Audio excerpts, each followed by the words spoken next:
Hot Momosa, a mafia romantic comedy. Bourbon Street Bad Boys Club, Book 4. Written by Kathryn M. Hearst. Narrated by Ava Lucas and Aaron Shedlock.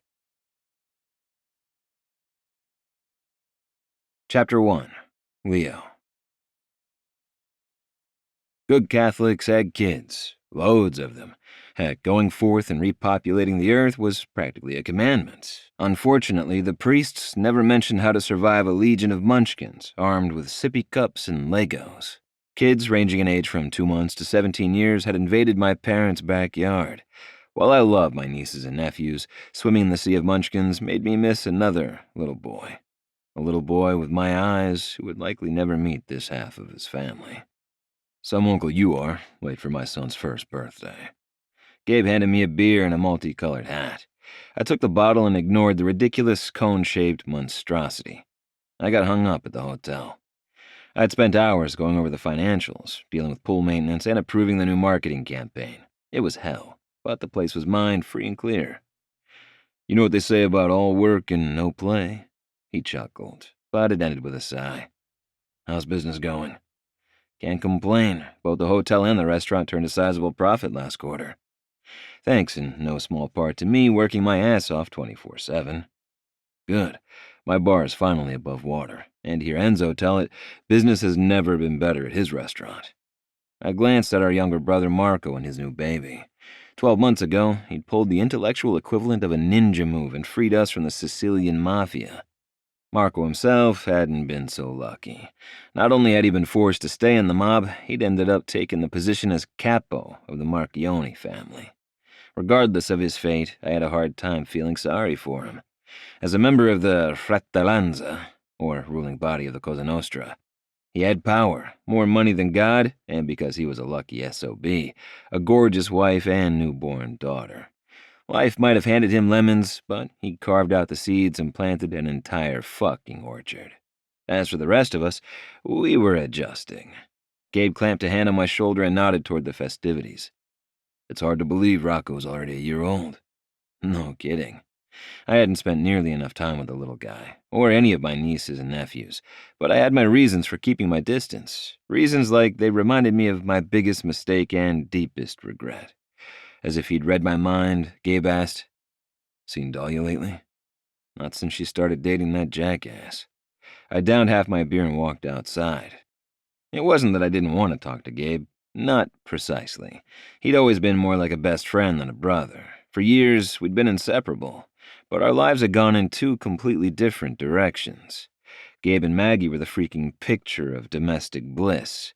They had the white picket fence, the dog, and 5 kids, including the 3 they'd inherited when our oldest brother Joe had been murdered. On the other hand, the love of my life was dating a douchebag politician and raising my secret baby on her own. Sure, Dahlia and I had agreed to keep our son's paternity quiet for his safety, but things had changed. Hell, everything changed the day I walked away from the mob. Gabe followed me to the kid-friendly buffet. Then it won't interest you to know she's going to be here today. My pulse raced as if he'd slammed a syringe of adrenaline into my chest. I turned from the mac and cheese and chicken nuggets and stared. Dahlia is coming here. Maggie spoke to her this morning. He scratched his jaw, a sure sign he had more to say that I wouldn't like. She's bringing a +1. A +1. I hadn't met Dahlia's new man, but I'd seen pictures of them together online, on the news, and splashed across the tabloids in the supermarket checkout lane. The guy looked like a politician Ken doll, only with less personality. For the life of me, I couldn't understand the media's fascination with a presidential candidate's daughter and a state senator. Then again, how many politicians had daughters who looked like Dahlia? Why on earth would she bring Harrison fucking Merriweather to the party? It made 0 sense. She had to know I'd be here. Unless her +1 was a 2.5-year-old who looked a lot like me. Fuck, that's worse. Ma will lose her shit. And she's not the only one. As much as I wanted the world to know Gunnar was my son, this wasn't the time to spring it on my family. Dahlia and I had made a career out of convincing everyone, including my family, we were just friends, best friends, and strictly platonic. Coming clean about years of lies wasn't a rip the Band-Aid off kind of thing. It'd take time and planning. Gabe waved his hand in front of my face. Are you okay, man? Starved, but I can't stomach eating off the kiddie menu. What the hell were you guys thinking, serving this crap? My voice came out louder and sharper than I'd intended, so much so, people glanced in our direction. He nodded toward a second food table piled high with swanky, grown-up alternatives to the kids' food. Lobster mac and cheese replaced the orange, goo-covered shells, and there were pecan-crusted chicken breasts with apricot sauce instead of nuggets. In addition to the frou-frou items, our mother had prepared several traditional Sicilian dishes, including my favorite, shushedu. The mere sight of the little meatballs made my mouth water. Biting back a sigh, I said, Sorry I snapped.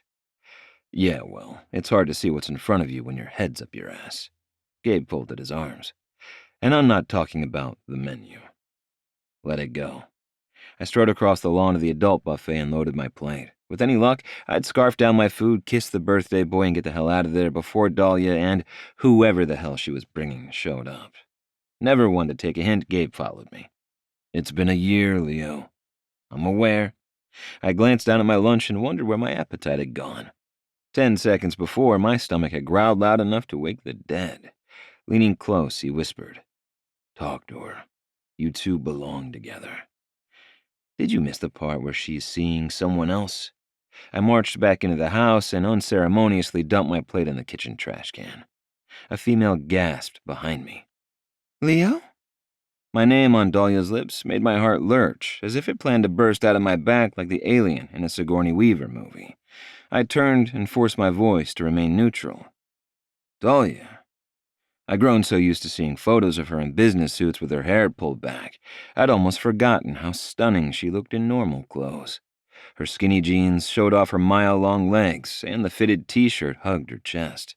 She wore her jet-black hair down and hadn't bothered with makeup, exactly the way I liked her, or used to like her. It's been forever. Dahlia glanced away. My God, I've missed her. Almost a year. I shoved my hands in my pockets to keep from grabbing her and begging for a second chance like a middle schooler with his first crush. Then again, Dahlia had been the first and only woman I'd ever loved. As in, I'd fallen ass over tea kettle for her. Yeah, she swallowed hard. How have you been? Busy with work. I rested my hip against the kitchen counter. How are things going with your father's campaign? Chaotic. Dahlia tilted her head and stared as if I'd spoken in another language. In a way, I guess I had. We'd never been the type of couple to waste time with small talk. Is this the new us? Is this how it's going to be? Chit-chat with me while she has real conversations with the other guy? She glanced around as if searching for something to say or maybe an escape route. How's your dad doing? Did he fly in from Sicily? He's hanging in there, but his doctors didn't think it was a good idea for him to travel. My chest ached like it did every time someone mentioned my father's health. Dahlia nodded and dipped her chin. It had been 2 years since he'd been diagnosed with stage 4 lung cancer, and 18 months since he'd made the decision to stop treatment.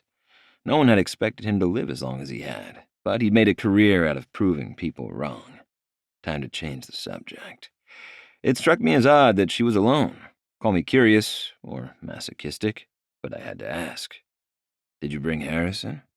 No. She sighed and opened her mouth as if to say more, but I cut her off. When Gabe told me you had a +1, I thought it was either Senator Kendall or Gunner. My vote was for the kid. She shook her head so quickly I worried she'd pulled a muscle. Harrison had last-minute plans, and you know it's not a good idea to bring Gunner here.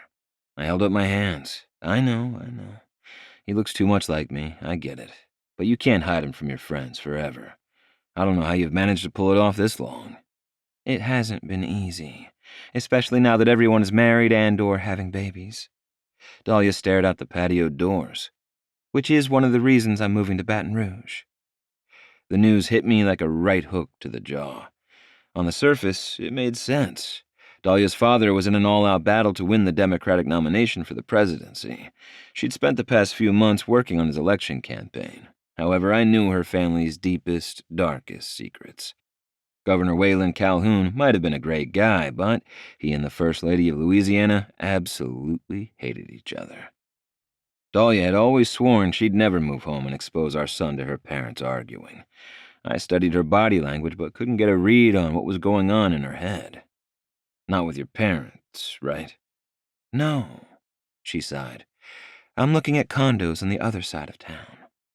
Somehow that didn't make me feel any better. I still hated the idea. I want to see Gunner before you move.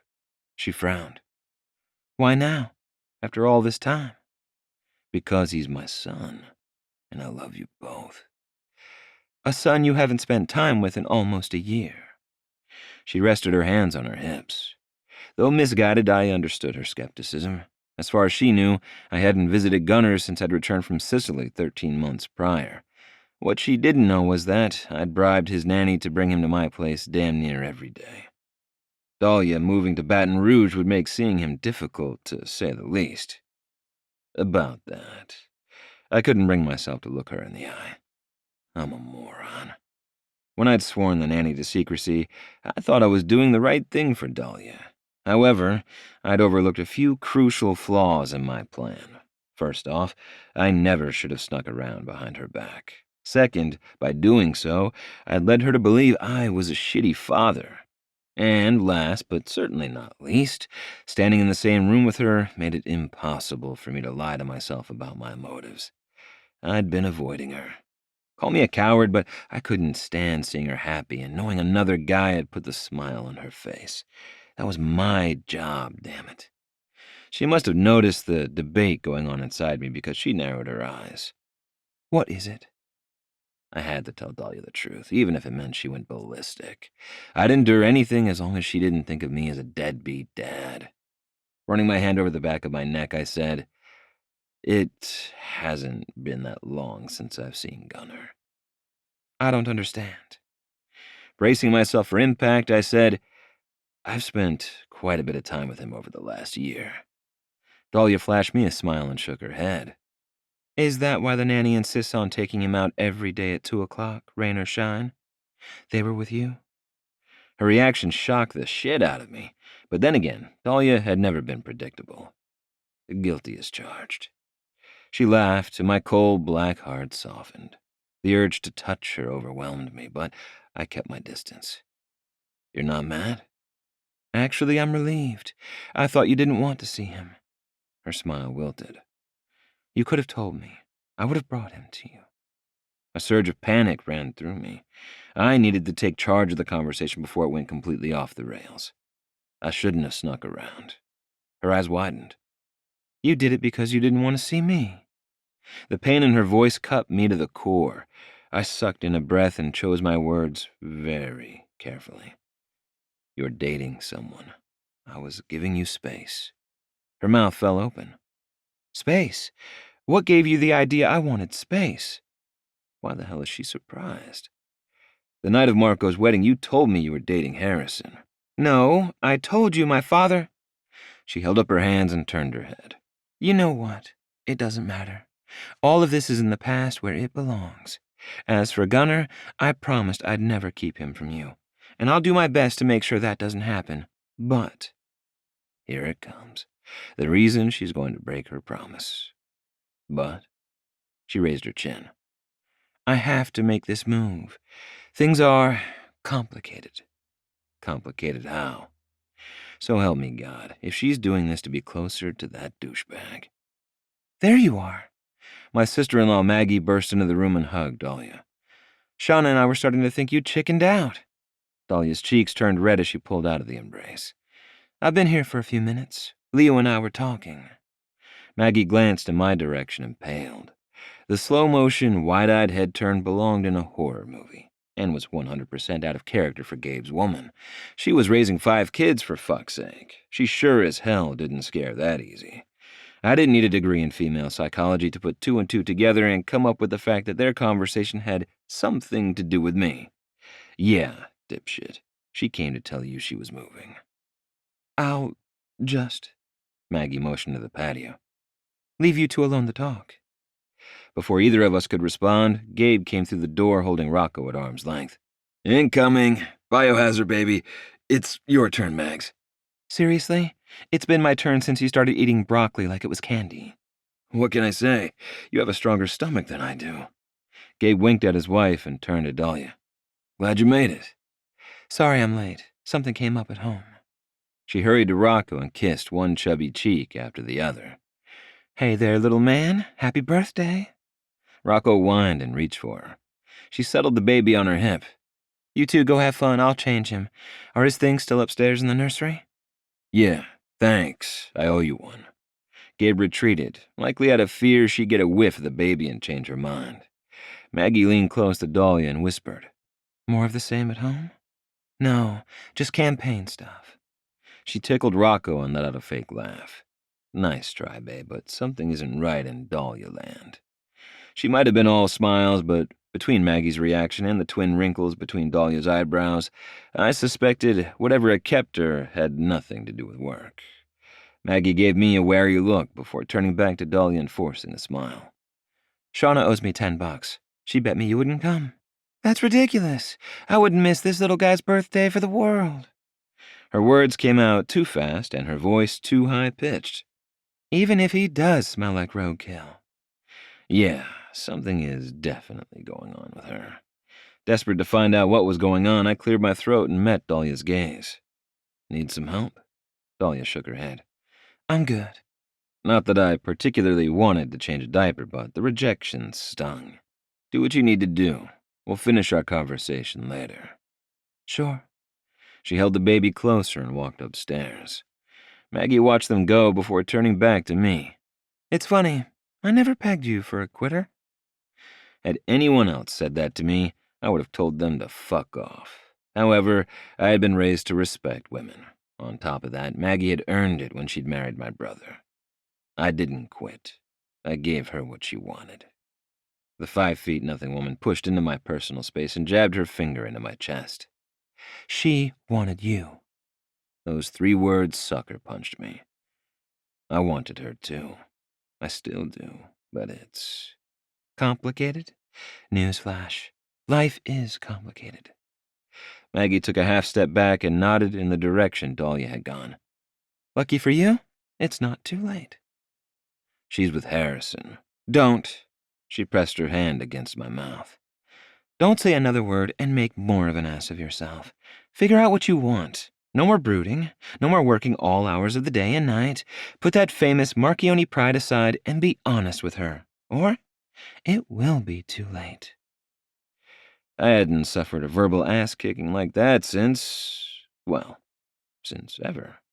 Unsure how to respond, I nodded. She gave me a once-over, frowned, and marched upstairs. What the hell just happened?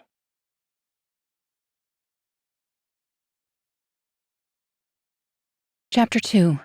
Dahlia. Okay, spill it. Maggie handed me a clean diaper. Why are you late? I made the mistake of answering an unknown number as I was walking out the door.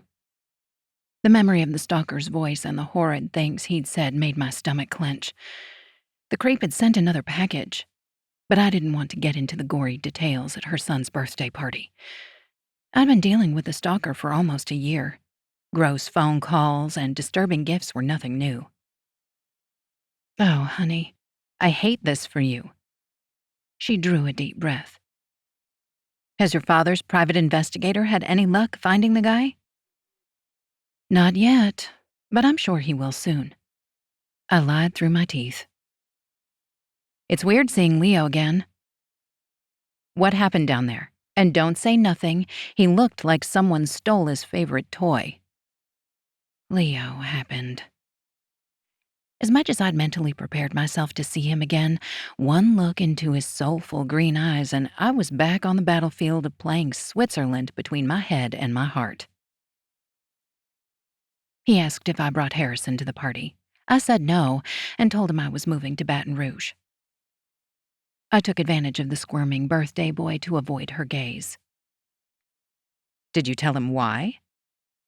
She distracted the baby with his favorite stuffed lizard. Rocco grabbed the green plushie and hugged it to his chest. You know how the Marchionni men are. If I tell Leo about the stalker, he's going to go all caveman on me. I popped the snaps on Rocco's miniature jeans. I can't handle that on top of everything else. You need to tell him the truth about Harrison. She nudged my side. It's none of his business. Leo has made it abundantly clear he's not interested. I couldn't tell her he'd been avoiding me while sneaking around to see our son. No one besides my dad knew he was Gunner's father, and Leo seemed content to keep it that way. Maggie nodded and pressed her lips together as if to keep from saying more. I finished changing the baby and tossed the dirty diaper into the pail. Don't look at me like that. I wasted 11 years of my life waiting for him to decide it was the right time to get serious. If it hasn't happened by now, it's not going to. Dahlia, you and I both know why he didn't want to get involved. It's been over a year since they got out of the mafia. A year, Mags. What's he waiting for? I plopped into a chair and folded my arms like a spoiled child. He said he was giving me space. Because he thinks you're involved with another man. She sighed. I don't want to argue. I get it. You wanted him to fight for you. Is that it? Did I want some grand gesture to prove that Leo had feelings for me? I would have settled for him telling me he loved me. And for the record, I did tell him my father set me up with Harrison as a political stunt. You did?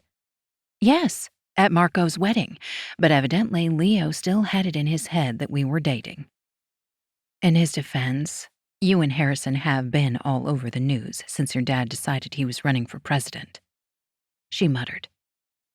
And the man did propose to you. Whose side are you on? I teased, or mostly teased. Yours. Maggie lifted Rocco into her arms. If I've learned anything from being married to Gabe, it's that the Marchionni men are stubborn, proud, and hear what they want to hear. Repetition helps, but sometimes you have to sit them down and force them to listen. I nodded because I knew she was right, but that didn't mean I agreed. I'd wasted a decade waiting for Leo to get his shit together. Now that he had, he'd chosen to sneak around behind my back to see our son rather than risk spending time with me. Come on, it's time for Rocco to smash his cake. She smiled the kind of smile usually reserved for naughty children. She obviously didn't like my choices, but she loved me anyway. That sounds like fun. Can I go Hulk on my cake too? I followed her back downstairs and into an empty kitchen. Some small part of me had hoped Leo would be waiting to finish our conversation. But that part was and would always be sorely disappointed. Maggie laughed. I can think of better ways to relieve stress, but if it helps, go for it. I doubt anything can relieve this stress. Any freaking thing. We walked outside together, but I hung back as 3 generations of Marchionnis crowded around Rocco. A year ago, I would have been at Leo's side in the middle of the party. His brothers would have teased us about being just friends. His father would have given us curious glances, and his mother would have given me her infamous dirty looks. But I would have belonged. They might have been mobsters, and Leo and I might have kept a huge secret from them, but I'd never felt like a stranger on the outside looking in with his family. Until today. I couldn't stand there pretending my heart wasn't broken. Not to mention, I didn't want to explain the tears threatening to run down my face. So like a coward, I snuck back inside while everyone was distracted. Dahlia, wait. Leo caught up with me outside the servants' entrance. I closed my eyes and counted to 5 before I turned to face him. I have to go. Give me 5 minutes. He shoved his hands in his pockets and dipped his chin. A very un-Leo-like posture. Please.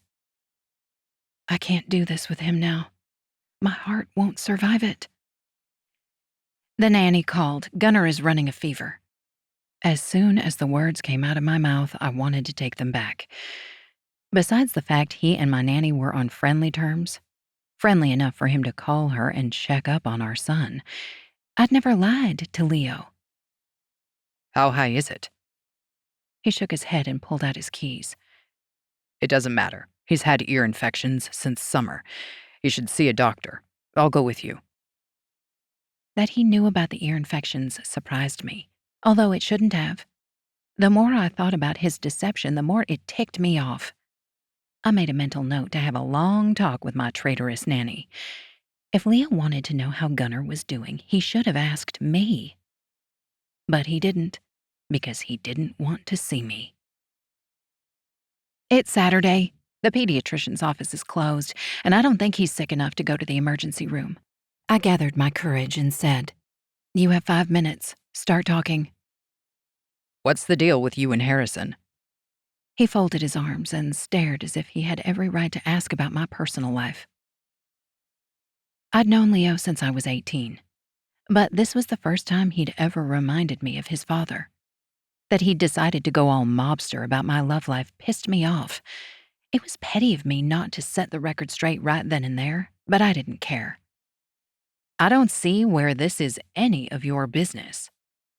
"It became my business when you decided to move my son to Baton Rouge." "Now he cares? Because he thinks I'm going to shack up with another man?"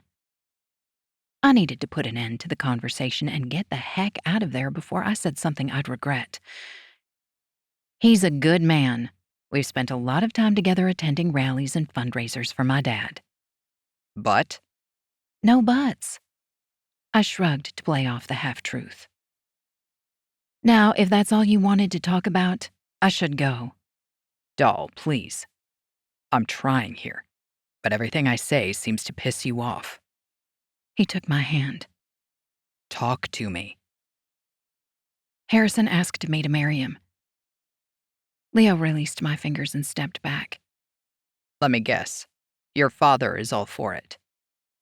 "Yes, but—" I closed the physical distance between us, even though I knew nothing would close the emotional gap.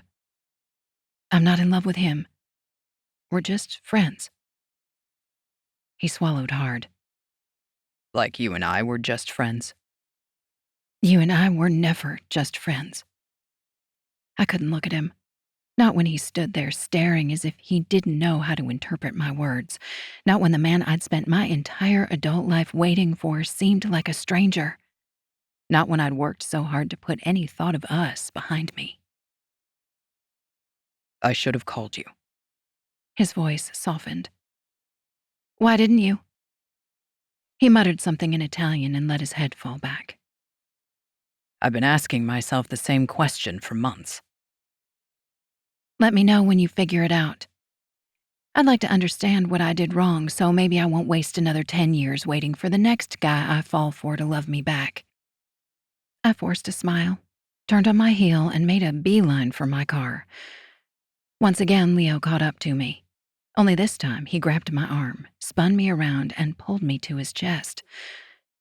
God, he smells good. So damned sexy and too damned familiar. For the first time in months, I felt safe, but it was an illusion.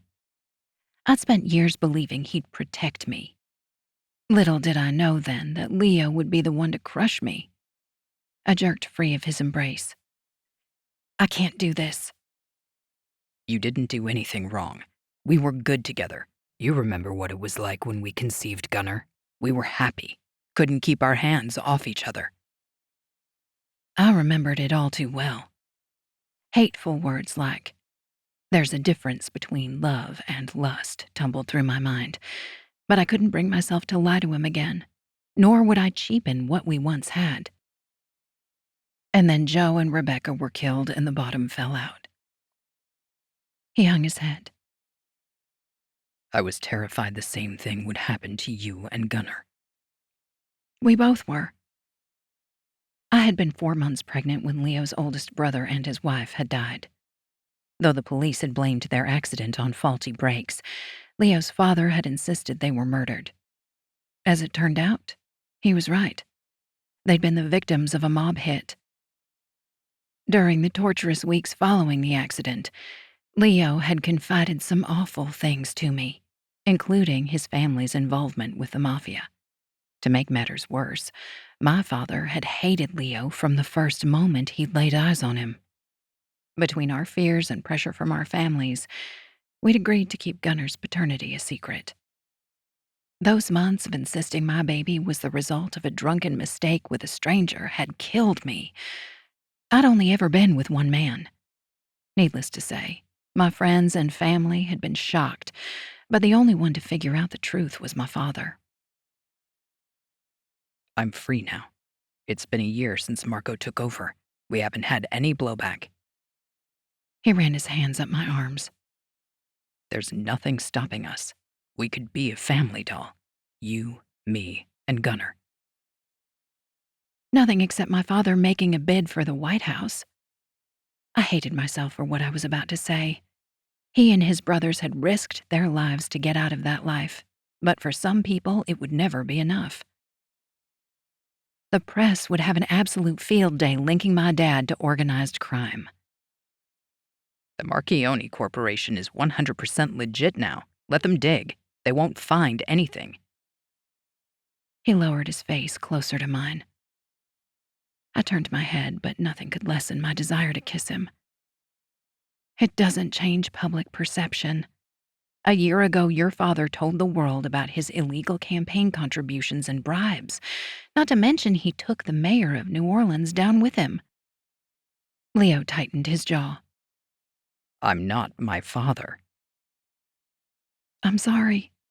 Maybe if we'd been together before the campaign, or if people knew Gunnar was yours. He scowled. You're a grown woman. When are you going to start making decisions based on what's right for you instead of what's best for your father's career? Who says this isn't what's right for me? He raised his chin. Look, I'm sorry I snuck around behind your back. It was stupid and you have every right to be pissed at me. I'm not upset that you spent time with Gunnar. But you are upset because you think I didn't want to spend time with you. Yes. No. I waved my hand. I don't know. He lowered his voice. I screwed up, but we can make this work. How romantic. Just what every little girl dreams of hearing. It's not that simple. Nothing ever was when it came to either of our families. We can't change the past, but I'm not giving up on the future. He kissed the top of my head. I'll wait for you this time. I met his gaze and did the hardest thing I'd ever done. Let him go. No. As much as it breaks my heart to say it, it's past time we moved on. He tightened his jaw but continued to hold my gaze. And Gunnar? Call me when you want to see him, but it's best if we don't tell anyone he's yours. Marco knows. Leo frowned. He's not happy we've kept it from the family, but he won't tell anyone. That's fine, as long as he keeps quiet. I hated the lies. I'd come close to telling Maggie and Shauna so many times over the years, but I couldn't do it. Not without speaking to Leo first, and like so many others, that was a conversation we'd never gotten around to having. I should go. He tucked my hair behind my ear. May I kiss you goodbye? Regardless of my answer, I'd shatter into a million pieces the second I pulled out of the driveway. It might have been foolish, but I wanted some sort of closure. A ritual like a funeral and headstone to remember the death of years of hopes and dreams. I glanced from the wrought iron gate at the end of the drive to the floodlights and finally to the security cameras. If we were going to do this, I wanted privacy. Not here. Leo dragged me to our secret spot. If there was one good thing about lying to our friends and family, we knew every dark corner and blind spot from security on the property. Grief tightened my chest. This is it. Our last kiss. Leo's hands shook as he cupped my face. Still staring into my eyes, he leaned forward. At the last moment, he sighed and pressed his brow to mine. I can't fucking do this. We can't be over. I'm sorry. I brushed my lips across his. Before I could pull away, he slid his arms around me and kissed me as if his life depended on it. It would have been so easy for me to fall back in love with him, to believe that kiss was a promise. Had he once, in the course of the conversation, said he loved me, I doubted I would have had the strength to walk away. But he hadn't. A clamor of voices and flashes of light broke the spell. I'd been so lost in my thoughts, in the kiss, in him, that it took me a moment to realize what was happening. A pack of paparazzi had slipped inside the gate and were shouting questions like, Does Harrison know you're cheating on him? and, Are you aware the Marchionnis have ties to organized crime? and, Dahlia, how does the governor feel about you sleeping with a mobster? oh God. I froze in place, giving the photographers enough access to my stunned face to fill thousands of articles. Leo pressed my head against his chest, angled my body away from the cameras, and hurried us back into the kitchen. Are you okay? Not trusting my voice, I shook my head. Gabe burst into the kitchen. What the hell is going on out there? The paparazzo came through the gate. Leo raked his hands through his hair. This never would have happened before Pops stepped down as capo. They wouldn't have dared. You're right. I need to speak to Marco about this. Gabe motioned between us. You two stay here. Will do. Leo pulled me closer. Tell him Dahlia needs security for the evening. I glanced from Gabe's hard-set jaw to Leo's murderous expression and choked back a sob. I can't do this. I can't go out there alone. But if I go out with security, this is a mess. An absolute mess. Leo tilted my face toward his and waited until I met his gaze. Doll, it's going to be okay. I know you. You'll be fine once you've had time to cry, get angry, and process what happened. He held me close and whispered, I'm here for you, babe. Whatever you need. As he had so many times before, Leo knew exactly what to say, when to hold me, and when to give me space. In a perfect world, we could have had it all. Unfortunately, our worlds were far from perfect.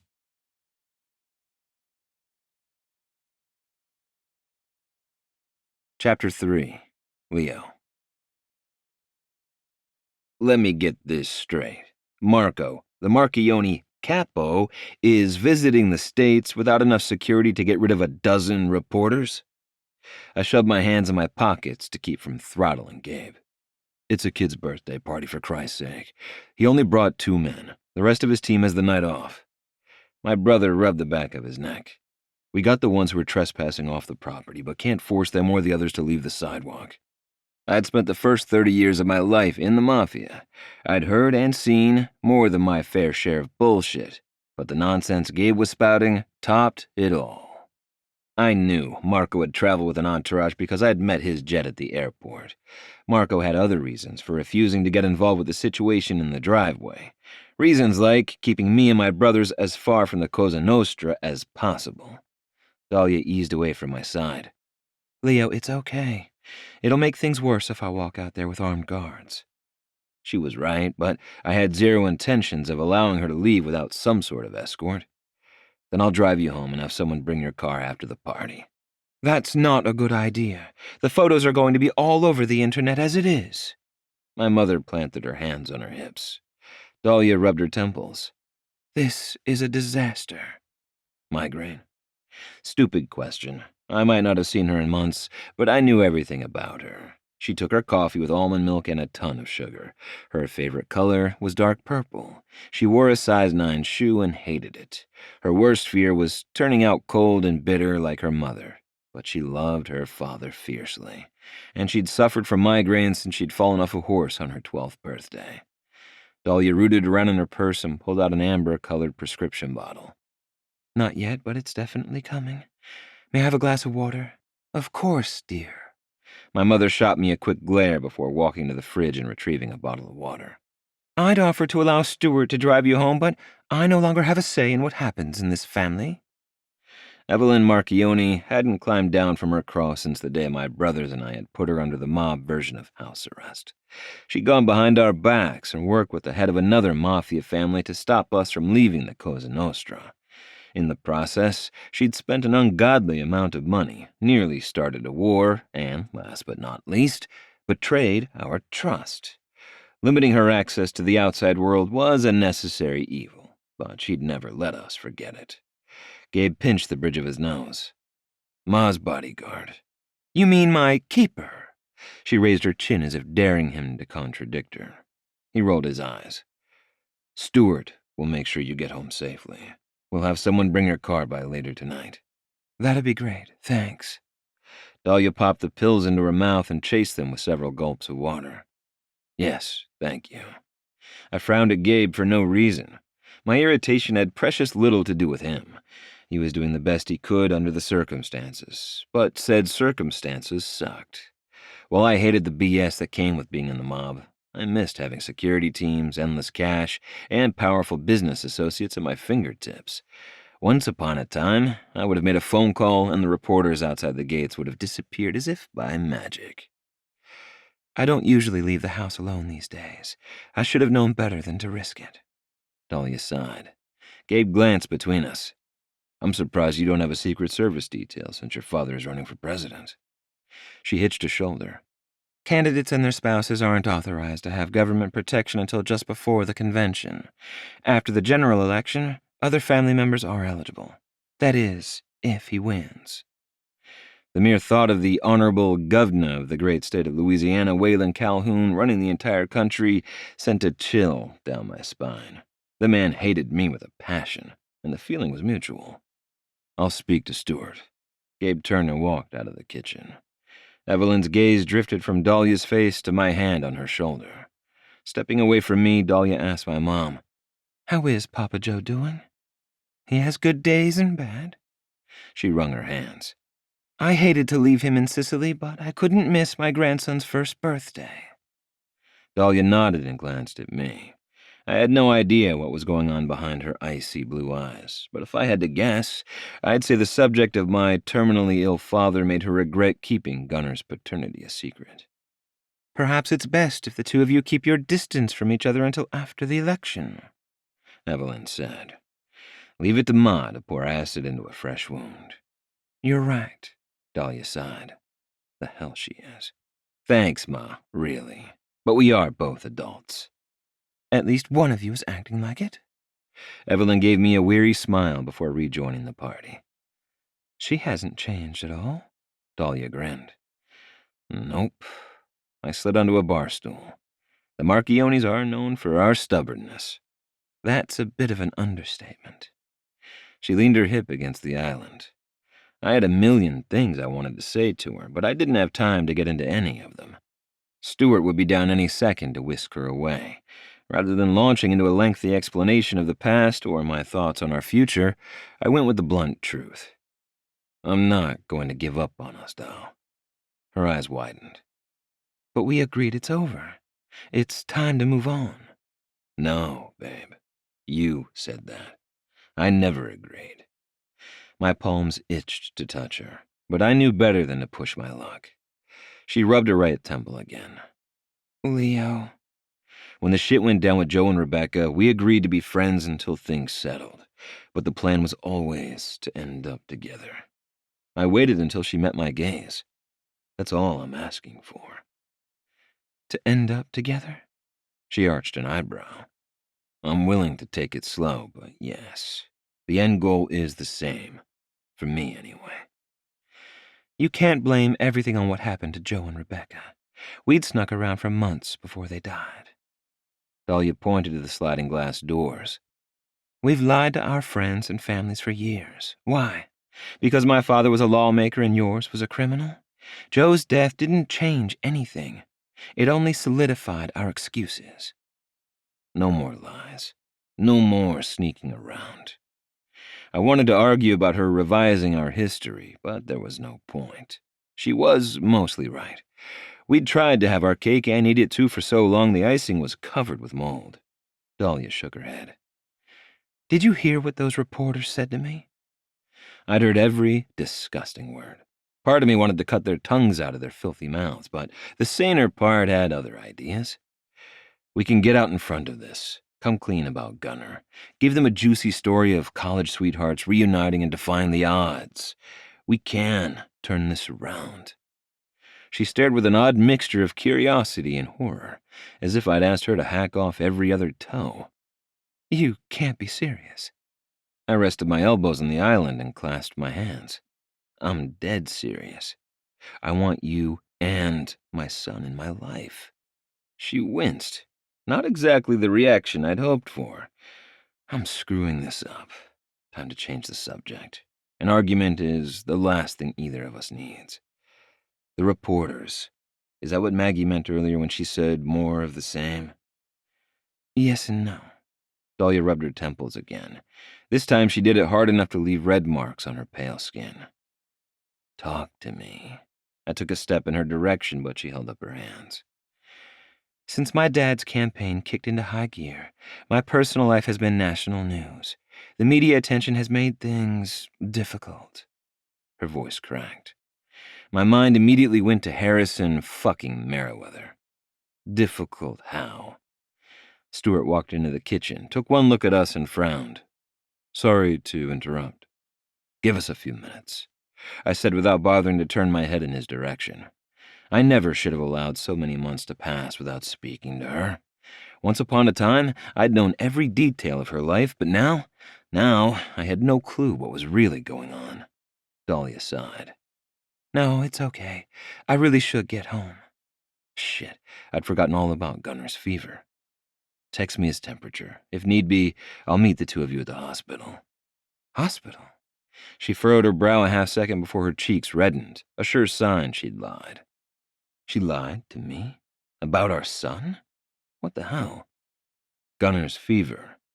Right, ear infections. I'll call you if he gets worse, but it's probably nothing to worry about. I stared, waiting for her to come clean. He's not sick. I don't know why I said that. She avoided my gaze. Actually, that's not true either. I can't do this. I understand. I didn't understand a damn thing. Ever since she said my name in the kitchen, my entire freaking life made no sense. I need to let Maggie know I'm leaving. Again. Dahlia pulled her purse higher on her shoulder and marched to the backyard. Running my hand over my mouth and jaw, I watched her go. Stuart shifted his weight from one foot to the other, as if unsure if he should follow her or speak to me. I nodded toward the sliding glass doors. Don't let her out of your sight until she's inside her house. Of course, sir. Call me when she's safe. I hesitated before adding, take care of any reporters you see. Stuart's jaw tightened. Define take care of. Chase them off, threaten them. Do what you need to do without violence. She doesn't need any more stress. He gave me a curt nod and walked outside. What the hell is going on with you, doll?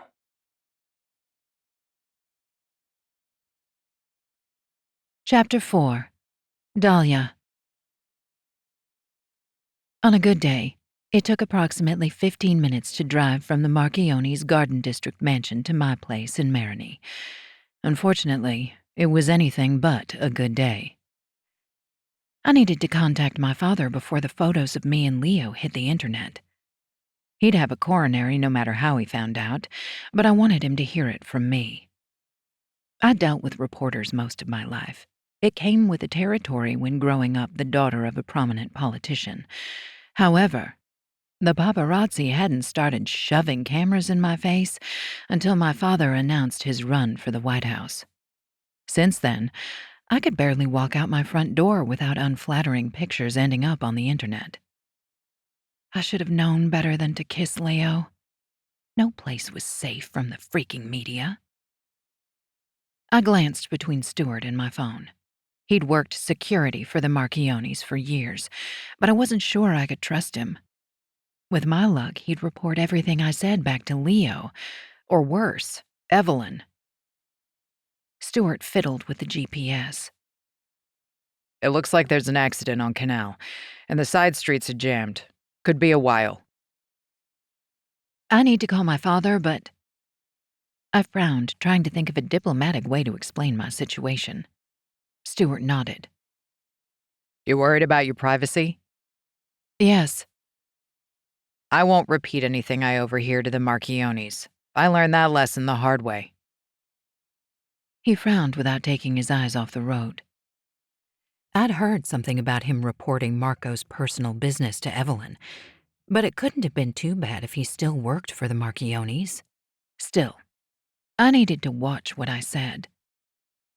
I glanced at the clock and counted backward to the moment the flashes had gone off. Almost 2 hours had passed, long enough for the photographers to find buyers for the juicy pictures. Thank you. Gathering my courage, I dialed my father's personal number. Dahlia, I was just about to call you. His voice sounded smooth as honey and almost as sweet. Too sweet. He wasn't alone. Hang on for a minute, darling. There's something I need to discuss with you. Sure. I turned and stared at a couple walking hand in hand down the sidewalk. He leaned in to kiss her cheek, and she laughed. Were Leo and I ever like that? So carefree? A rustling sound came over the phone, followed by the thud of a door closing. I braced myself for the disappointment in my dad's voice. Dahlia. Robert Becker, my father's right-hand man for as long as I could remember, made a tisking sound. Would you care to explain to me how you let this happen? The fact he had my dad's phone didn't surprise me. I'd grown up with two fathers, the one responsible for creating me and the one who managed his affairs. Nothing got past Robert. He'd run background checks on my friends and their parents. He'd hired image consultants to dress me. Hell, he'd personally gone out and bought feminine hygiene products the first time I'd gotten my period. I didn't see them. It was careless, but I have an idea how to fix this. Actually, Leo had the idea, but I wasn't about to tell Robert that. He huffed out a humorless laugh. Careless? You allowed yourself to be photographed with a known mobster. Maybe it's time we were honest about me and Leo. I didn't dare mention Leo's relationship to Gunnar in front of Stewart. College sweethearts reuniting. The devil will open a snow cone shop in hell before that happens. No, your father and I are already brainstorming ideas to fix this. He lowered his voice. Do you realize the potential scandal you've caused? You were told to stay away from those people. It was Maggie and Gabe's son's first birthday party. My throat tightened. I didn't mean for this to happen, but now that it has, the truth is bound to come out. Isn't it better if we get in front of it? We are getting in front of it, and whatever story we tell the press, it will not involve admitting you spread your legs for that piece of trash. My blood ran cold. Robert was like family, but at the end of the day, he was my father's employee. He'd crossed the line. How dare you speak to me like that? Put my dad on the phone. The governor is busy. I could all but hear his eyes shifting back and forth. He had to know he'd gone too far. Then this conversation is over. Robert sucked in a breath. Forgive me. It's been a long day. Hold on while he finishes his other call. My head throbbed in time with my racing pulse. If I didn't calm down, I'd end up with a killer migraine. What felt like hours later, my father's voice came through the phone. Sorry to keep you waiting. We have quite the mess on our hands. I drew a quick breath. I'm sorry about the photos, but Leo and I are over. He cleared his throat. I love you, sweetheart, but that boy has been trouble since the day you met him. I spoke to Harrison. He's rightfully upset, but he's willing to go through with the engagement. Of course he is. But it has nothing to do with his feelings for me and everything to do with his career aspirations. I can't marry a man I don't love, not even for you. I'd hoped the two of you would hit it off. He sighed. Couldn't you try again? You've both been under a lot of pressure, but I know he cares for you and Gunnar. I've tried for over a year. And for the record, Harry doesn't want anything to do with Gunner Dad. I believe you're wrong about that. Regardless, I don't love him. I hated to disappoint my father, but wet kindling had more chance of producing sparks than me and Harry. Robert's going to fix things with the press. In the meantime, I need you to come home and stay here until after the election.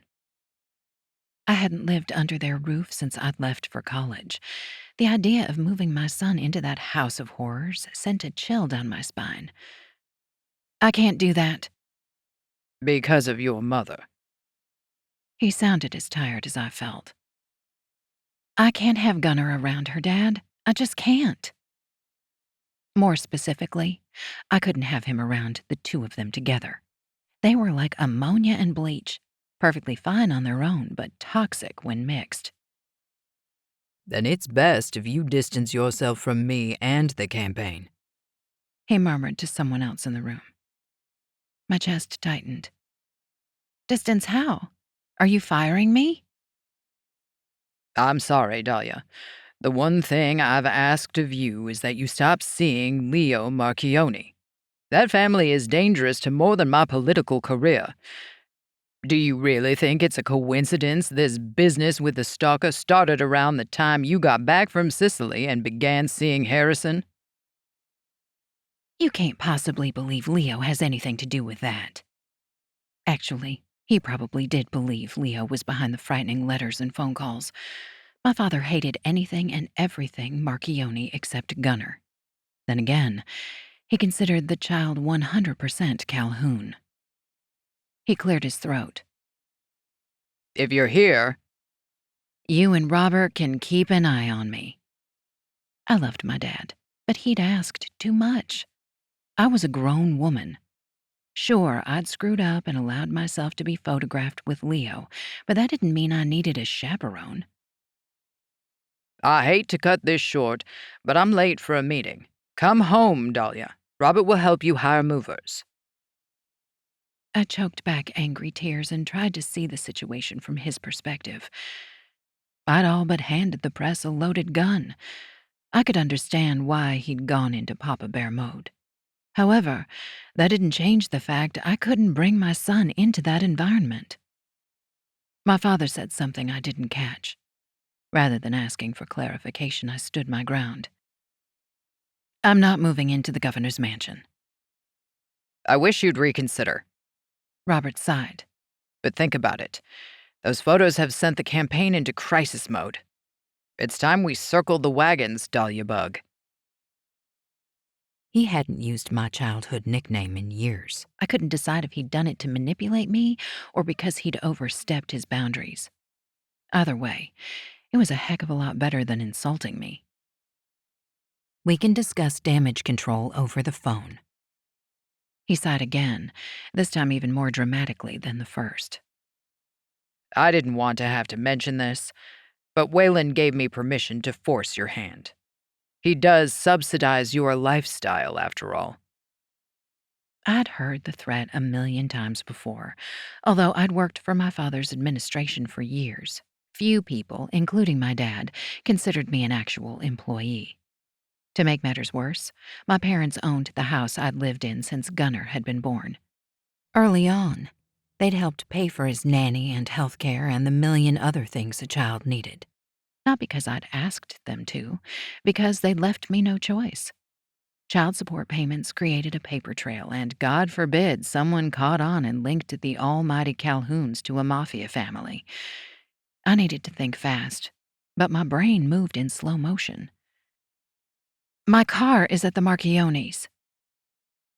I'll send a driver. He spoke as if the matter was settled.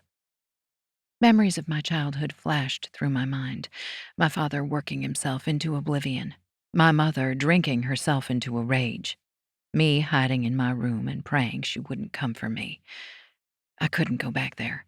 I wouldn't. I've been looking at apartments in Baton Rouge. I'll find a place as soon as possible, but I'm not moving into the governor's mansion. The car will be there first thing in the morning. You will come home, for your father's sake. Do I make myself clear? Perfectly, but I said no. I hung up before he could respond. It might have been cowardly, but I was a practical woman.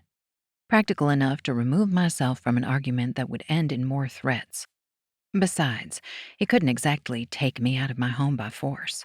Not with the paparazzi watching my every move. Everything okay?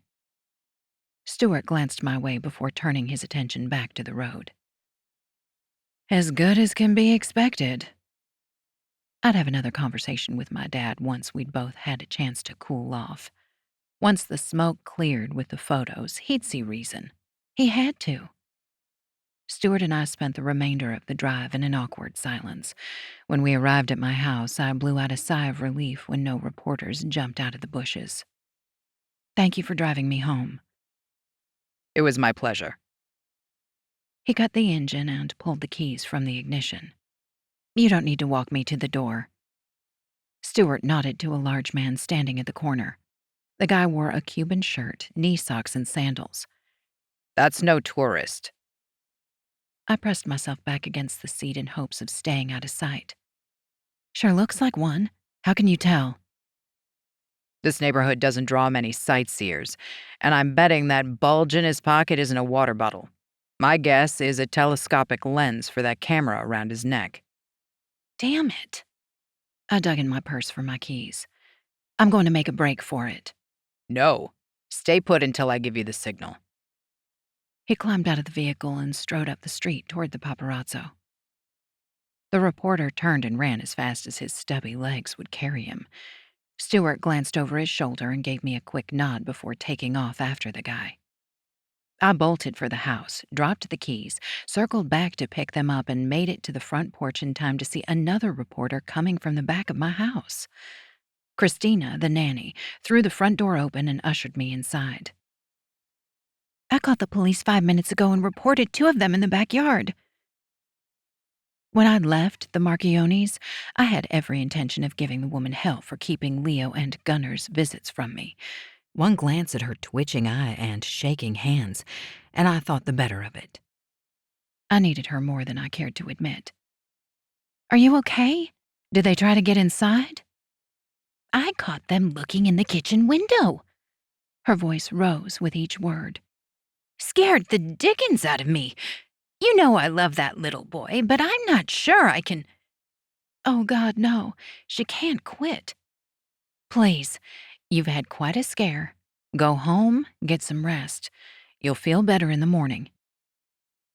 She gulped down a breath and sobbed it back up.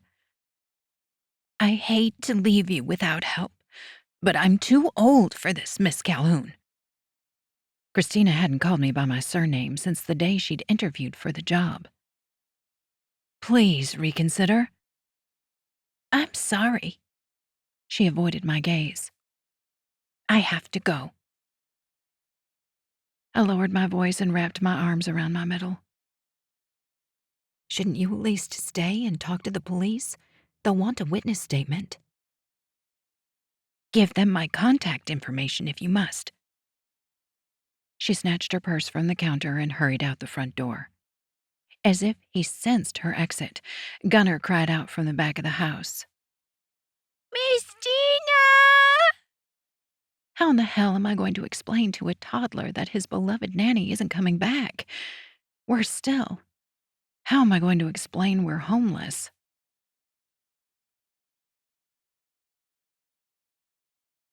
Chapter 5. Dahlia. I'm not going to earn the Mother of the Year award anytime soon.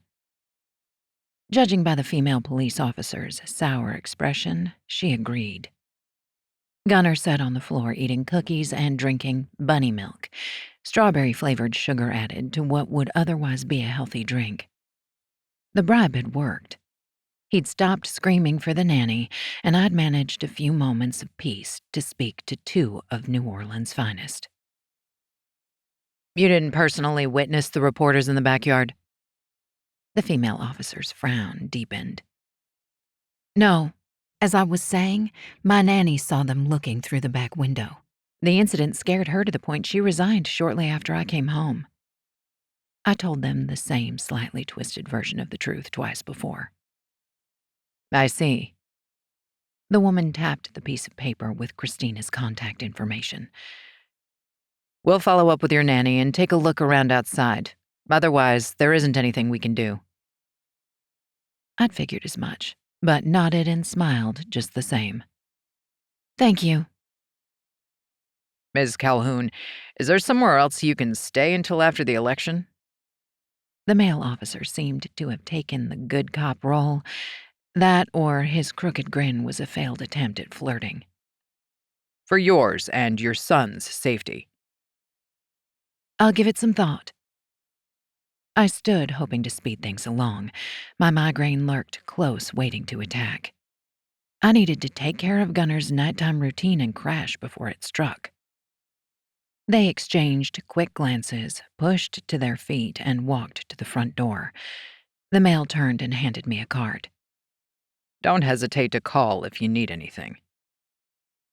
Thank you, Officer Stevens. I pretended not to notice he'd written his personal number on the back and slid it into my pocket. But I'm sure the reporters will ease off now that they know I've filed a police report. Mama! Gunner let out a screech that set my teeth on edge. Bunny milk all gone! If you'll excuse me. I forced a smile. The female pursed her lips. Have a good night, Miss Calhoun. You too. I waited for them to walk outside, double-locked the door, and hurried back into the kitchen. Gunner sat in a pink puddle. He held his chocolate-coated hands out to me and made a sound of complete exasperation. Oddly enough, I'd heard his father make the same noise earlier that day. I couldn't help but smile. Leo might have broken my heart, but he'd given me a precious gift. A wet, gooey, cookie-covered gift that I loved more than life itself. How about a bath? Gunner nodded. Yucky. Uh-huh. I took his hand, scooped up the mail from the kitchen counter, and headed for the bathroom. 5 minutes later, my little man was shampooed, scrubbed clean, and playing with his plastic boats.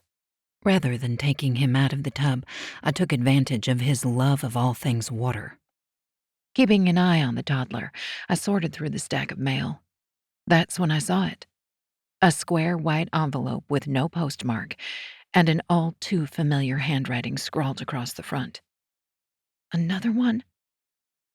I caught myself gripping my throat and lowered my hand. There was no way in hell I could open the letter with Gunner in the room. The child was more in tune with my emotions than I was half the time. Okay, buddy, time to get out of the bath.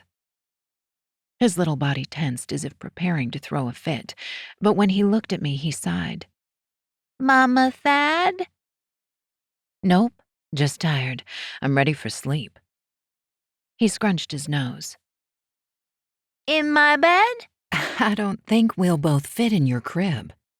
I set the letter aside and grabbed a towel. He flashed me a grin that was 100% Marchionni. I sleep in your bed. Nope. You know the rules. Mommy's room is okay for naps, but not overnights. I might have plied him with sugar while the police had taken my statement, but there were certain rules I couldn't break. Allowing Gunner to sleep in my bed was one of them. It had taken me months to break the habit. Unfortunately, I'd yet to get him to stop sucking his thumb, sleeping in a crib, or wearing diapers. Gunner made that exasperated sound again, but allowed me to take him out of the tub without a fuss. I want Miss Dina. It dawned on me I was in trouble. I didn't have childcare, and my father's next fundraising event was Wednesday in Iowa. I had to confirm the final details with the caterers, the venue, the press. A split second later, I remembered my father firing me. Thankfully, I had squirreled away enough money to survive for a few months. Longer if I was careful. Sweetheart, Miss Christina isn't coming back tonight. Miss Tina, no bye-bye. He stomped his foot and folded his arms. How about I take care of you instead of Miss Christina? Okay. Gunner yawned wide enough to show me his tonsils. Unless I was mistaken, his second molars had come in when I wasn't paying attention. Staying home with him for a little while suddenly seemed like a blessing. After brushing his teeth, reading him the same story 3 times, and singing him a lullaby, I kissed his forehead and returned to the bathroom. Once again, the letter on the counter sent a chill down my spine.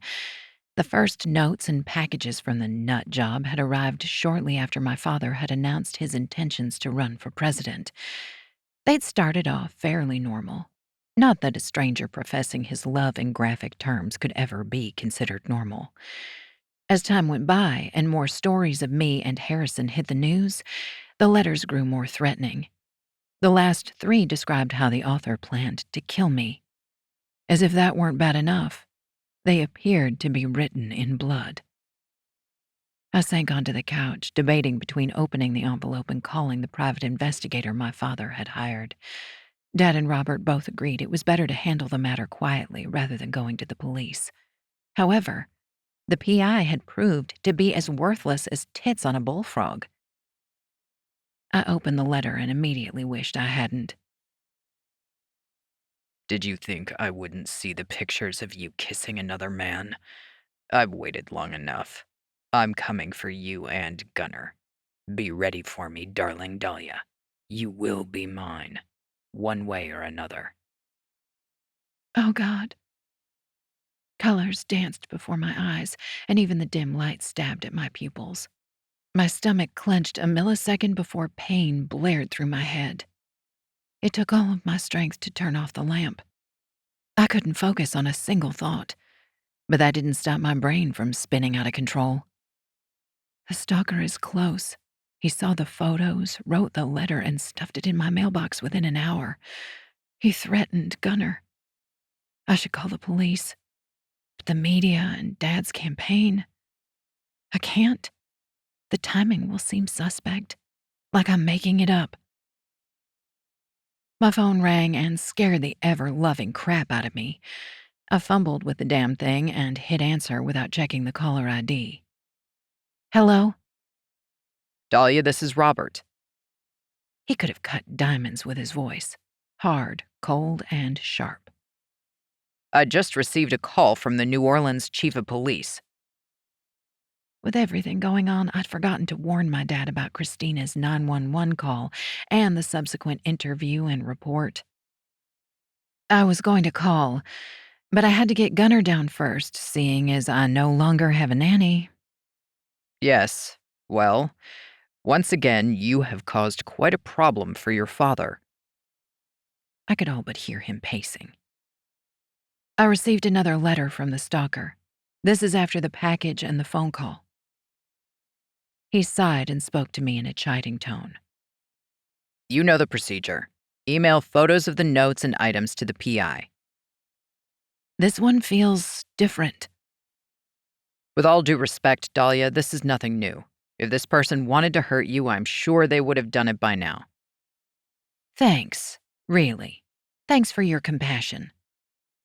My finger hovered over the disconnect button. About the police report. You realize this incident looks like you're trying to deflect attention away from the photos of you and Marchionni. Goodbye, Robert. I hung up on him and crammed the phone back in my pocket. I got it. I did. My father had a million things on his plate. However, that didn't lessen the sting of our once close relationship being handled by a third party. I missed my dad. He never would have discounted my fear of the stalker. I had no clue how long I laid in the dark, trying my best to fall asleep and end the pounding in my head.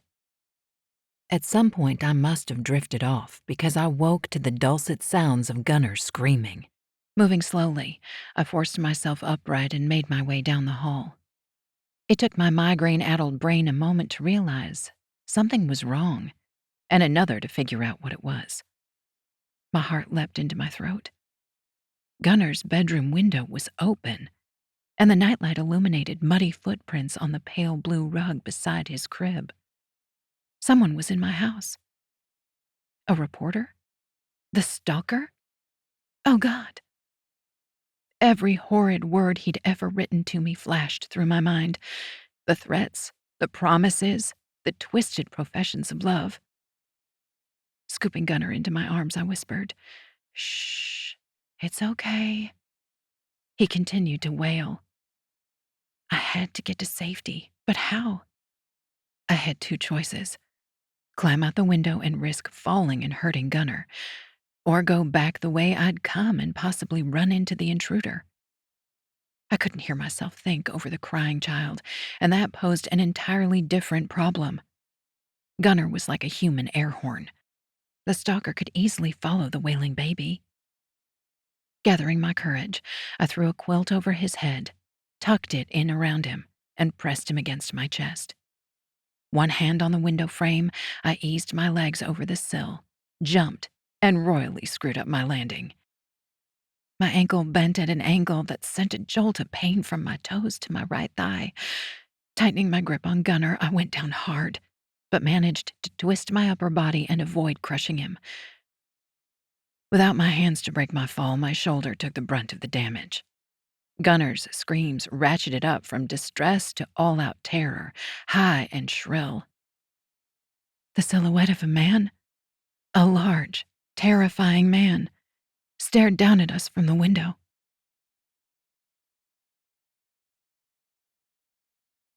Chapter 6. Leo. The party continued around me, but I couldn't get my mind off Dahlia.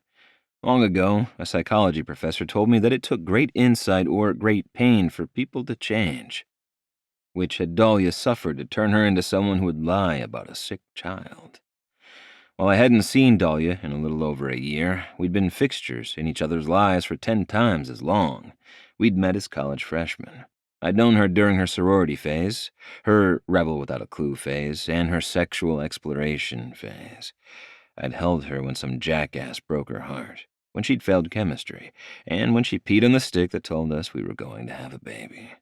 Insight and pain aside, I fucking knew her well enough to know she wouldn't lie without a damned good reason. It killed me to know her damned good reason was to get away from me. Maggie plopped down in the patio chair beside me. Are you okay? I'm so far from okay. I'm not even on the same continent. I finished my beer and set the bottle on the deck. I apologize for giving you a hard time earlier. She gave me a sly smile that told me she wasn't all that sorry. Make it up to me by telling me what's really going on with Dahlia. She closed her eyes and dipped her chin. You know I can't betray her confidence. It's girl law. The female version of the bro code. I get it, but this is different. I'm worried about her.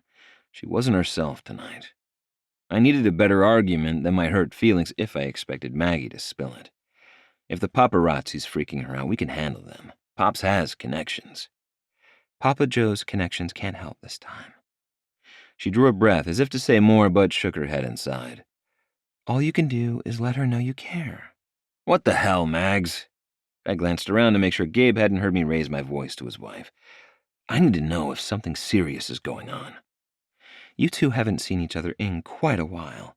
Give her a chance to learn to trust you again. Her words hit me in the solar plexus. She doesn't trust me? You hurt her. Maggie stood and forced a smile. It's not like you can pretend that last year didn't happen. I wanted to tell her Dahlia wasn't the only one who'd been hurt. I wanted to argue that we had the kind of friendship that time couldn't touch. I wanted to believe everything would finally work out. The stars would align, and Dahlia and I would finally be together. But I couldn't bullshit her or myself. I have my work cut out for me. You're right. I grinned because I've been raised to believe that men didn't cry. Put in a good word for me, will you? Of course. She kissed my cheek. While we're on the subject of neglected relationships. Neglected relationships? Is that what I'd done? Abandoned Dahlia because of my pride? Maggie lowered her voice. Spend some time with your brother. Gabe misses you. Are you trying to pawn your husband off on me? I chuckled because what else could I do? She was right. I'd avoided Gabe because I was fucking jealous. As if he knew we were talking about him, Gabe walked over and slung his arm around her shoulders. It's about time we call it a day. The kids are tired and cranky. Sure, give me a minute to say goodnight to your mom. She glanced at me, bugged her eyes, and nodded toward my brother before walking away. I took the hint. "We should take the boat out one day this week." He smirked. "Let me guess. My wife set up a play date for the two of us." "Something like that." I pushed to my feet. "But it's overdue. Marco and Dante are in town for another week. I'll set something up with them and Enzo. It's been too long since we all hung out." "Sounds good." He gave me a half hug and slapped my back harder than necessary.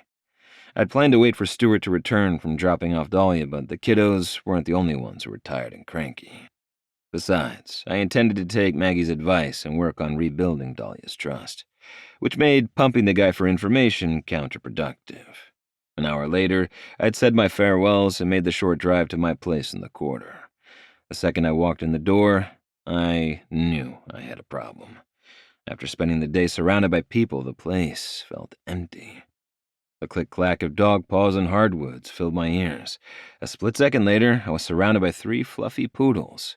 Fifi, Cupcake, and Eugene belonged to a guy our father had ordered Gabe to off. My brother hadn't pulled the trigger. Instead, Gabe had given him enough cash to leave New Orleans. The only problem was, Artie Guzman couldn't go on the run with 3 award-winning purebred poodles. Gabe's solution? Stash the dogs at my place. 18 months later, I still had them and wasn't about to give them up. I loved the little furballs.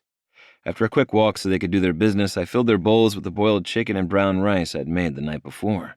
The poodles inhaled their food and claimed their favorite spots on the couch. I plopped down between them and turned on the Nature Channel for the 3 poodle tears. No TV for me. I had some shit to sort out, and it was high time I stopped avoiding it. How in the hell do I win Dahlia back? Truth be told, I'd never had to win her in the first place. We clicked from the moment we'd met, which was a miracle in and of itself. I hadn't been interested in anything serious, and she hadn't done casual sex. I'd never had a female friend, but I'd known I'd wanted her in my life. It had taken a few years and a hell of a lot of debating for us to cross the line and become lovers. We kept it on the down low for both our sakes, and then everything had changed when we'd found out she was pregnant with Gunnar.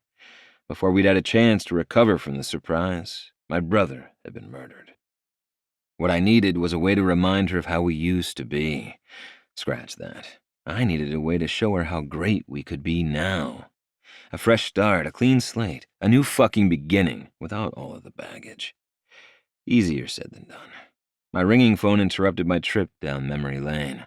The number on the screen made my pulse race. Dahlia. I swallowed hard and tried to sound casual. "Hey, you." "Leo, thank God, are you home?" She sounded out of breath, and Gunnar wailed in the background. I just walked in the door. My already quick heart rate shot into hyperdrive. "What's wrong?" "Someone was in my house." Dahlia's voice cracked. "I don't know who to call. The police were out once already, but they couldn't do anything. Christina wasn't here. I panicked." "Doll, slow down. Who was in the house? Was it a reporter?" Grabbing my keys and wallet, I headed for the door. "No, maybe, I don't know. I grabbed Gunnar and ran." Images of her fleeing with our son in her arms sent a chill down my spine. "Where are you now?" "The neighbors. Can you come?" "I'm on my way. Which house?" I hit the ground floor and sprinted to my car. Her place was only a couple of miles from mine, but it might as well have been in another state. "The pink one behind me." Mrs. Simmons. I remember her. I could barely hear her over the baby. "Call the police again." "They can't help." "Babe, if they were already out, they'll take a second call more serious." I'd never felt so damned helpless. Not long ago, I would have given an order and had an armed security detail on the way. As it stood, I'd have to go through Marco to get help. "You don't understand." She murmured soft words to the baby, but he continued to cry. "Explain it to me." "Hang on." Her voice became muffled as if she was speaking to someone else in the room. "I need to go. Please, hurry." "No, don't you dare hang up." Anything could happen in the few minutes it'd take me to reach them. I couldn't do jack shit about it, but as long as I could hear their voices, I'd know they were safe. "Put the phone down if you have to, but stay on the line." "Okay." Crushing the cell to my ear, I hurried to my car and wove my way through the narrow cobblestone streets of the quarter and crossed Esplanade Avenue. In the background, Dahlia alternated between cooing to her son and speaking to her neighbor. While I could only make out every few words, I distinctly heard her mention the governor, a stalker, and the police. Screw Maggie's advice. I needed to know what the hell was going on. I parked in front of Mrs. Simmons' place and ran to the front door.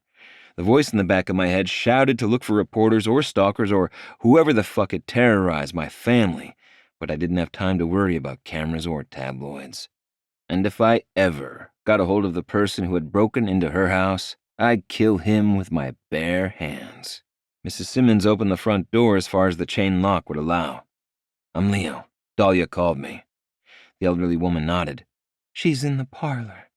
My heart pounding, I followed her deeper into the house. Dahlia's wide-eyed expression broke my fucking heart, but it was Gunnar reaching for me that did me in.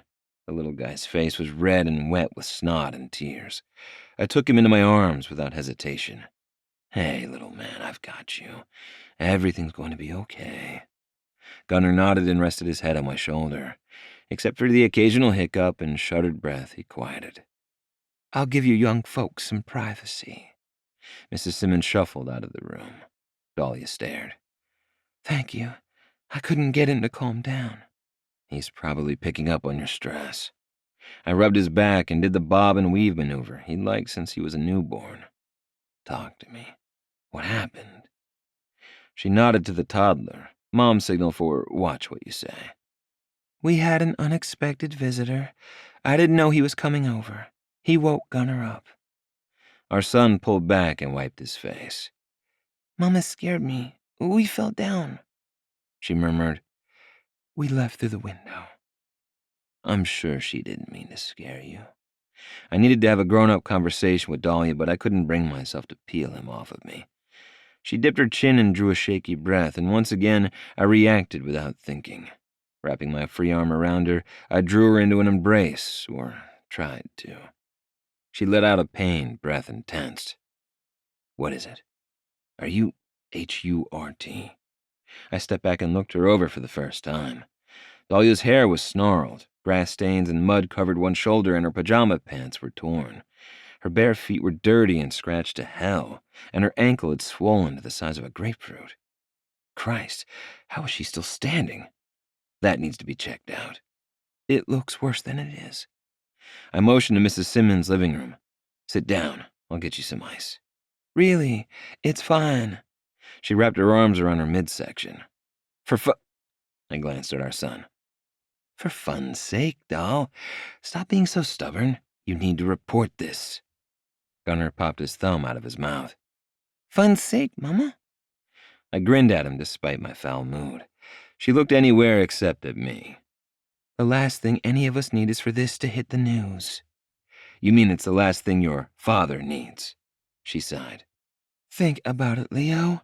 The media's already in a frenzy about the photos of us." What the hell is she talking about? "So, what does that have to do with this?"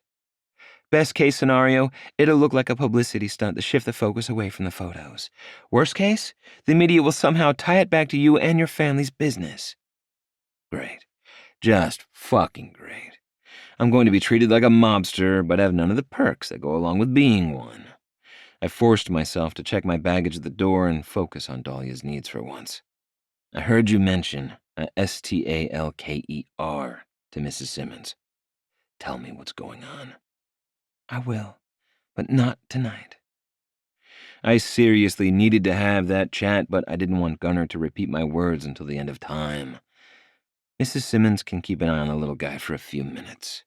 I said, "Not tonight." Dahlia took Gunnar from my arms. "Thanks for coming, but I shouldn't have called you." "That's garbage. Of course you should have called me." My words came out harsher than I'd intended. Calming an emotionally wrecked Dahlia normally involved a careful dance of leading her without being a pushy SOB, although going completely caveman on her worked in dire situations, and the situation was fucking dire.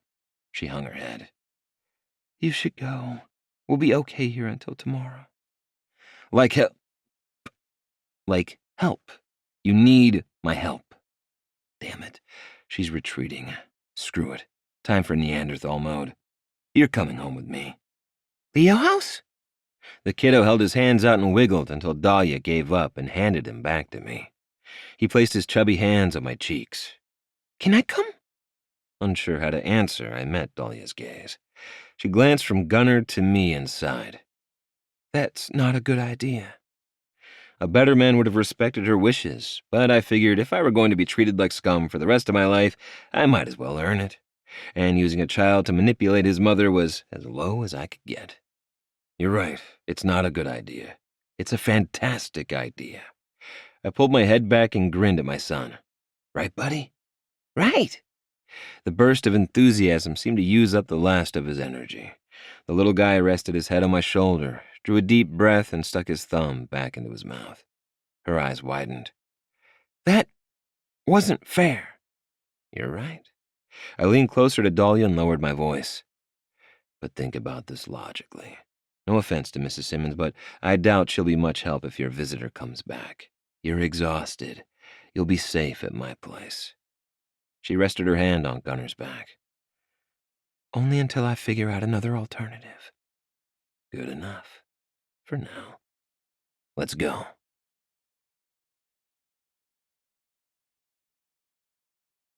Chapter 7. Dahlia. Walking into Leo's condo took almost as much courage as jumping out of a window with my child in my arms, maybe more. I'd been running for mine and Gunnar's lives before, but I'd agreed to stay with Leo of my own free will. What was I thinking? Standing in his living room, surrounded by his things, his scent, his larger-than-life presence, I could hardly breathe, let alone focus. Everywhere I looked reminded me of our time together. The couch, the rug in front of the fireplace, the kitchen counter. We'd made love on all of them. Even the crooked painting in the foyer brought back memories. The damn thing hadn't hung straight since we'd knocked it off the wall in our haste to get each other naked. This is a bad idea. 3 small apricot-colored poodles ran into the room and circled me. That he still had the dogs surprised me. Last I'd heard, he was babysitting them while their owner found a new place to live, 18 months before. I bent to greet them, but stopped short when Leo emerged from the hall, wearing low-slung pajama pants, a white t-shirt, and a frown. Fifi, Cupcake, Eugene, come. He patted his thigh and the dogs ran to his side. I managed to get Gunnar to sleep in the guest room. All it took was his favorite book and the shiny blanket. Shiny blanket? Book? What the heck is he talking about? Leo dipped his chin. Like I said, I've spent a lot of time with him over the past year. He slept here? I struggled to keep the shock out of my voice. You were traveling a lot. The situation left me equal parts irritated and relieved. It had hurt when Leo stopped calling me, but the idea that he'd abandoned Gunnar had devastated me. Given everything that's happened, it's good that he's used to being here. He's a creature of habit. I couldn't make eye contact, but at the same time, I couldn't stop staring. I'd spent the previous year learning to live my life without him. I'd moved on, or so I thought. If I'd truly gotten over Leo, my chest wouldn't ache at the sight of him. Like his father. He wiggled his brows.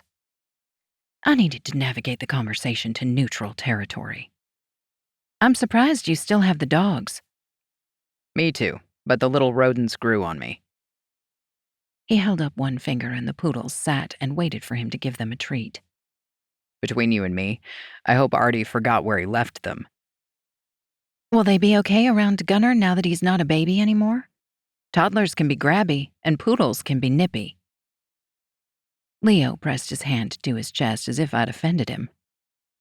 I'll have you know these little darlings adore Gunnar. Right, because you and your itty-bitty dogs have been spending time with him. Rather than trying to defend his actions or his man card, Leo motioned to the couch. Have a seat. I'll get you some ice for your ankle, something for your pain, and wine for your nerves. Then we need to talk. Too tired and sore to protest, I hobbled to the sofa and sank into the plush cushions. I'd always loved the cream-colored sectional. It made me think of clouds or marshmallows.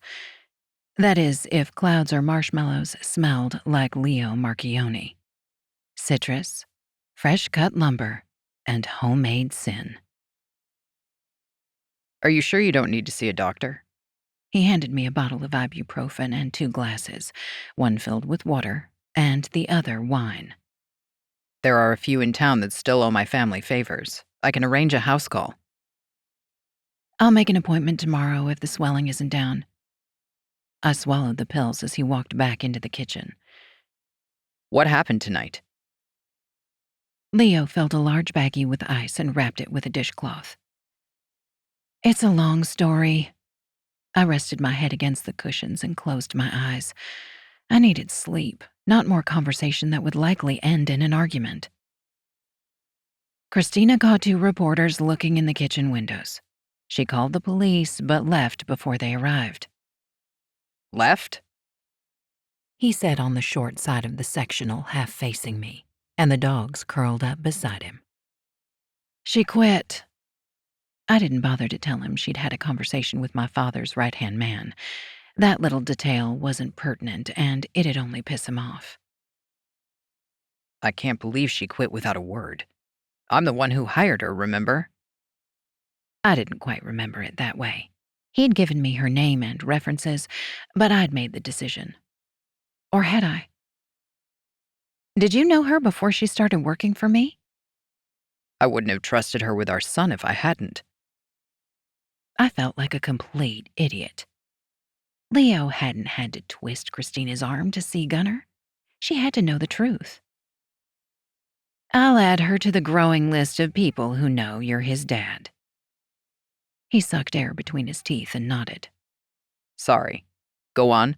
Tell me what happened after she quit.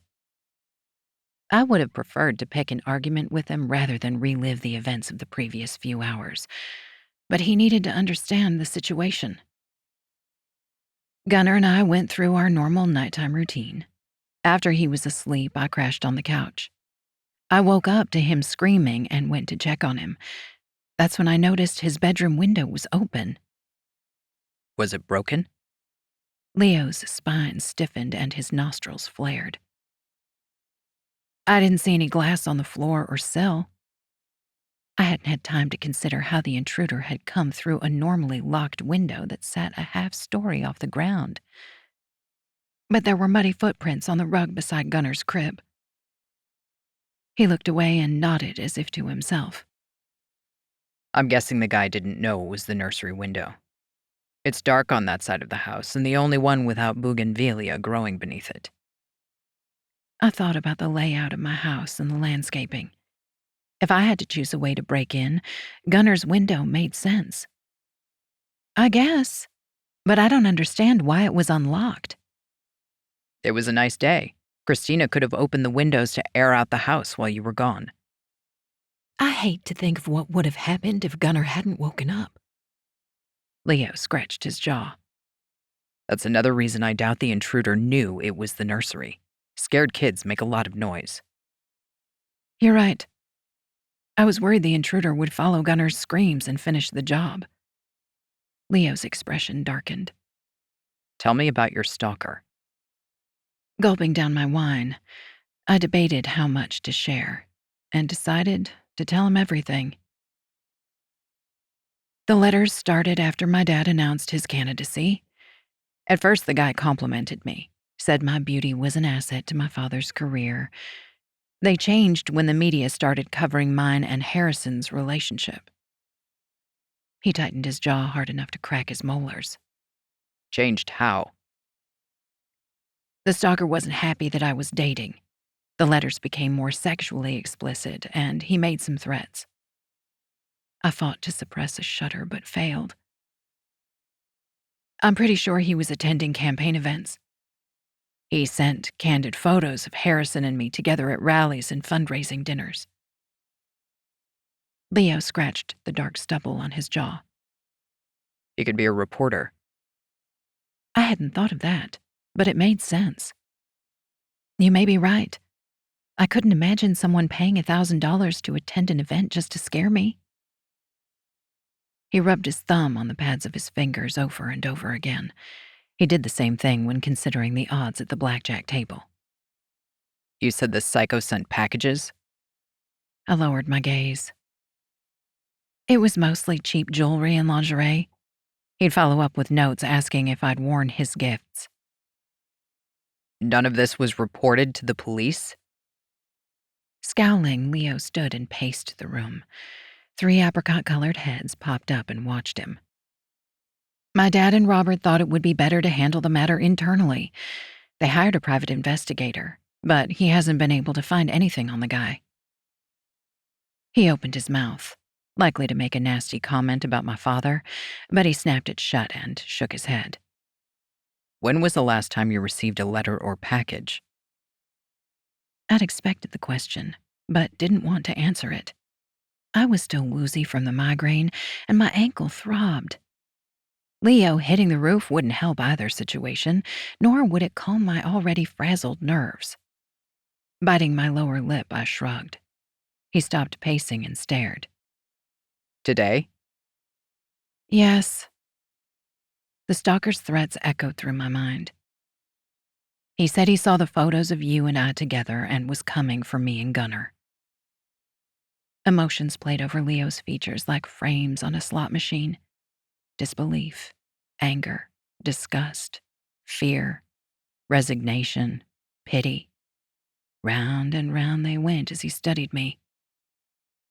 My God, doll. He crossed the room and sat beside me. How are you still functioning after living with this for what? A year? Everyone told me it was nothing to worry about, that it came with being in the public eye. His closeness was both soothing and frightening. No one, not even Harrison, had taken the letters seriously. Sure, Harry had comforted me when I was freaking out, but he'd discouraged me from reporting the stalker to the police. Instead, he'd insisted I remain close to him while in public and tried to do the same in private. Leo was the first person to get it. The fact he still understood me so easily made me want to lower my guard. And that scared me on a level I wasn't ready to think about. That's complete bullshit. You had every right to be concerned. He raised his hand as if to brush the hair from my face, but stopped short. It's been a long day. Why don't we turn in and finish this conversation in the morning? A shower and a warm bed sounded like heaven. A shower and a warm bed with Leo Marchionni would be a completely different kind of bliss. A short-lived pleasure like pigging out on chocolate. I'd love every second of the silky sweet taste, but would wake up with a stomachache and a few extra pounds worth of regret. As if he'd read my mind, Leo sighed. It wasn't a proposition, doll. You can take my room. I'll bunk with the little guy. You don't have to do that. Sharing a bed with him is like sleeping with a mini tornado. I'll crash on the couch. Like mother, like son, I seem to recall you hugging more than your fair share of the bed and covers.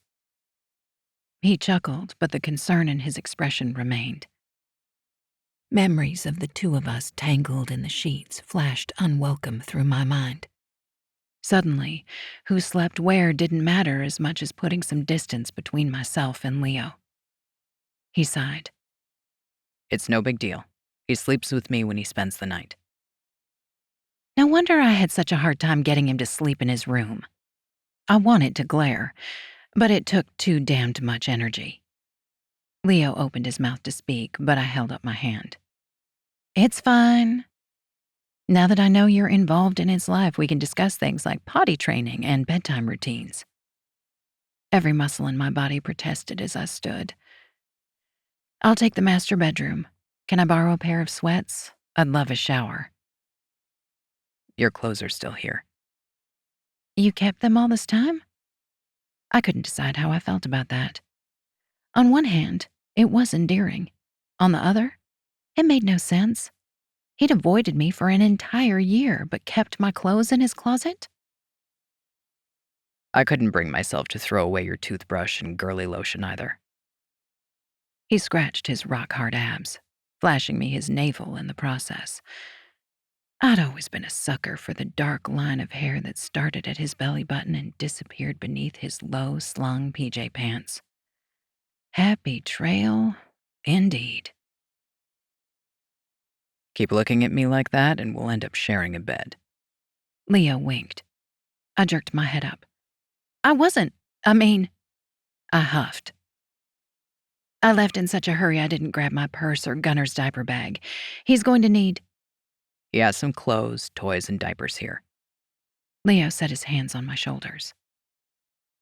I'll get whatever you need from your place as soon as you're out of the shower. My heart skidded to a halt at the thought of him leaving me and Gunner alone in his condo. Don't go tonight. We'll be fine until tomorrow. Doll, you're safe here. We're 4 stories off the ground. No one is coming in my windows. You have to have the code or call to get inside the first floor. Even if someone slipped inside the building, they'd have to get through my security system. Not to mention, the 3 poodle tiers will go nuts if anyone besides the dog walker comes to the door. We'll be okay. The stalker won't come here. That sounded well and good, but I'd passed the point of rational thought. You can't go to my house. What if the stalker is still there? There could be reporters. I'll be back in 20 minutes tops. He drew me closer and pressed his forehead to mine. No one will see me. I'll park by Mrs. Simmons' place and go in through the back. I swallowed past the emotions clogging my throat and nodded. You're trembling. Leo slid his hands down my arms. Forget it. I'm not leaving you. I'll have Stuart or one of Marco's guys take care of it. Thanks. I pressed my lips together, stiffened my spine, and pulled away from him. He cocked his head. You don't have to do that, you know. What? Leo motioned in my general direction. Pretend you're made of steel.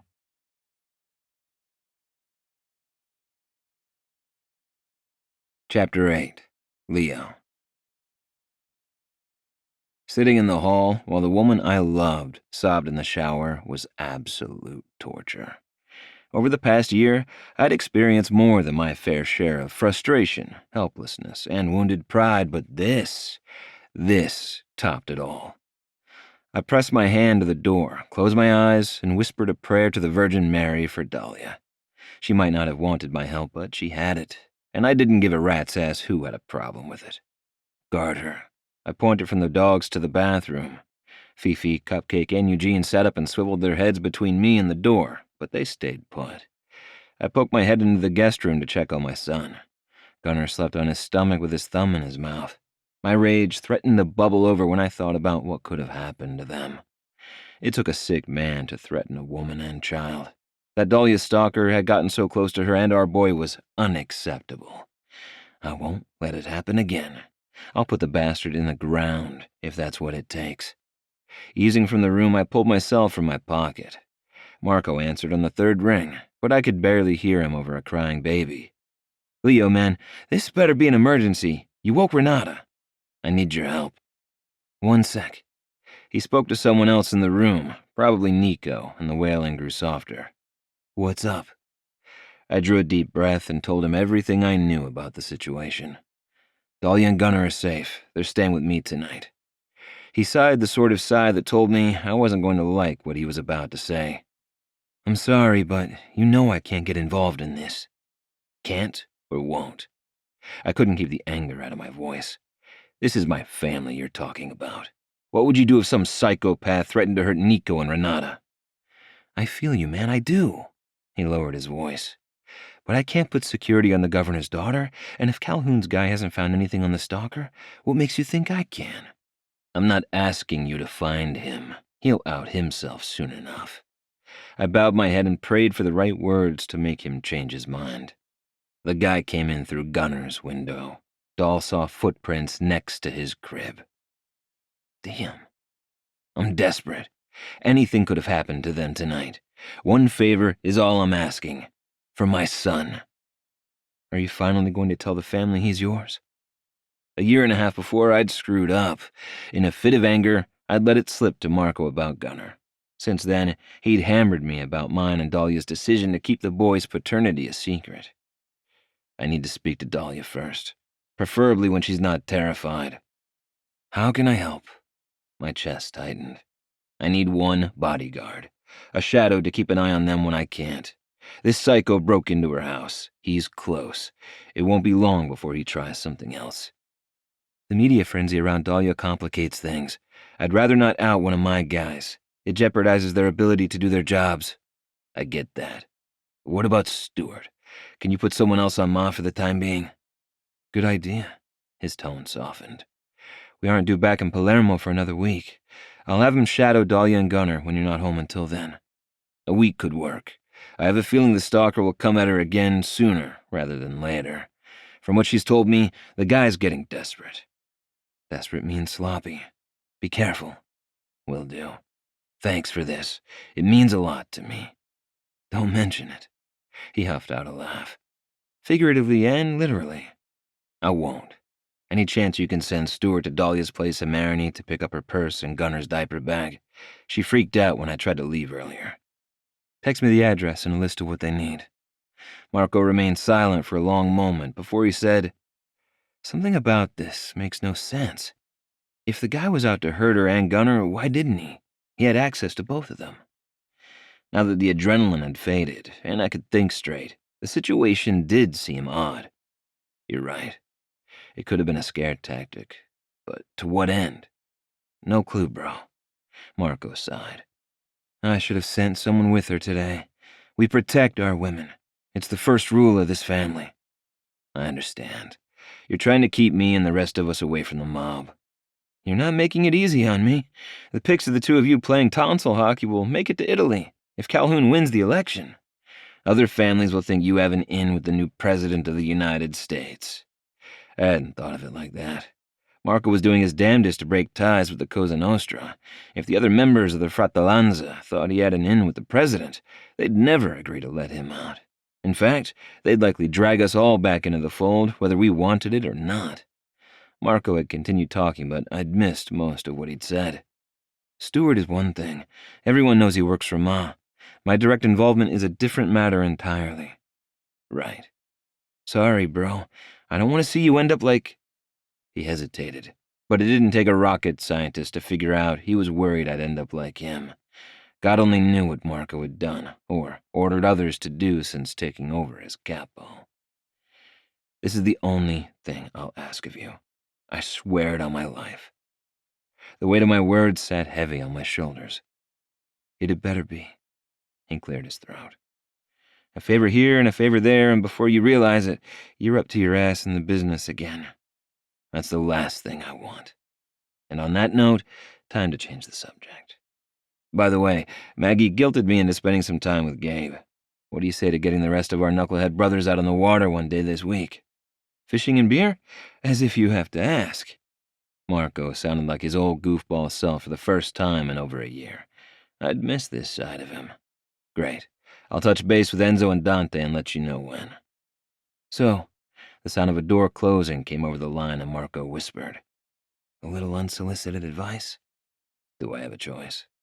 I deadpanned, but in all honesty, I'd take all the fucking advice I could get. Leak a fake location and let Stewart take care of it. He chuckled. If I were you, I'd pack her and the kid up and get out of town. Go to the bayou or the mountains or Timbuk freaking too. Anywhere, as long as there's no internet and spotty cell reception. Is he kidding? And what? Hold her hostage? There are other potential benefits to holding up with Dahlia for a week. Judging by the tone of his voice, he'd wiggled his brows when he'd spoken, or at least grinned like a jackass. I'm not dragging her and my son to the middle of nowhere in hope she'll fall in love with me. Hey, it worked for me. I never would have gotten my shit together with Nico if we hadn't gone to the bayou. I pinched the bridge of my nose. The swamp is no place for a 2-year-old. Besides, I want to be the one to catch this asshole. I'll make sure he knows where to find her and be waiting when he shows up. You're planning to use me as bait? Dahlia whispered from behind me. I turned and met her swollen red eyes, and my heart screeched to a stop. Hey, Marco, I need to run. Dahlia hung her head. I'd never put you in danger. My brother continued to talk, but I disconnected the call.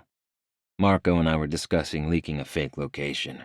He suggested we get out of town, but it'll seem strange if you're not photographed in New Orleans. Right. Like I said, you're planning to use me as bait. I hadn't thought this through enough to come up with a solid plan. Or we find a decoy. Either way, I arranged security for you. Mob security? Her eyes widened.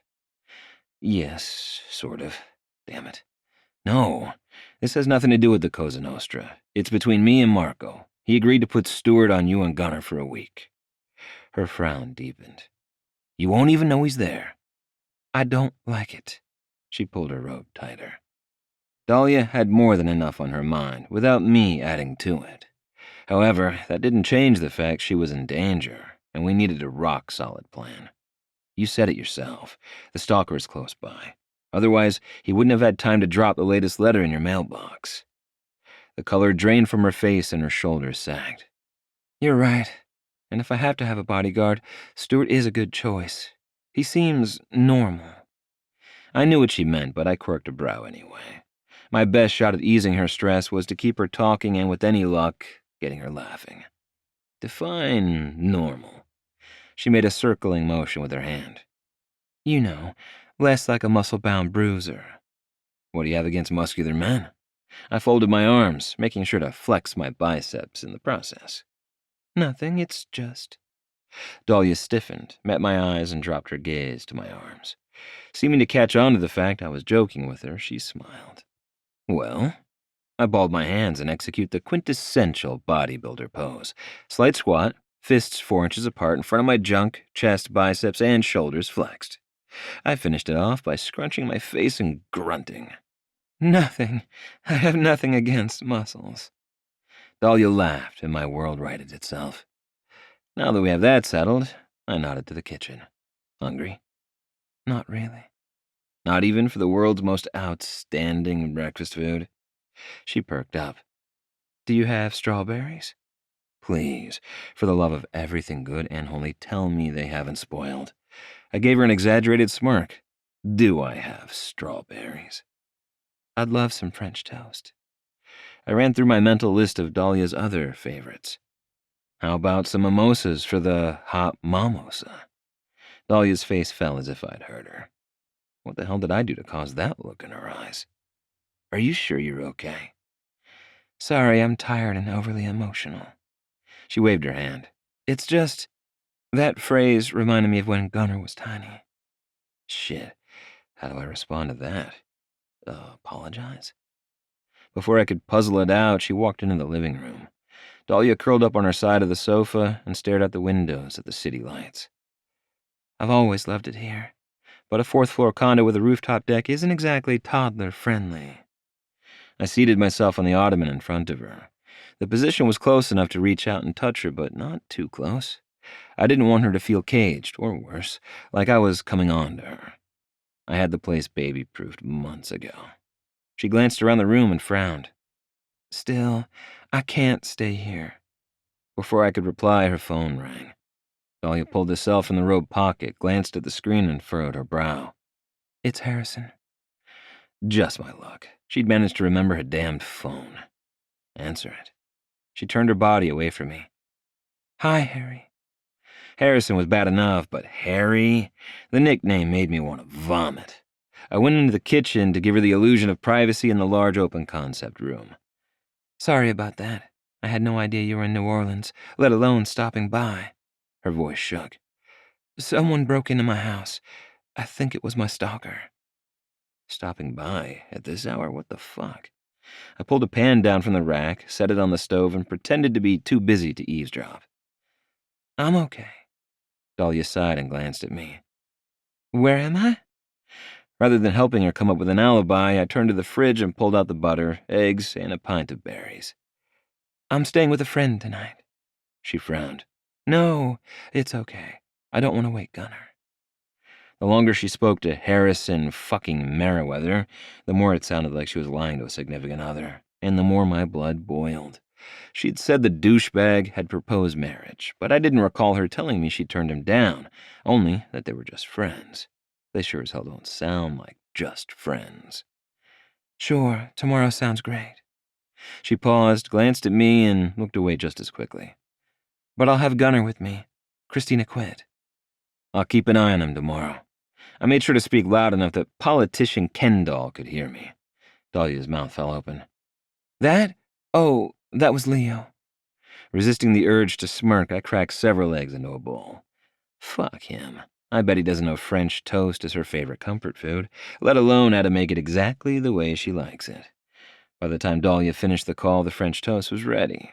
We ate in an uncomfortable silence, or I did, anyway. Dahlia seemed focused on eating. Actually, she seemed too focused. She had a lot going on. It wasn't out of the realm of possibility that she was thinking about Harrison or her dad or the stalker. Or maybe, just maybe, she was thinking about me. Whatever the case, I missed the freaky, almost psychic connection we used to share. This is exactly what I needed. Dahlia swirled her last bite of French toast through the syrup before popping it into her mouth. The satisfied noise she made went straight to my cock. But I did my best to ignore it. It had been a long day and longer night. Neither of us were in any shape to get physical. Besides, if I had my way, I'd spend the rest of my life doing anything and everything I could to hear all of her moans and sighs. How do you do it? She sat back and rested her hands on her belly like she had when she'd been pregnant with Gunnar, minus the baby bump, of course. I took her plate to the sink. Do what? Achieve the perfect bread-to-berry ratio. It's like you know exactly how many strawberries to add to each piece of bread. She polished off her chamomile tea and flashed me a drowsy smile. I'm just that good. Mm-hmm. Between the purr in her voice and the hint of a grin, I couldn't tell if she was flirting or too tired to keep the wall up between us. Not that it mattered. Not yet, anyway. Let's get you to bed, sweetheart.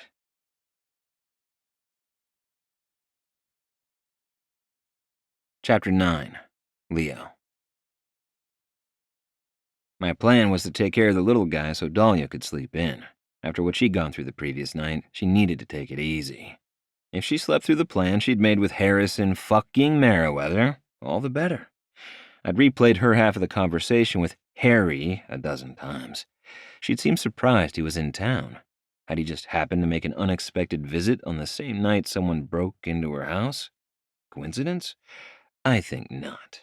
I'd bet my left nut he had something to do with the stalker.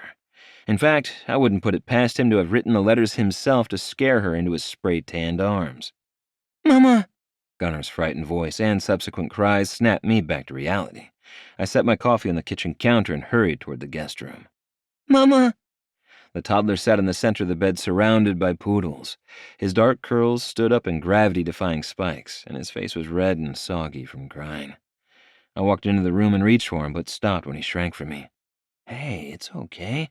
Your mom is sleeping in the other room. What? Mama? He hiccuped between each word. Easing down beside him, I lowered my voice in hopes he'd do the same. How about some scrambled eggs and cartoons? Waffles? He wiped the snot from his nose and rubbed his hand on Fifi. I added bathing the dogs to my growing to-do list. Waffles it is. Gunnar sighed, untangled his legs from the covers, and launched himself at me. 2 seconds after impact, I realized I had a problem. Moisture had soaked through my t-shirt, the toddler, and the bed. The freaking diaper had leaked. Let's get you cleaned up, little man. He scrunched his face. I peed. I see that. Chuckling, I lifted him into my arms and carried him to the guest bathroom. He took one look at the walk-in shower and shook his head. Tub. I don't have a tub. He cocked his head. Mama takes showers. Yes, she does. It had to be a major sin to think about Dahlia wet and naked with our child in my arms, but my brain went there before I could stop it. What do you say? Want to try it out? He gave me a dubious look, but nodded. After stripping him out of the 10-pound diaper and piss-soaked pajamas, I reached in and started the water without thinking. The last time I'd used the shower was to bathe the dogs, and, of course, I'd forgotten to hang the detachable nozzle back up. The damn thing wiggled and whirled like an angry snake. Thankfully, the shower enclosure was the size of a walk-in closet, and the water didn't soak the floor. Gunnar backed away from me, shaking his head. Tub, please. I turned the water pressure down. It's better now. Nothing to be afraid of. Tub. He folded his arms. I don't have a tub. It occurred to me I was arguing with a 2.5-year-old and losing. Give it a try. Gunnar pursed his lips. You try. Why the hell not? I stood, pulled my t-shirt over my head, and slipped out of my PJ pants. Come in with me. Gunnar cracked up laughing. You have undies on. They need washing too. I held my hand out to him. He shrugged and walked into the shower. Why hell not? Wincing, I stepped into the shower. Dahlia's going to kill me. 10 minutes later, Gunnar and I entered the kitchen squeaky clean and wearing dry clothes. I parked him on the kitchen floor with a sack of his favorite toys. Gunnar clapped his hands and did a little dance before dumping everything on the tile. Grinning like an idiot, I gathered the ingredients to make breakfast, including the ancient waffle maker. I couldn't remember where it had come from, or the last time I'd used it. Mama! Gunnar grinned like the Cheshire Cat. Good morning, sunshine. Dahlia kissed the top of his head on the way to the coffee, but stopped short when she spotted the waffle maker. I was wondering where that went. I turned my kitchen inside out looking for it. I didn't realize you'd left it here. Memories of making waffles with her filled my mind. We'd started out strong, but gotten distracted making out and burned them beyond all recognition. How could I have forgotten? Are you okay? She cocked her head. I waved her off. Yeah, just zoned out there for a minute. How's the ankle? Sore, but the swelling is down. Is it okay if I borrow an ace bandage? Take whatever you need. I nodded toward the boy. Gunnar and I had a shower. Looks like I'm going to need to do laundry and buy some more sheets. Uh-oh. She made a sour face. Did it soak through to the mattress? Doubt it. I put an industrial-strength liner on it when Marco was in college. He crashed here a lot back then. Didn't want the bed to get an STD. STD? Gunnar repeated the acronym several times. Dahlia frowned. Shit. Not STD, STP. They're a rock band from before you were born. STP? His brows rose. That's right. Rather than opening my mouth and risk more bad words falling out, I focused on making the damned waffles. Do you have plans today? Are you sure you're up for babysitting this afternoon? Dahlia sat at the kitchen table and sipped her coffee. It's not babysitting. I glanced to the little guy and lowered my voice. When it's my own son. Her expression softened. You know what I mean. Are you sure you have time? I needed to swing by my hotel, grab some groceries, and make a stop at the Marchionni Corporation. However, I didn't want my son anywhere near Harrison Merriweather. Nothing that can't wait until later, or tomorrow, if you're uncomfortable staying here alone for a couple of hours. Sorry I overreacted last night. We'll be fine here while you're gone. I should pick up some kid-friendly food. Make a list of anything else you need while I finish breakfast. Sure, but I'm hoping we'll be out of your hair in a day or two. She walked to the junk drawer and pulled out a pen and paper. For the first time in my life, I couldn't make heads or tails of her behavior. Why would she make a list if she was leaving? You're welcome to stay. I don't think that's a good idea. Dahlia glanced between Gunnar and me. But I'll take you up on your offer to have Stuart keep an eye on us until we leave. I had about 1,000,000 questions, but bit my tongue. I'd have plenty of time to ask them when we were alone, and preferably after she'd had her coffee. However, there was one I couldn't resist asking. Any idea where you'll go? She met my gaze. Harrison offered his place in Baton Rouge. I turned my back to her so she couldn't see my expression. Sounds downright cozy. He's hardly ever in town. My father has him working on the campaign nonstop. She sighed. I'm sorry, Leo. A lot has happened in the past year. Things changed. You're an adult, capable of making your own mistakes. Just make sure you have security there. I set a plateful of waffles on the table. Shouldn't you be getting dressed? You don't want to be late for Prince Charming. Prince Charming! Gunnar giggled and climbed into his chair. That's right, buddy. Prince Charming. I threw my head back and laughed. Be nice, both of you. Dahlia seemed to struggle between laughing and bursting into tears, snagged a waffle, and retreated down the hall. I understood her confusion. Hell, I was right there with her, but that didn't mean I was going to let her go without a fight. As long as I kept her smiling, we could work through anything. All I had to do was remind her we belonged together. Harrison fucking Merriweather can kiss my Sicilian ass. Chapter 10. Dahlia. The men in my life have lost their minds. Every flippin' last one of them. Even Gunnar. I had no idea when it had happened. It seemed like an all-of-a-sudden kind of thing. But the testosterone-induced insanity could have been lurking under the surface for quite some time. Like mold in a washing machine. An occasional whiff of something sour until it hit critical mass, and the stench became overwhelming. All I knew for sure was I needed to get a handle on the situation before one or all of them passed the point of no return. The little guy would be fine once things settled. My father would return to normal once the media calmed down. Robert would fall back in line eventually. Leo and Harry were a different story altogether. I planned to set the record straight with Harrison at brunch. Not that I should have to. I'd made my feelings or lack thereof known for months. Of course, that hadn't stopped him from proposing a made-for-the-cameras political marriage. Despite what I'd told Leo, I knew it'd be a very bad idea to move in with Harrison. Living there had more strings attached than a dozen marionettes. We were friends, nothing more. Leo was complicated. I'd loved him my entire adult life, and despite our separation, that hadn't changed. Unfortunately, the circumstances that had kept us apart hadn't changed either. Not really. The buzzer rang, alerting me that someone was at the door. Stuart was on time, but I was running late. I took one last look in the mirror and frowned. In the year I'd known Harrison, he'd never seen me without makeup. Hell, he'd never seen me in jeans and a t-shirt. Our relationship, if you could call it that, had consisted of work, campaign events, and meals with my father and Robert. Like it or not, he's going to meet the real me today. I tucked my ponytail under my ball cap, grabbed my purse, and hurried into the front room. Gunnar glanced up, took in my purse and shoes. I braced myself for a million questions and possible tantrum, but he turned his attention back to his miniature cars. At least one of us is comfortable here. Leo, Stuart, and a beautiful dark-haired woman stood in the kitchen whispering, but stopped when they saw me. My mind immediately flashed back to the hundreds of mob-related conversations I'd walked in on during my time with Leo. Sorry to interrupt. I heard the buzzer. Leo forced a smile.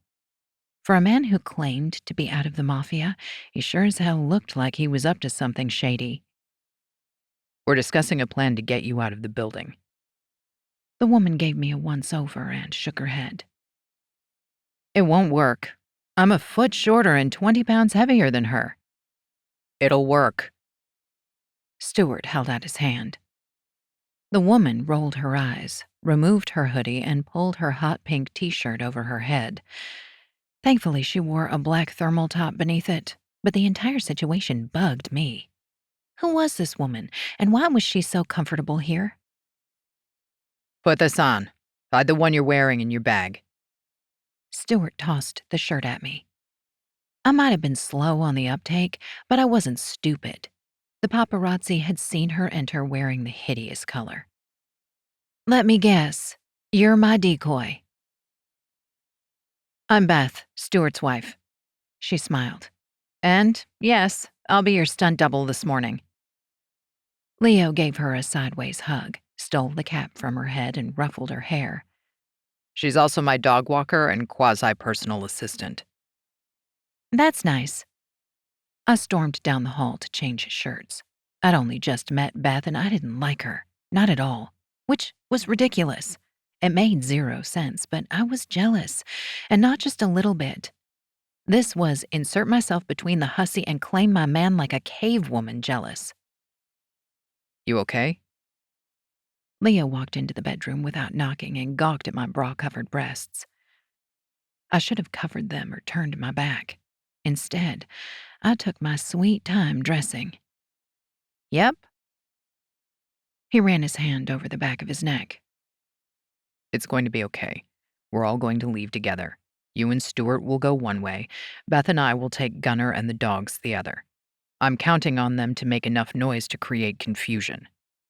Who? The dogs or the reporters? I tucked the shirt into my jeans and took a step toward him. Both. He lifted his hand as if to touch me, but stopped short. Getting you back into the building will be easier. The shop next door opens at noon today. They have a delivery entrance and access to the fire escape. From there, it's 4 flights of stairs and a short jump to my deck. I'm sorry I've caused you so much drama. I stood close enough to smell the soap and aftershave on his skin. It took every ounce of my willpower to keep my hands to myself. Stop apologizing. Dodging the paparazzi is a small price to pay for time with you and Gunnar. Leo reached for me again. Only this time he didn't drop his hand. He cupped my face and ran his thumb over my cheek. Don't go to Baton Rouge. Leo. Part of me wanted to stay, but I needed time and space to think things through. I couldn't do that with either man. I wanted to go home, but between Robert's threats and the stalker, that wasn't possible. I know. I hurt you. It's too soon. He kissed my brow. But promise me I can see you and the little guy on Christmas. Spending the holiday with my family meant a stuffy dinner at the governor's mansion. On the other hand, the Marchionnis started celebrating with the traditional feast of the 7 fishes on Christmas Eve, partied through New Year's Day, and didn't stop until the Feast of the Epiphany. It would be a blast, but it was out of the question. They didn't know about Gunnar. My family will be expecting us. I absolutely hated how complicated everything in my life had become. Ma's planning to host everyone in Comiso this year. You want us to go to Sicily? I understood why Evelyn would want the Marchionnis in Italy for the holidays. It could very well be Leo's father's last Christmas. That would be incredible, but no. I thought we could celebrate here, just the 3 of us. My heart broke for him, for our son, and a little for myself. I followed him to the front room.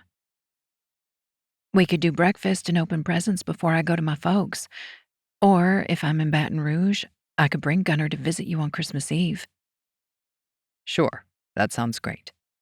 You should go before you're late. I'm sorry. It's just so Complicated? Leo smiled, but I knew his expression was a lie. He handed me Beth's hoodie before turning to Gunnar. Let's get your jacket on, little man. We go bye-bye? He glanced between the adults. Kneeling in front of him, I helped him with his coat. You're going for a walk with Leo and the dogs. I have a meeting, but I'll be back soon, okay? Gunnar ran to Leo and held up his arms. Up. My vision blurred as Leo settled Gunnar on his shoulders. Father and son wore expressions of pure joy, and there I stood on the outside looking in. Stuart turned to me. We'll give them a minute or 2 head start. Sure. I had serious doubts the plan would work, not to mention second thoughts about going at all. Beth clicked the leashes on the poodles and slid on an enormous pair of sunglasses. Ready? As ready as I'm going to be. Leo's grin faded. Doll, we've got this. They'll be too busy snapping pictures of me and Beth. It's not about the reporters. My voice cracked. He furrowed his brow. Then what is it? Gunnar wanted no part of whatever was happening between the adults in the room. He grabbed Leo's ears and used them like reins to steer his noble steed back toward the door. Let's go, now. We'll talk later. I motioned for him to leave. Stuart and Beth exchanged glances. Are you sure?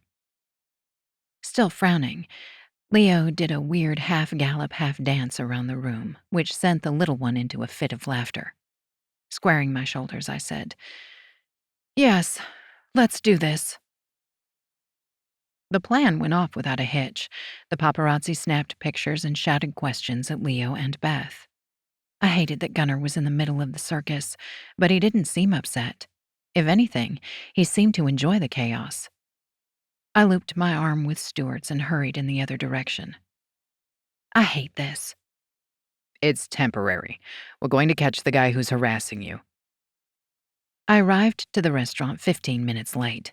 Not great, but nothing out of the ordinary for me.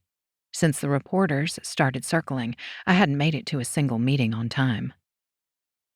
I'll text you when I'm ready to go. I didn't bother to check the mirror. I knew I looked an absolute wreck.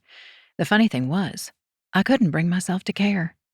All I wanted to do was get this over with and get back home. Home? To Leo's. I wanted to get back to Leo's. Stuart scanned the area before turning to me. I'll park and keep an eye on the door in case there's any trouble. Thanks. I walked into the crowded bistro and spotted Harrison sitting at a table in the front window. He met my gaze and smiled, his campaign event smile, convincing but fake. I'm sorry I'm late. I slid into the chair that put my back to the glass. The paparazzi aren't giving up. Leaning close, he hissed. What did you think would happen after that kiss? I'd expected his tone, but I wasn't in the mood to deal with one more thing. I'd rather not discuss it. That makes two of us. He slid a key across the table. Do you need any help moving your things? I appreciate the offer, but I can't move in with you. Of course you can. He motioned for the waiter. My nerves made the waffle I'd eaten feel like a 10-pound weight in my stomach. Don't. I'm not staying. He sighed and softened his tone. We need to talk, and we can't stay here without ordering something. I can't marry you. There. Short, sweet, and to the point. I'd told him as much before, but for whatever reason he'd chosen to ignore me. He rested his hand on mine. You've been through a lot in the last 24 hours. Now isn't the time to make any rash decisions. This isn't a rash decision. I gave you my answer the night you proposed. I sat back and folded my arms. Harry turned to the waiter. I'll have the smoked salmon Benedict, and she'll have the egg white Florentine. Actually, nothing for me. I forced a smile. Make that 2 cafe au laits.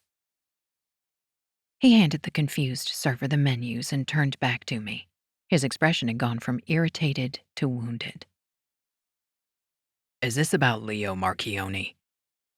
I told you I didn't want to marry you before I saw Leo again. Until that moment, I wouldn't have thought it possible my rejection had actually hurt him. His career, yes, but his feelings, no. I'm not in love with you. Are you in love with Leo? Harry rested his elbows on the table and clasped his hands. It would have been so easy to lie to him, to tell him what he wanted to hear, but I couldn't bring myself to deny my feelings. Part of me will always love him, but this isn't an either-or situation. I'm not picking him over you or vice versa. Then, may I ask why you're refusing me? I just told you why. I don't want either of us to end up cold and bitter in a loveless marriage, Harrison. He gave me a patient smile. Over the previous year, we've become good friends. Dare I say we're fond of one another?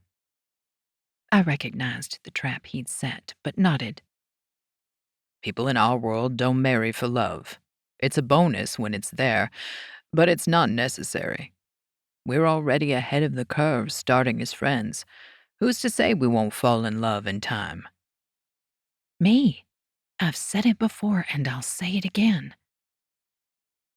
I'm sorry. I can't marry someone in the hopes I'll love them someday.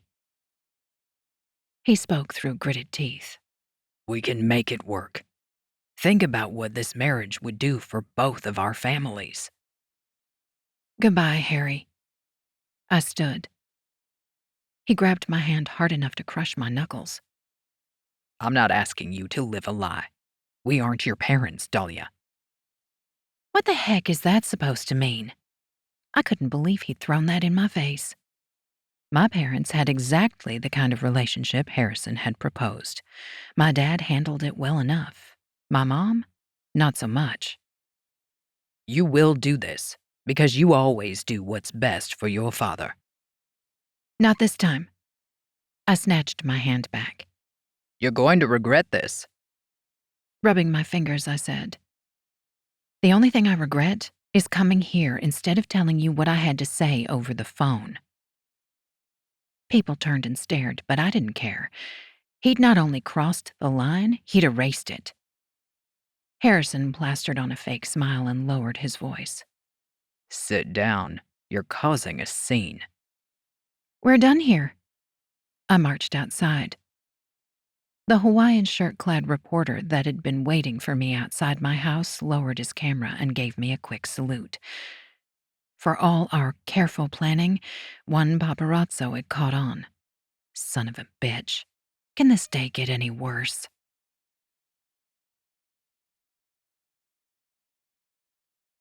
Chapter 11. Leo. I'd lost feeling in my ears, but Gunner's laughter made it all worthwhile.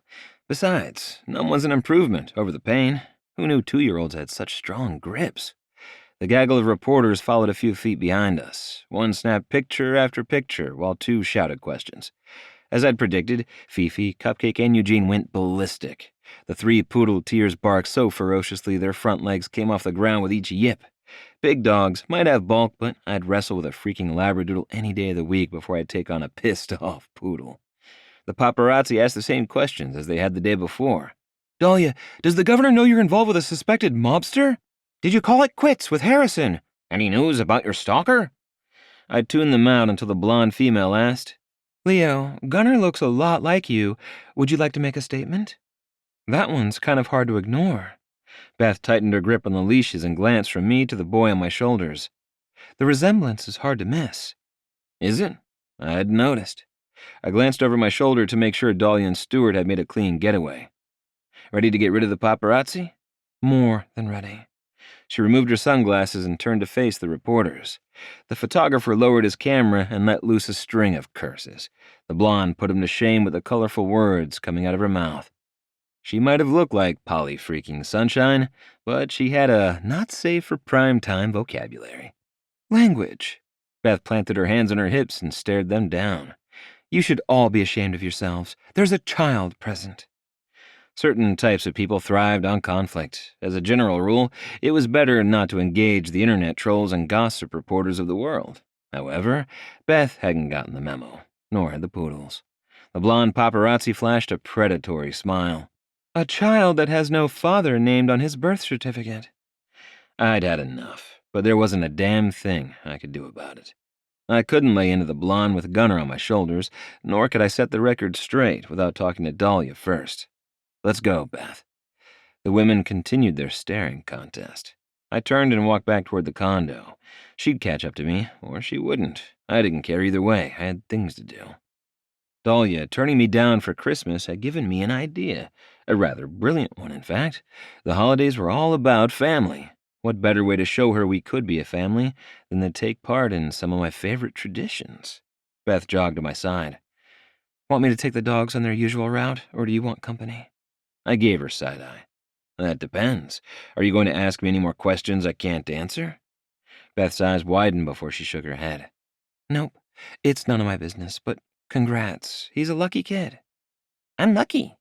Gunner hugged my head, half blinding me in the process. We both are. Love you, little man. I pretended to gnaw on his leg and was rewarded with peals of laughter. What do you want Santa to bring you for Christmas? Fish, he said without a moment's hesitation. I whispered to the mother of 2 rambunctious boys. Can 2-year-olds have fish? Beth tugged on Gunner's pant leg. Do you want a fish to eat or a pet? To pet it. He ran his hands over my hair as if to demonstrate. In the grand scheme of things, fish aren't so bad. He could have asked for drums or a snake. She gave me a sly smile. Drums and snake, too. He leaned forward and turned my head until he met my gaze. Okay, Leo? Judging by Beth's laughter, she'd set me up for that one. Sure, buddy. We'll write a letter to Santa when we get home. Love you, Leo. He hugged me again. Gah. Beth shook her head and followed us back to my building. You two are enough to make me wish Stuart hadn't gotten a vasectomy. I winced for the sake of the other man's balls and opened the door for her. Too much information. Back at my place, I pulled Gunnar from my shoulders and planted him at the table with a box of crayons, pencils, and paper. Do you want me to write the words? I write it. Gunnar managed to find the only marker in the box and wrapped all 5 fingers around like a small club. He scribbled a black blob on the paper, frowned, and held the marker out to Beth. Help, please. I took advantage of his distraction to make a couple of calls to set my plan in motion. I ordered cookies from a local bakery and a turkey dinner from my hotel's restaurant. Within the hour, the unused Christmas decorations at Marchionni Corp. would be delivered to the condo. I might not have mob connections, but I could still get shit done. Now all I need is a tree. I dialed Dante, my only remaining single brother. The rest would undoubtedly have their hands full with their wives and children. He answered on the second ring. Hey, bro, what's up? I need a favor. Walking out of the room so Gunnar wouldn't overhear, I whispered, Any chance you could help me get a Christmas tree today? Dante laughed. It's not complicated. You go to the lot, pick one out, and drag it home. I can't leave. I'm watching Dahlia's son. The line went quiet. D, you still there? Yeah, I'm here. He sucked in a breath. I heard about the trouble she's having. Are her and the kid with you permanently? If I have it my way, yes. Is that a good idea? I'd had about all I could take with invasive questions for one day. It's a very good idea. So good, in fact, I want to surprise them with a fucking tree. Are you going to help me or not? Another one bites the dust. Dante chuckled. Looks like I'm the last Marchionni brother standing. Pinching the bridge of my nose, I said, I'm working on it, but I have a long way to go before you need to start planning my bachelor party. How big? What the hell is he talking about? Come again? What size tree are we talking? I'd never bothered to put up a tree at my place because my brothers and I crashed at my folks over the holidays. But given the rate they were procreating, that would be difficult. Tall enough to impress a 2-year-old? Dude, I'm pretty sure a branch with a star and lights on it would impress a toddler. He muttered something under his breath. I'll figure it out. Be there in a couple hours. The front door opened, but the dogs remained blessedly quiet. Since their walker was already in the kitchen with Gunnar, it had to be Dahlia and Stuart. Thanks. Get a stand, too. I needed to get off the phone and find out what had happened with Harrison. And a goldfish. Are you serious? Out of the 3 choices Gunnar had given me, I'd pick a fish over a drum or snake any freaking day of the year. The little one asked for a fish for Christmas. Dante groaned. Anything else while I'm playing personal shopper? Just the tree, the fish, and whatever else I need to keep it alive. I disconnected the call and walked back into the kitchen. Mama, look. Gunnar held up a stack of papers, each with 1 or 2 scribbled crayon marks. Wow, those are beautiful. Dahlia smiled, but between her tight jaw and stiff posture, I had a feeling brunch hadn't gone well. The little guy placed the pages side by side on the table. This one is a drum, this one is a snake, this one is a fish. Interesting choices. She glanced at me for the first time since she'd returned. He's writing his letter to Santa. I rested my hip against the counter and folded my arms. Beth gave Stuart a longing look that had the big guy shifting his weight from one foot to the other. He cleared his throat. We should get going. Dahlia, call me if you need to go out. I will, and thanks again. She all but collapsed into the chair beside Gunnar. I walked the couple to the front door, gave Stuart a sympathetic smile, and Beth a quick hug. Next time, I'll throw some steaks in the grill and make a party out of it. Stuart glanced past me to Dahlia, pressed his lips into a thin line, and shook his head. Not that I had any doubt about her mental state, but his gesture confirmed my suspicions. I wanted to know what the hell had happened, more than I wanted my next breath, but it wasn't the time to ask. Suddenly, a day full of Christmas traditions seemed like a very bad idea. Mama, look. Gunnar waved a drawing that resembled an inkblot test in front of Dahlia's face. Once again, she smiled. That's great, baby. I'm not a baby. He slammed his hands on the table and sent the crayons flying. Dahlia closed her eyes and pressed her hand to her temple. Okay, little man, that's enough. I'd never sounded so much like my dad, and I didn't quite know how I felt about it.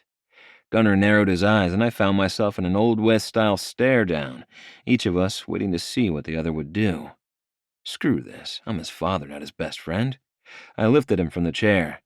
We have a big day ahead of us, but first, it's nap time. No nap. He flung his head back against my cheek hard enough I saw stars. Tucking him under my arm like a sack of kicking, screaming potatoes, I headed down the hall. As if by magic, Gunnar calmed when we reached the bedroom. He rubbed his eyes and climbed into the queen-sized bed without prompting. Shiny blanket. I didn't get his fascination with the sleeping bag, but he loved the slick fabric. Have a good nap. He held out his arms to me. Hugs. How a tiny human could go from raging lunatic to the cutest thing in the world in a matter of seconds was beyond me. I gave him a quick kiss on the brow and a gentle squeeze. Sweet dreams. Gunnar mumbled something and rolled to his belly. I returned to the kitchen to find Dahlia standing at the window, staring out over the French Quarter rooftops. She glanced over her shoulder and gave me a tired smile. Thank you. He was asleep before I closed the door. I wanted to hold my arms out to her the way our son had done to me, but I doubted it would have the same effect. Want to talk about it? Harry didn't like what I had to say. She wrapped her arms around herself and turned away, even though he'd heard it all before. Standing behind her, I rested my hands on her shoulders. Why don't you relax while Gunnar's sleeping? We're going to have a busy afternoon. I could use a nap. She pulled away and took a few steps toward the hall. That she didn't ask about what I had up my sleeve worried me. The Dahlia I knew would have begged and pleaded for hints until she'd gotten every detail and utterly ruined the surprise. Dahlia spoke with her back to me. Leo? Yeah. What do you have planned? She turned and gave me a crooked grin that told me everything would be all right. Eventually. Chapter 12. Dahlia. I woke to my favorite and least favorite sounds. Gunnar's laughter and Christmas music. This wasn't just any Christmas music. It was the cheesy kind that my grandparents had listened to. Way too peppy with tones that made it sound like it was played in a tin can. The aroma of fresh-baked cookies made me curious enough to brave the holiday spirit and leave the warm safety of the bed. So far, my day stunk. Heck, the previous 24 hours were a dumpster fire. That baked goods could make me smile gave me hope that things would eventually return to normal. Like I know what that is anymore. I snuck down the hall and gasped at the condition of Leo's living room. Boxes, some empty and some stuffed with decorations, covered the floor, and a short and squat tree stood near the French doors leading to the deck. This has to be Leo's surprise. A perfect golden brown turkey sat on the kitchen island waiting to be carved, and unless I was mistaken, he'd baked my favorite pie. Like the Grinch, my heart swelled 3 sizes. Unfortunately, it felt like an overinflated balloon, and the reason behind Leo's holiday extravaganza was the needle. I'd made excuses when Leo had asked to spend time with Gunnar on Christmas, so he created the holidays here a couple of weeks early. Mama, look! I have a present. Gunnar did a happy dance that put Snoopy to shame. Can I open it?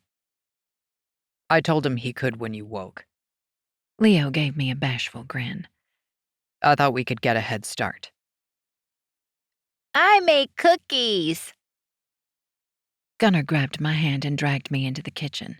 His expression reminded me so much of his father's, my chest tightened. I swallowed hard and bit my lower lip to keep it from trembling. What kind of cookies? The Santa kind? The poor sugar cookies might have started out in the shape of St. Nick, but they turned into mounds of red and white icing and silver sprinkles. Those look delicious. He smirked. Leo made yucky ones. Oatmeal raisin were my absolute favorite, but Gunnar hated all things grape, including the dried-up variety. You two have been busy. I kissed the top of his head and made my way to his father. Slipping my arms around him, I whispered, "Thank you." You're welcome. Leo's expression softened along with his voice. Do I get a kiss too? I, Stepping back, I cursed my stupidity. I'd forgotten all the reasons Leo and I weren't a couple. I'd let the comfort and familiarity lull me into letting my guard down. The problem was, it felt so damned right. Kiss Leo. Gunnar clapped his hands. How can I possibly refuse? I brushed my lips across his cheek, but before I could pull away again, Leo's hand snaked beneath my hair and held me in place. What started as a sweet gesture turned into a knee-liquefying ravishing that ended with me clinging to him while he dipped me backward. Gunnar giggled. Silly mommy. Leo lifted his head, just far enough to wink at our son. Silly indeed. I smiled from my upside-down position, but it didn't last long. Until I figured out what my future held, Leo and I needed to keep it on a friends without benefits level. If not for our sakes, then for Gunnar's. Leo set me upright. How about that present? Yes. Gunnar lunged for the box on the counter. Easy there. Leo reached for it, but it was too late. Whatever was inside leaked through the candy-red package. Yuck. Holding his wet hands in front of himself, Gunnar screwed up his face. What is that? I braced myself for the oncoming tantrum. It's just water. Leo set the box on the table gently and nodded to the red-faced toddler. Pull the ribbon and open the box from the top. Gunnar snapped his mouth shut, climbed onto a chair, and gently untied the bow. With a little assistance from his dad, he lifted the lid and peered inside. His eyes widened and his mouth opened. In ultra-slow motion, a smile split his face as he glanced at us and back inside. I'd never seen him react with such awe or dramatics. What is it? Fish. Gunnar grabbed for the box again, but this time Leo was ready for him. We have to be careful not to shake his house. He pulled the bowl from the box and set it on the table. A bright yellow goldfish swam in nervous circles around a sprig of plastic leaves. The child nodded without taking his eyes off the fish. You bought him a pet? Never, and I mean never in a million years would I have given a living creature to a toddler. He loves visiting the aquarium. Leo whispered. It was the first thing out of his mouth when I asked what he wanted for Christmas. Thank God he didn't ask for a pony. Watching Gunnar stare at the fish eased my irritation a little, but I couldn't shake the feeling this was a very bad idea. Too many things could go wrong, not least of which the fish could die. Remember, don't shake his house. Leo stood. I not. He leaned close and kissed the glass bowl. I seated myself at the table to help keep an eye on the situation. What are you going to name it? Leo. Gunnar nodded. Leo Fish. Won't that be confusing, having two Leos? The boy gave me a "you can't be serious" expression that made me wonder what sort of hell I was in for when he hit his teen years. I like it. Walking into the kitchen, Leo smiled like a kid with the golden ticket. Let's eat. Then we have a tree to decorate and stockings to hang. By the time Leo and I put the star on the tree, I needed a second nap, and I wasn't the only one. Gunnar had zonked on one of the fluffy dog beds before we'd finished untangling the Christmas lights. Leo fared a little better, but he'd lost some of his enthusiasm while searching for the burnt-out bulbs. I'm exhausted. I sank onto the couch and let my head fall back against the soft cushions. Same. Leo plopped down beside me. Do you think he had a good time? You have to ask? It's hard to tell the difference between fun and a sugar high. He laced his fingers with mine.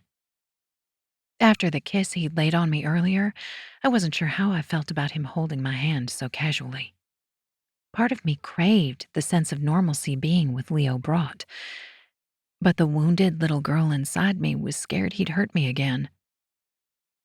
As if moving more than his neck was simply too much effort, he rolled his head in my direction. What happened with Harrison today? I told him I didn't want to marry him. Again. The meeting seemed more like days before rather than hours. It was so easy to pretend the rest of the world didn't exist while locked in the condo with Leo and Gunnar. Too easy. He didn't take it well. More like he won't take no for an answer. He has some ridiculous idea that I'd make the perfect politician's wife and doesn't care about the minor details, like the fact that I don't love him. He's an idiot. Leo grinned. But I'm happy to hear you're not in love with the schmuck. Biting back a smile, I pulled my hand free to cover my yawn. I'm going to turn in for the night. Thanks again for doing all of this for Gunnar. It wasn't just for Gunnar. He used his bedroom voice, low and sexy. A little red warning light blinked in the back of my mind. I needed to put some distance between us before I did something I'd regret. Something like run my hand through his silky dark curls, or kiss the 5 o'clock shadow on his square jaw, or let my fingers do the walking down his happy trail. Leo didn't share my reservations. He cupped my face and moved closer as if to kiss me. But instead he pressed his brow to mine. Eyes closed, he whispered. Give us a chance, doll. I eased back from him. I want to, but I'm scared. I won't hurt you again. He gave me a heartbreaking smile. We're good together. Warmth spread from my chest to my fingers and toes. I had no doubt I loved this man, and I believed he loved me too. But I doubted it was enough. We couldn't go back to the way things were between us. I couldn't spend another 10 years hiding my feelings. At the same time, going public had the capacity to hurt people I cared about. I wasn't ready to tell my closest friends I'd lied to them about Leo and Gunnar for years. I need time to sort things out. It's been a crazy 24 hours. He nodded and hung his head. Get some sleep. I'll make sure the place is Gunnar-proof.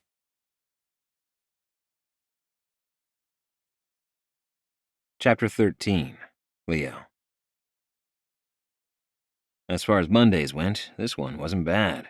It had started with sharing breakfast with the love of my life, our son, and a fish. They had a way of making even the dreaded first day of the week brighter, and I was determined to do whatever it took to keep them under my roof. The first step to making that happen? Taking Harrison fucking Merriweather down. I marched into Marchionni Corp and took the elevator to the 6th floor. Something was up with the politician. It was awful convenient that he happened to be in New Orleans the night the stalker had broken into Dahlia's house, and I didn't believe in coincidences. I might not have access to Marco's resources, but I still had a few tricks up my sleeve. I spotted the person I needed to see in a cubicle decorated with sci-fi posters and Star Wars figurines. Julia Carpenter took one look at me, went a little green around the edges, and slumped out of sight. What the hell? The young woman didn't look old enough to drink, but she had a mind that belonged at NASA.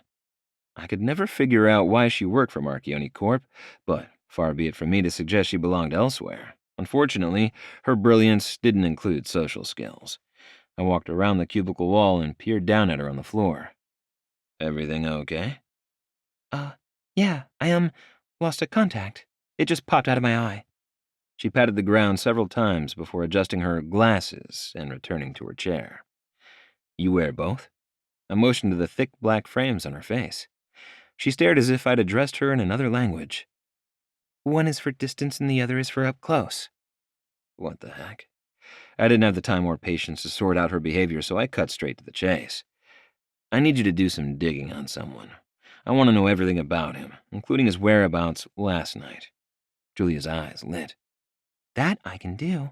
I need a name, date of birth, or an approximate age would be helpful. Harrison Merriweather. I had no idea when the guy had been born, but I had a feeling he was older than he looked.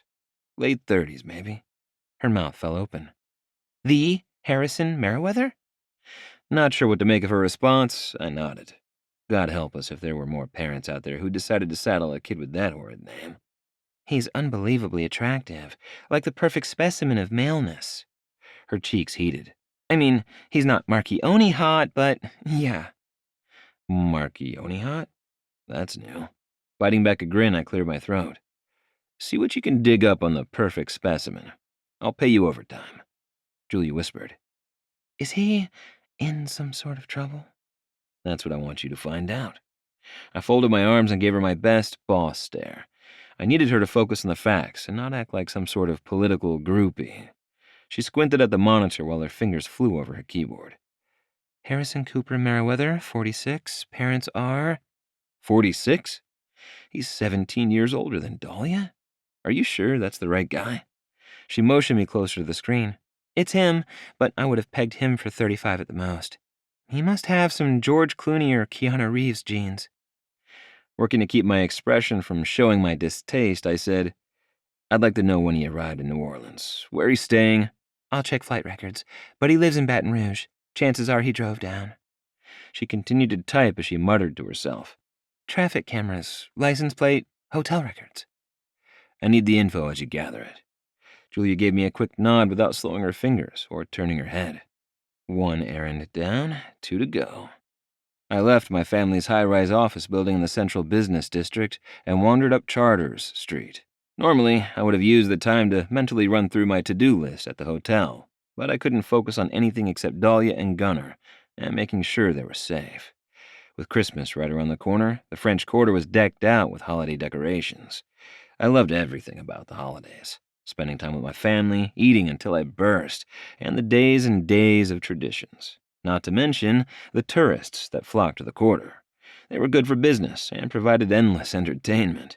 Case in point, a round man in a Hawaiian shirt, socks, and sandals stood outside my hotel with a video camera. The fashion-challenged gentleman spoke to a blonde that was so far out of his league, I felt sorry for the guy. They turned and stared as I approached, but it wasn't until he raised his camera that I realized they weren't tourists. Freaking paparazzi. Rather than facing them head-on, I ducked into the alley alongside the building and jogged to the service entrance. Flashes of light damn near blinded me and made it next to impossible for me to enter the security code into the keypad. A swarm of reporters emerged from the darkness. Leo, are you and Dahlia Calhoun dating? What does Harrison Merriweather have to say about you kissing his fiancée? Is it true your family is part of the Cosa Nostra? Are you Dahlia's son's father? I ignored them and re-entered the code. Just as the lock clicked open, one of them shouted, What were you doing at Dahlia's Saturday night, Mr. Marchionni? I glanced up without thinking, and the cameras clicked away. As if scenting blood in the water, the blonde I'd seen waiting near the front entrance stepped forward and shoved a mini microphone in my face. Leo, why did Dahlia run from her home with her son in her arms? Was she meeting you? I knew better than to answer, but I couldn't stand there and allow them to paint Dahlia with a giant blood-red A. Besides, there was a good chance they could help. There was a break-in. Did any of you happen to see someone crawling through a window Saturday night? Someone broke into Dahlia Calhoun's home? The blonde pressed her hand to her chest as if shocked, but her narrowed eyes told me it was an act. Was anyone hurt? What was taken? Any suspects? Miss Calhoun and her son are shaken up, but fine. I'd appreciate it if anyone who was staking out Dahlia's house Saturday night will go through their photos and video footage for anything suspicious. I flashed them a wide grin.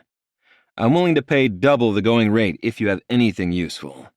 The crowd of paparazzi stared as if I'd stunned them. Taking advantage of their momentary confusion, I ducked inside the service entrance and made my way toward my office. I had things to do before I could go home to Dahlia and Gunnar. Check email, sign anything that needs my John Hancock, and get the hell out of here. 10 minutes, tops. An hour later, I'd almost finished my to-do list.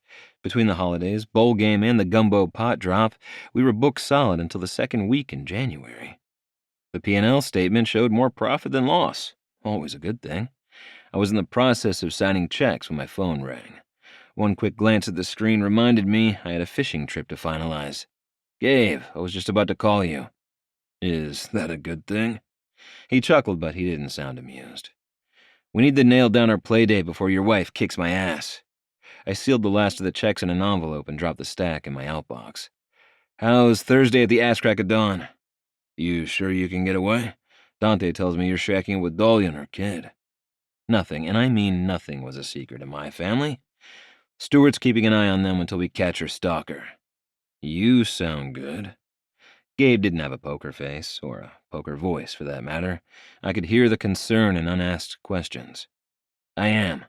Dahlia and I are working things out. Not a total lie. When I said to talk to her, I didn't mean move her in. I understood where he was coming from, but that didn't mean I agreed. Don't give me a hard time about this. You know how I feel about her. I do, and I'm not. He sighed. Are you sure you're ready to raise someone else's kid? He is someone else's, right? I ignored his question. Considering you and Maggie have custody of Joe's 3 children, hello, Kettle, I'm Pot. Just be careful. Her son is old enough to get attached. He's my son, too. Times like these, it amazed me my family hadn't put 2 and 2 together. Sure, Dahlia and I had denied, deflected, and outright lied, but Gabe and I were close. He had to at least suspect Gunnar was mine. I'm aware. Gotta run. See you at the marina Thursday before dawn. I disconnected before he could piss on my parade anymore. Yes, I was moving fast with Dahlia. Yes, she had a lot going on. No, I wasn't making a mistake. My phone rang again.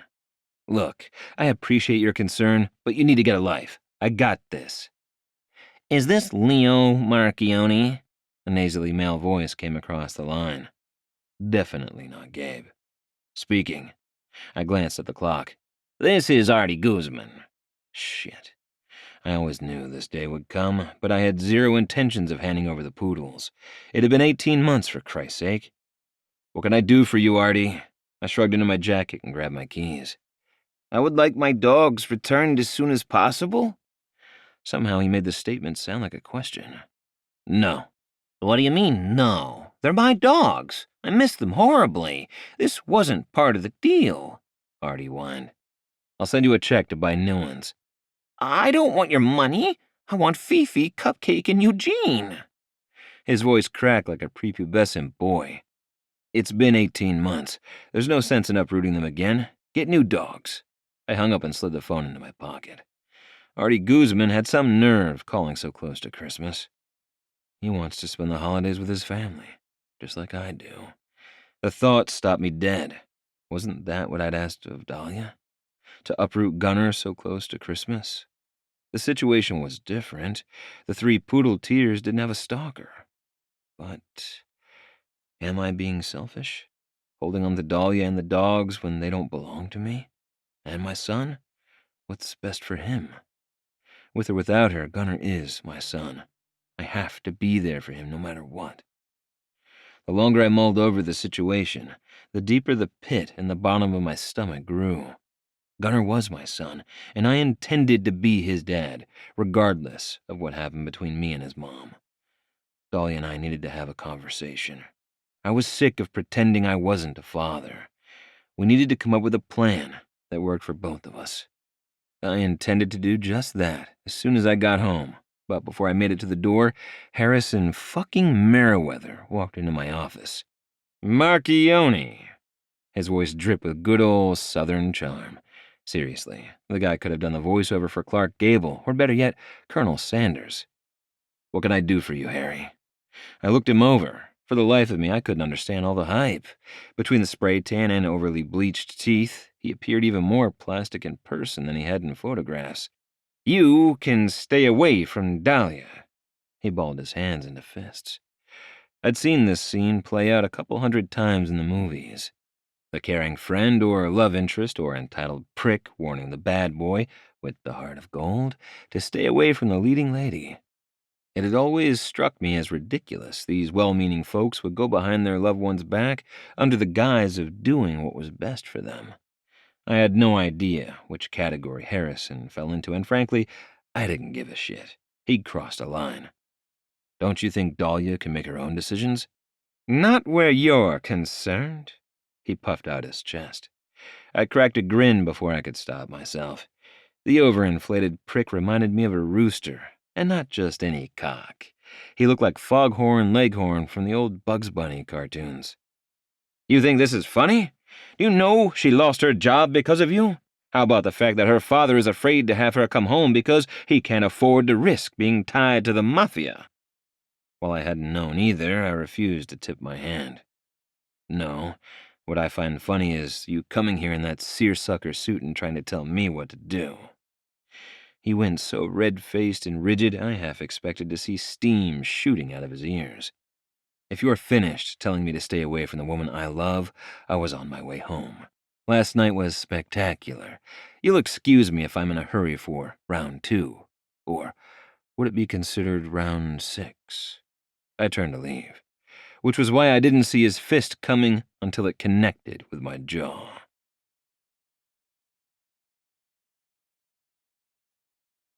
Chapter 14. Dahlia.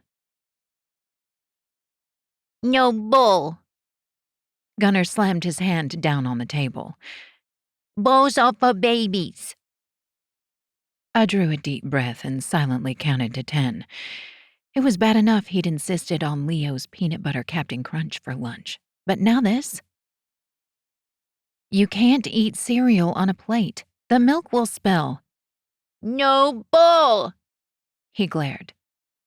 Bunny milk. Once again, I found myself counting to 10. Like most mothers, I'd always thought of my son as special. He was smarter, cuter, better behaved than the average baby. I mean, he'd slept through the night before he turned a month old. And then he'd hit the terrible 2s. Hard. I rummaged through the pantry. Please, please, please be in here. Bunny milk. Gunnar swung his arms around like a maniac and, of course, sent the bowl of cereal flying. Fifi, Cupcake, and Eugene shot into action. The 3 poodle tears, as Leo called them, cleaned up the cereal in record time. I made a mental note to mop the dog spit from the floor once I had the tiny tyrant down for his nap. We don't have any bunny milk. I pulled his sippy cup from the cabinet. How about juice? No! He screamed and flung himself backward. Had I not been standing beside him, he would have cracked his skull on the tile. That's enough, young man. You are in timeout. Without baby restraining devices like a crib or high chair, I was at a serious disadvantage. Holding the flailing child in my arms, I walked to the living room and deposited him on Leo's Persian rug. Gunnar flopped around on the floor, rolled to his back, and ended the tantrum by raising and dropping his legs several times like a malfunctioning mousetrap. The buzzer rang, and the dogs barked in a pitch that ranked up there with nails on a chalkboard. Gunnar sat up wide-eyed and blessedly quiet. Then again, the fluff balls were making enough noise without his help. Quiet. I hurried to the intercom and pressed the button. Yes? Thank God. Let us up. It's a zoo down here. Shauna called out over what sounded like a crowd of angry people. My mind went blank. You're here? Yes, now buzz us up. We have our hands full. Okay. Thankfully, I'd spent enough time at Leo's condo over the years to know how the security system worked. After entering a code, the screen beeped 3 times and flashed green. It's open, just let me put the dogs away. Gunnar cocked his head. Who's that? Oh, God. I'd spent the previous 2.5 years going to heroic measures to keep my friends from meeting my son. I'd met them in public, lied about his whereabouts, and gone as far as showing them fake pictures of kids I'd found on the internet. Anything to keep mine and Leo's secret. In hindsight, it had been unbelievably naive to think this day wouldn't come. Mommy's friend Shauna is here to visit. Who else? She'd said us, not me. Who's with her? Enzo? Please, not Enzo. Sure, he's her husband, but he's Leo's brother. I'm so not ready for this. Nana? Who's that? Shauna, Mommy's friend. Making kissy noises, I patted my leg to get the dogs to follow me into Leo's bedroom. Once they were inside, I closed the door and pressed my back against the wall. My chest ached, and I was having a heck of a time catching my breath. This is it. I'm having a heart attack in front of my child. He'll need therapy for decades if I croak in front of him. Shauna's knock pulled me back to the moment at hand. I gathered every ounce of courage, walked to the door, and opened it to find Shauna, Maggie, and 2 small children in the hall. There is a special place in hell for the paparazzi. Shauna pushed past me carrying 2 duffel bags but stopped short. I couldn't bring myself to turn around. Instead, I focused on Maggie and the not-quite 2-year-old by her side. "Hi, Ella." The little girl hid her face in her mother's thigh before darting past me into the house. Rocco wiggled and squirmed in her arms. Maggie shifted him to her other hip and offered me a sympathetic smile. "We heard what happened Saturday night and thought you might need some toys and whatnot for Gunner." "Thanks. I wasn't expecting company," I stammered, unsure which problem to address first. "We tried to call you, but you didn't answer your phone." She walked into the apartment and stopped short beside Shauna. Gunner and Ella stood a foot apart, staring at each other. Ella was almost a year younger and small for her age, but there was absolutely no denying the resemblance between them. Wow. Shauna turned back to me and motioned toward the kids.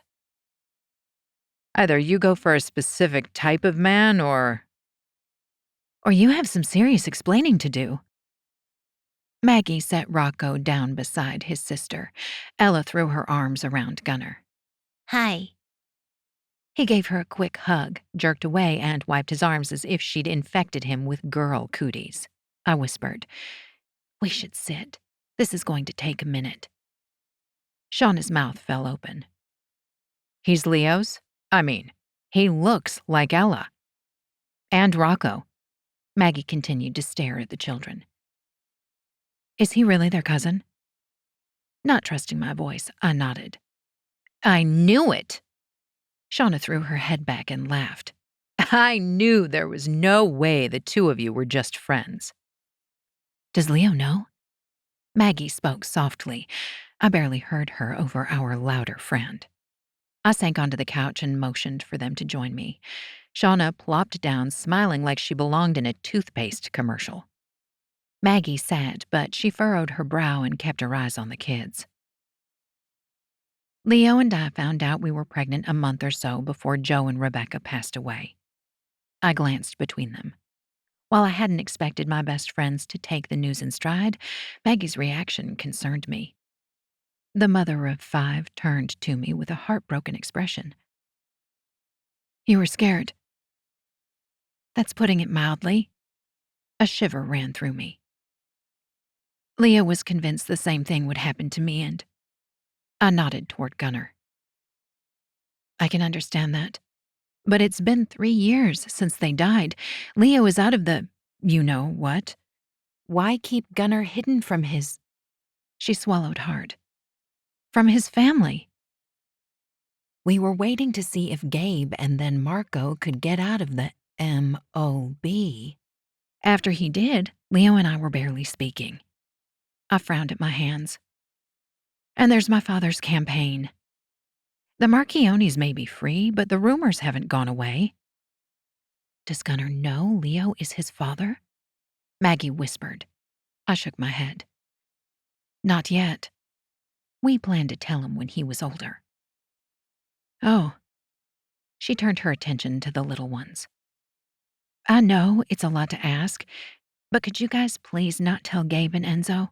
My friends exchanged glances, sighed, and nodded. The trio of toddlers sat in a semicircle near the Christmas tree. Rocco gnawed on a plastic block while Ella and Gunner each built their own masterpieces. "It's uncanny." Shauna pressed a hand to her lower abdomen. "I guess I don't have to wonder what mine will look like." "Wait." My mouth fell open. "You're pregnant?" She grinned. "You? The woman who swore she'd never have kids?" I glanced between her and Maggie. Did you know about this? Nope. Maggie smiled, but it seemed forced. Congrats. I bet Enzo is over the moon. He's quite proud of his sperm. What's perm? Gunnar wrinkled his nose. Perms make your hair curly. I turned back to Shauna. You're going to need to grow a brain-to-mouth filter before the baby arrives. Gunnar patted his mop of dark curls. I have perm. Me too. Ella placed both her hands on her head.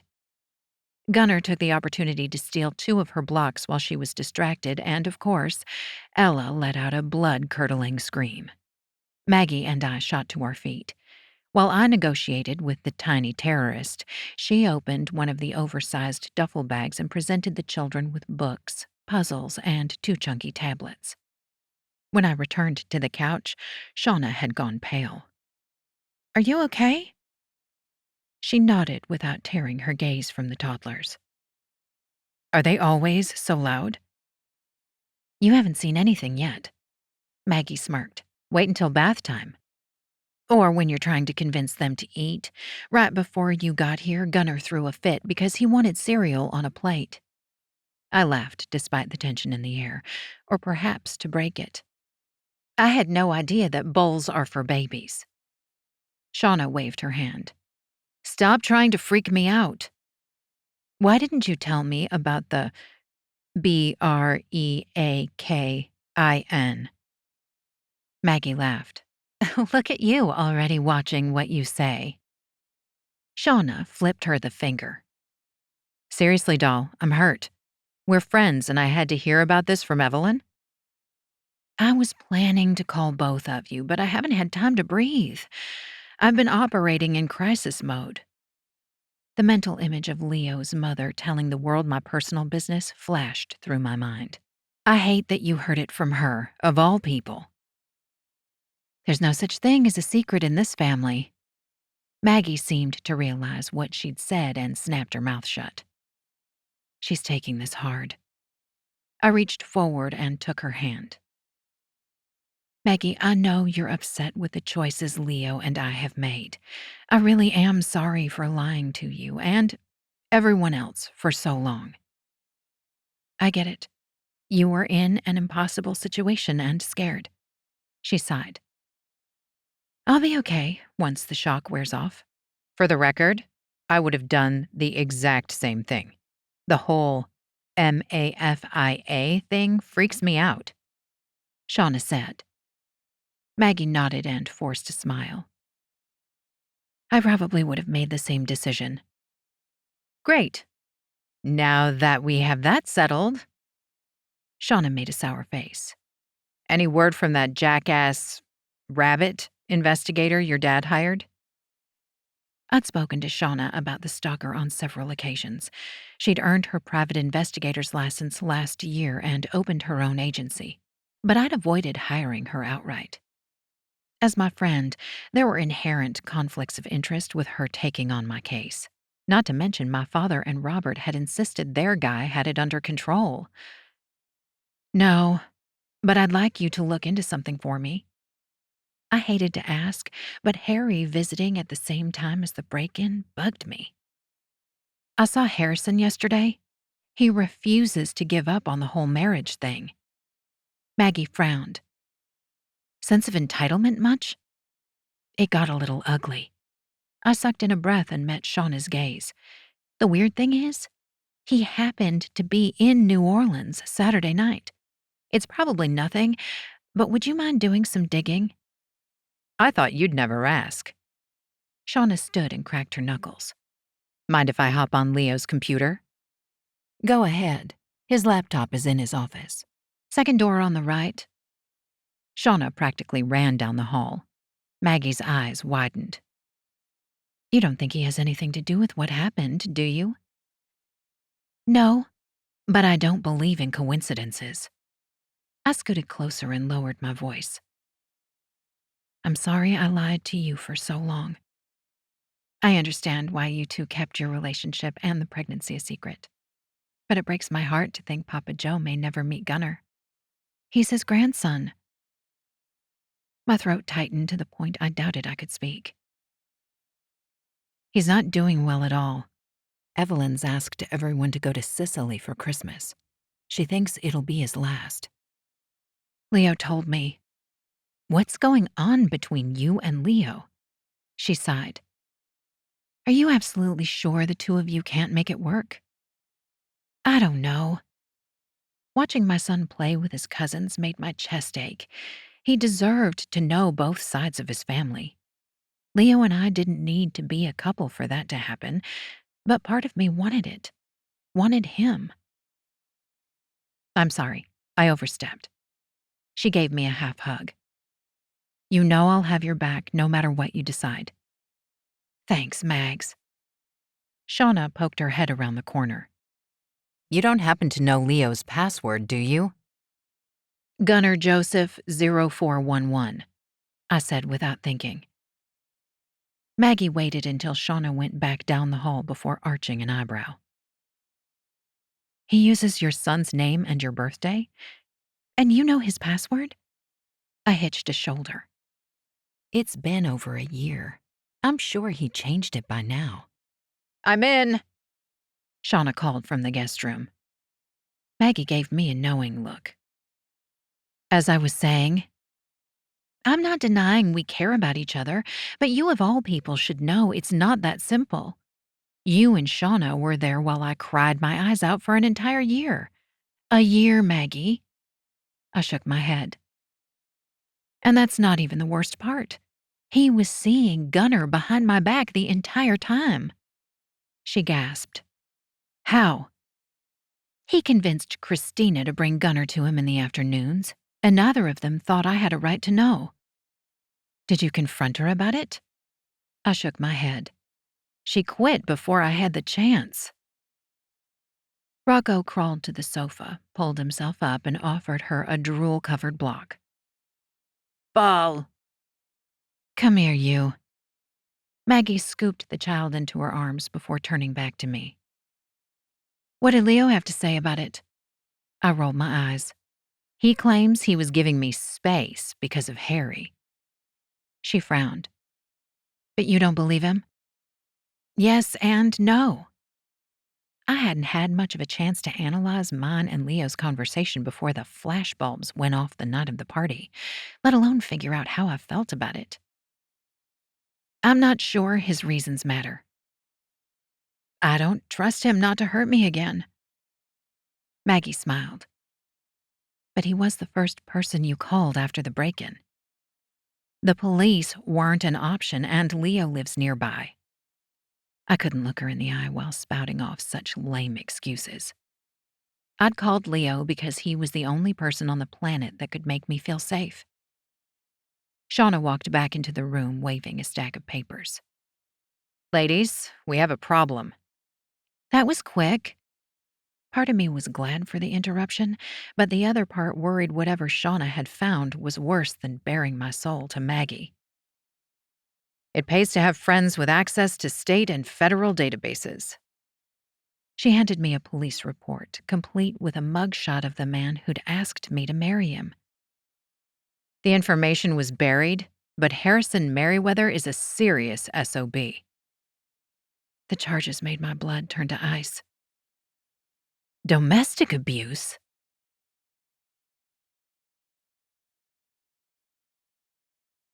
Chapter 15. Dahlia. There was something magical about a toddler's laugh. Young children laughed with their entire beings. Unlike adults, the world hadn't taught them to give a damn about what others thought.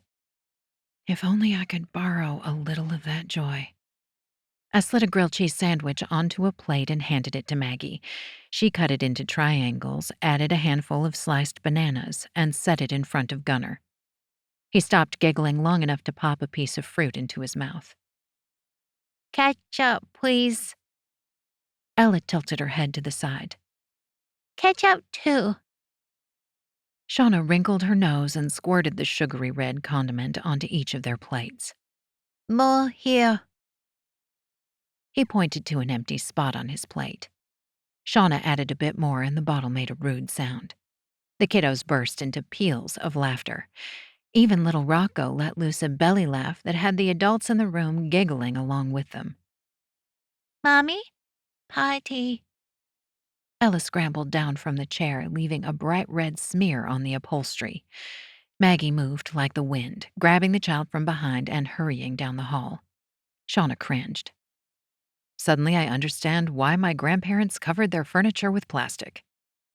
Stain guard is a godsend, but try to talk Enzo into leather couches before you give birth. I handed her a grilled cheese. Better yet, before your water breaks. Thanks for that mental picture. She took a quick bite. I'm going to keep poking around in you-know-who's past. I'd appreciate that. Honestly, I don't know how the media hasn't gotten a hold of his rap sheet, or how you were able to find it so fast.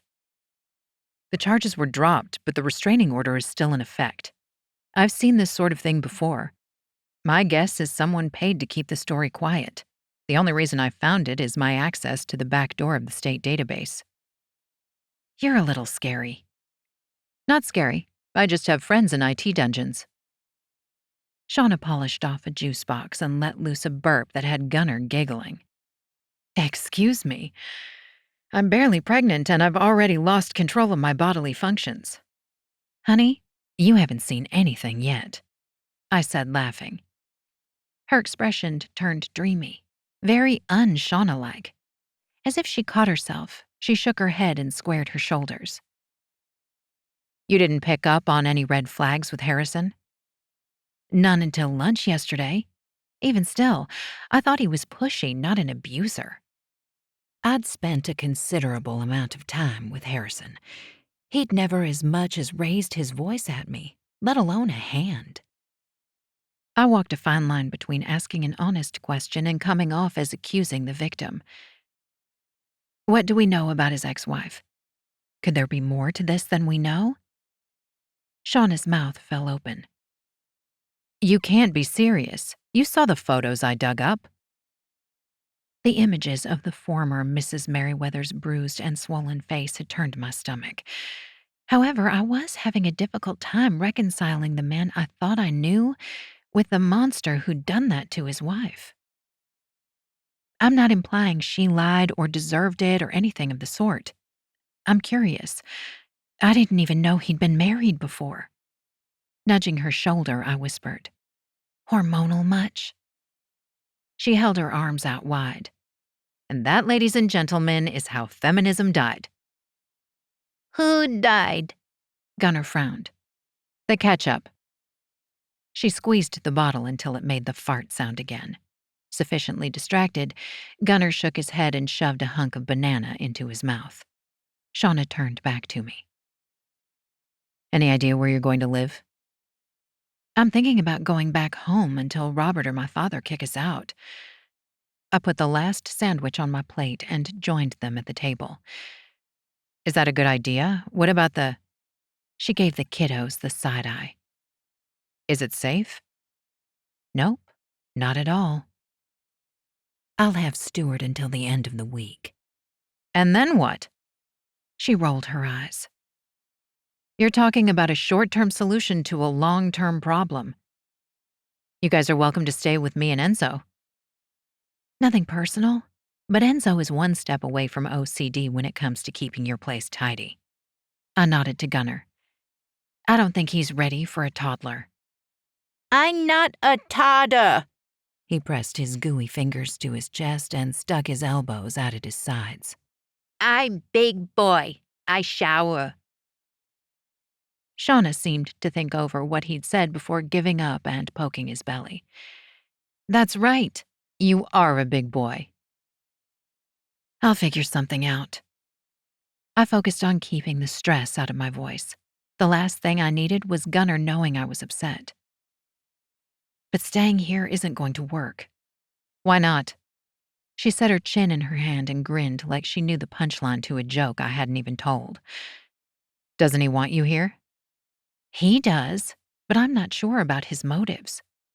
Motives, schmotives, she smirked. You're overthinking it. I am not. I flicked a stray lump of soggy bread in her direction. It's been a year. The only thing that changed is I finally grew a spine and told him I didn't want a relationship with him. What if he wants me because I turned him down? For once, Shauna had nothing to say. She simply nodded and took a bite of her lunch. Maggie returned to the kitchen and deposited Ella back in her chair. What did I miss? We were discussing living arrangements. I forced a smile and changed the subject to one that would have Maggie talking for hours. The kids. When did Ella start showing an interest in potty training? A few weeks ago. She's doing great, but I still put her in pull-ups when we go out and at night. She motioned between me and Shauna. What about living arrangements? So much for that idea. Doll thinks Leo is only interested because she refused him. Maggie nodded. I can see why you'd think that, but you weren't the only one moping around the past year. That's just it. It's been too long. It's best if we both move on. Never mind how comfortable I am with him or how good he smells or how it warms my heart to see him with Gunnar. Never mind how my body reacts to him or the fact I'd slept better in his bed than I had in months in my own. Shauna frowned. If that's how you feel, then do it soon. The longer you stay here, the harder it will be on Leo when you go. And the other man in your life, Maggie mumbled. I hated that my two best friends seemed so damned disappointed in me. Lately, I seemed to have a knack for letting the people I cared about down. I'll talk to Leo this afternoon. Worst case scenario, I'll rent a place in the middle of nowhere, USA, and hide out until after the election. Shauna said. Just make sure you let us know where you are. Rocco's eyes drifted closed and his head tilted to the side a couple of inches before he jerked awake, only to repeat the process 3 more times. I hate to cut this short, but I should get these two home. It's nap time. Maggie stood and cleared the dishes. No nap. I'm not a toddler. Gunnar huffed and folded his arms. Shauna exaggerated a yawn. I'm not a toddler either, but I love naps. He narrowed his green eyes. Maggie picked up Rocco and settled him on her hip. Come on, little man. Let's go see Daddy. Ella clapped her hands. Daddy! Gunnar's shoulders slumped. I go home? As difficult as the uncertainty of our situation was for me, I couldn't imagine how confusing it was for him.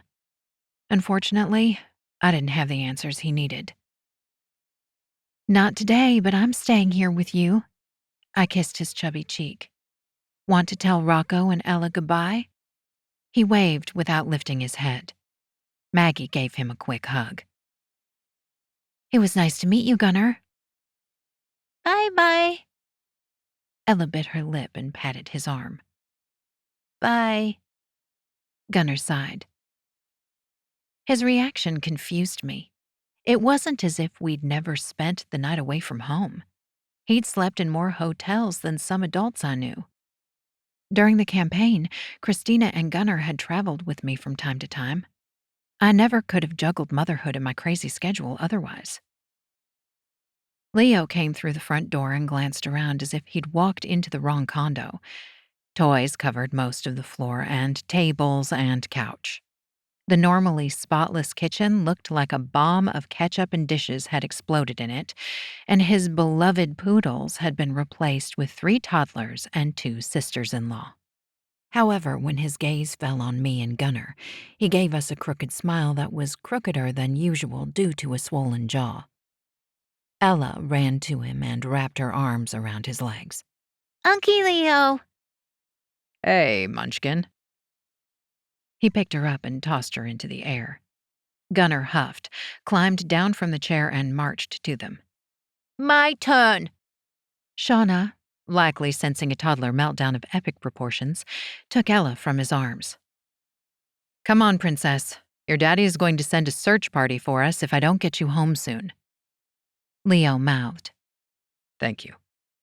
before scooping Gunner up and flying him around the room. Still holding the boy in the air, he made his way to Maggie and gave Rocco a quick kiss. No, my Leo. Gunner wiggled hard enough that he broke free of Leo's grasp and fell. Leo caught him, but had to drop to one knee to keep his balance.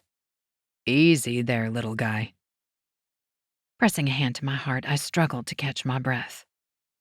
Clinging to Leo, Gunner shot first Ella, then Rocco a dirty look. My Leo. Maggie dipped her chin, but not before I saw the pain in her expression. We should get going. Leo, don't forget the fishing trip. It's set for Thursday morning. Still kneeling, he whispered something to Gunner. Bye. He grunted and thrust his thumb in his mouth. I'll call you later. Shauna gave me a pointed look and waved to Leo and Gunner. See you soon. He waited until his sisters-in-law and the kids were gone before winking at me. Honey, I'm home.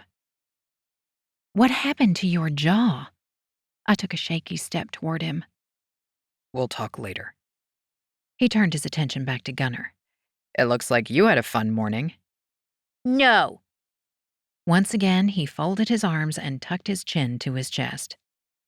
On that note, it's nap time. I took a step forward. Come on, Mr. Cranky Pants. It wasn't unusual for Gunner to have a tantrum and resist going to bed. I chased him around the house on more than one occasion. What was unusual were the big, fat tears running down his face. I'd never seen him so broken-hearted. Hey, bud. What's wrong? Leo pulled him into a hug. Gunner clung to him. I said. Leo glanced at me as if for backup, but I was as lost as he was, maybe more. How about Mommy and I take a nap with you? That earned him a slight smile from the child. Come on. Leo stood with our son in his arms and held his hand out to me. My brain screamed, "This isn't a good idea." But I couldn't bring myself to say no.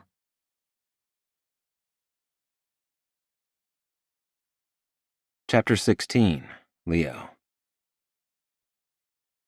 Naps were wasted on kids.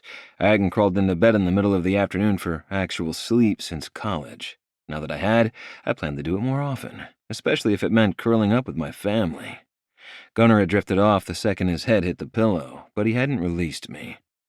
Whatever was going on in the little brain of his must have been bad. Even zonked out, he kept his hand on my arm as if he feared I'd leave. I'm not going anywhere, buddy. Dahlia whispered, "What happened to your jaw?" I debated how to tell her about my run-in with Harrison since I'd left work, and it come up blank. The truth was, I didn't know how she'd react, and that cut me to the bone. Leo? Might as well tell her now. It's not like she'll yell and wake the little guy. I stared into her gorgeous blue eyes. Harrison sucker punched me. What? She jerked back as if I'd struck her. Gunner mumbled something in his sleep and curled closer to me. Dahlia sighed. We should talk in the living room. I motioned to the child holding my shirt as if it were a life preserver and shook my head. Her frown deepened. Did you hit him back? Nope. I didn't care for the way she asked the question. It came way too close to her taking the douchebag side without hearing the story. For the record, I was defending Your Honor. What do you mean? She rested her head on the pillow and stared. I had no idea what was going on in that beautiful head of hers, but she seemed more intrigued than pissed off. He came to my hotel and told me to stay away from you. She closed her eyes and sucked in a breath. I pointed out that you were an adult, capable of making your own decisions. He hit you for that? Running my hand over Gunner's back to remind her there was a small child present, I whispered, I might have insinuated we had sex last night. Dahlia's mouth fell open. I'm sorry. It was stupid, but the guy pissed me off. I dropped my gaze to our son. She laughed so softly I thought I was imagining it. When I looked up, she flashed me a wide smile. I wish I could have seen his face. You didn't miss anything. He's had so much Botox, nothing much moved, but I swear I saw steam coming out of his ears. She laughed again, this time burying her face in the pillow to muffle the sound. Your turn. I reached over and ran my fingers through her long, dark hair. How did you handle things with Maggie and Shauna? I came clean. They took one look at him and knew he was yours. Her voice cracked. Maggie's taking it hard, but they both agreed to keep it to themselves for the time being. We should break the news to my folks soon. Too many people know. It's only a matter of time before someone slips. You're right, and I'm sick of lying. Her expression softened. But I should have a conversation with my dad before we go public. I wanted to argue that we'd waited long enough, but I nodded. Why was Gunnar so upset? Dahlia sighed and glanced away. He asked if we could go home, but I'm not sure if that's what's bothering him. You've both been through a lot in the last couple of days. I knew jack shit about kids, especially little ones, but I knew they needed stability. If my mother yanked me out of my bed in the middle of the night and whisked me away, I'd be a little clingy too. Now there's a mental picture I'll never be able to shake. She snickered. Seriously, though, if my mom did that to me, I'd be downright homicidal. How do we help him feel safe? As soon as the question left my mouth, a wall went up between us. I'm talking about a Game of Thrones level ice wall with archers on the parapets. The best way would be for me to take him home. Back to her place? Is she fucking kidding? That's a horrible idea. I know, but I don't have many other options. She looked anywhere except at me. I knew beyond a shadow of a doubt if she walked out of my condo, she'd be walking out of my life for good. You can stay here. I'll buy whatever you need. Name it. We can't stay here, Leo. She sat upright. Is it the paparazzi downstairs? We can go somewhere, just the three of us. Somewhere they can't find us. Panic made my voice quiver. I couldn't lose them. Not when I'd finally gotten my family under the same roof. It's not the press. Then what is it? Dahlia dipped her chin. The longer we're here, the more attached to you he's going to get. I'm his father. Why is that a problem? I eased back from Gunnar and sat up. You know why. She walked to the door and motioned for me to follow. Once again, I found myself trailing behind her like a lost puppy. I stopped in the living room and folded my arms. I do know why, but it has absolutely nothing to do with Gunnar getting attached. What's that supposed to mean? She rounded on me. I didn't care that I'd pissed her off because beneath her anger was a layer of fear deep enough to wade through. The longer you stay, the more attached you're going to get. You egotistical bastard. Shaking her head, she let out a bitter laugh. How many times do I have to tell you it's over between us? I didn't want to believe her. In fact, I wanted to throw her over my shoulder like a damned caveman and lock her in the bedroom. But for the first time in my life, I had someone other than myself to consider. Someone who deserved two parents who put his needs before their own. I dropped my hands to my sides, drew a deep breath, and motioned to the couch. We should sit and discuss this like adults. Dahlia glared and seated herself on the edge of the sofa. I wove my way through the toys on the floor and mess in the kitchen to retrieve 2 water bottles from the fridge. After handing one to her, I sat as far from her as possible. Our relationship, or lack thereof, shouldn't have anything to do with Gunnar. She opened her mouth to argue but sighed. You're right. He's my son. I have every right to ensure he's safe. Never in my wildest dreams had I thought I'd ever have this conversation with Dahlia. Then again, I'd never considered the possibility we wouldn't end up together. She straightened her spine. Are you saying I'm putting him in danger? If you go back to the house where a psychopath broke into Gunnar's bedroom, then yes, I am. I opened the bottle and downed some water to give her time to respond. When she didn't, I continued. As for you not wanting my son to get attached to me, too bad. Her eyes widened. I didn't mean it like that. Then exactly what did you mean? I hated myself for the way I was treating her, but I'd learned a long time ago to start the way I intended to fly.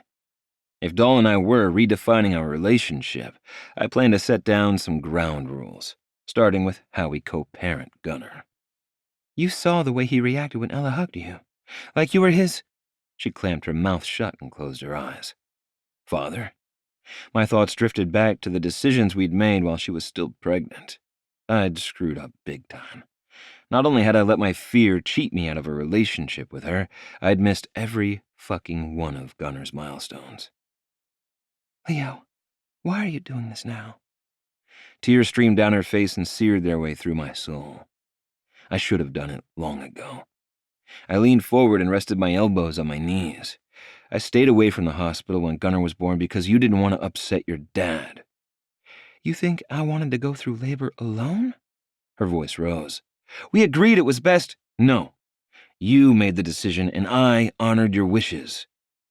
I clasped my hands and mentally prayed for the strength to say what I needed to say, despite the fact it had hurt us both, and quite possibly end with us on opposing sides of a custody battle. I don't understand what this has to do with what's going on now. You will if you'll let me finish. I swallowed past the lump in my throat. I saw my son for the first time through glass. The nurses wouldn't let me in the nursery because my name wasn't on the birth certificate. Dahlia turned her head. I didn't complain when you started traveling for work and taking him with you, even though it made it impossible for me to spend time with him. Memories of checking my phone every hour or so in hopes she'd sent me a pic or a text flooded me. The loneliness had worn on me, but I'd kept my mouth shut because I'd trusted her, trusted us. Why didn't you say anything then? The accusation in her tone hurt. Because I was afraid I'd lose you both if the people who killed Joe found out about you. Shaking my head, I added, Funny thing is, I lost you anyway. But I'm not going to lose Gunnar. I waited years for you to want me, she whispered. I've always wanted you. How can she think otherwise? Dahlia frowned. If that were true, you would have made room for me in your life. Look at your brothers. They were in the same situation as you were, but Gabe and Maggie made it work. Marco and Nicolina are a different story, but Enzo was willing to walk away from the mafia and your entire family for Shauna. She's putting this all on me?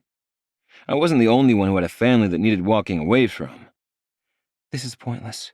There's no sense in going around in circles about the past. It's time we both move on. She stood and shoved toys into a duffel bag. I was sick to death of her dodging the subject of her father. Do what you need to do, but I'm through pretending Gunnar isn't mine. She froze in place. I agreed it was time we told your family the truth. That's a start, but it's not enough. I drew a deep breath and laid it out there for her. I'm going to speak to my attorney about establishing legal paternity. Now? Why? She balled her hands. What's changed? Our relationship has changed. I pushed myself to my feet and locked my knees to keep them from buckling. The woman was killing me, one glare at a time. I can't believe this. You're using our child to blackmail me into staying with you? She scoffed and continued packing. That's worse than Harry trying to push me into a loveless marriage. I'm screwing this up. No. Dragging my hands over my face, I said, Will you stop and listen to me for half a second? She ignored me. Risking life and limb, I moved behind her and rested my hands on her shoulders. Between the warmth of her skin and the sweet scent of her hair, I was a goner. Argument or not, I'd never wanted a woman more than I wanted her. I never should have stayed away, but there was no way I could have done the friend thing with her without the hope of more.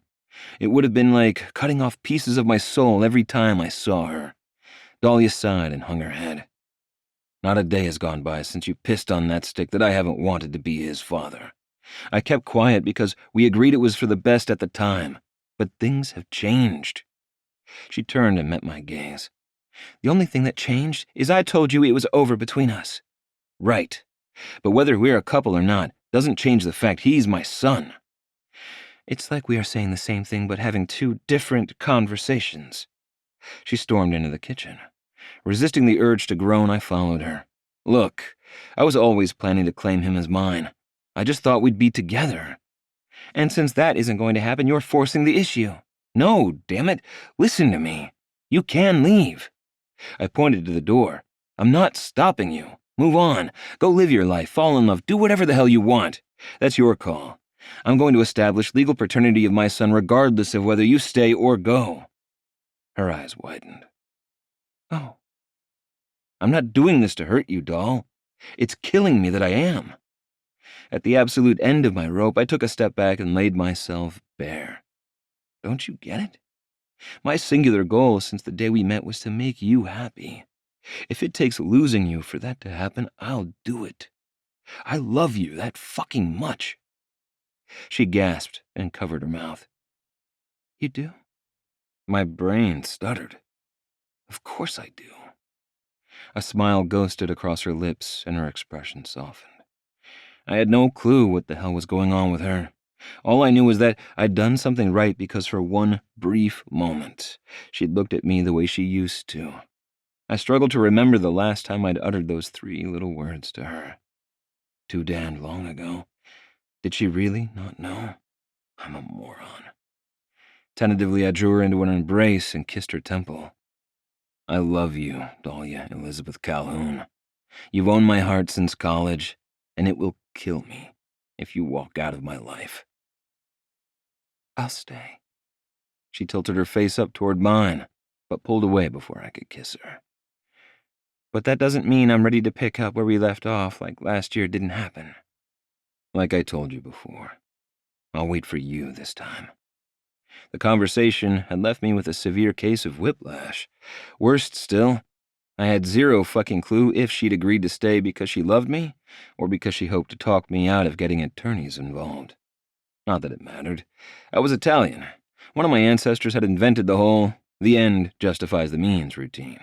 I wasn't above playing dirty to get what I wanted. And right now, I want to play dirty with Dahlia. All freaking night long.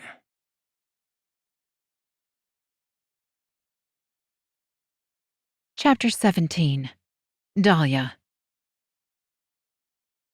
4 days had passed since the night someone had broken into my house.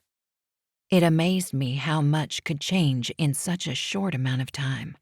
I barely recognized Leo's condo.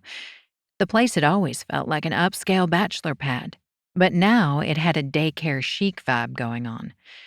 And the Christmas tree. He'd never put one up at his place. Except the one time in college, he'd stuck a branch in a whiskey bottle and hung bottle tops off it. Leo had paid a small fortune for movers to sneak into my house in the middle of the night and retrieve clothing and a few of my things. They'd also managed to bring Gunner's crib and some of his favorite toys to the condo without alerting the paparazzi camped out front.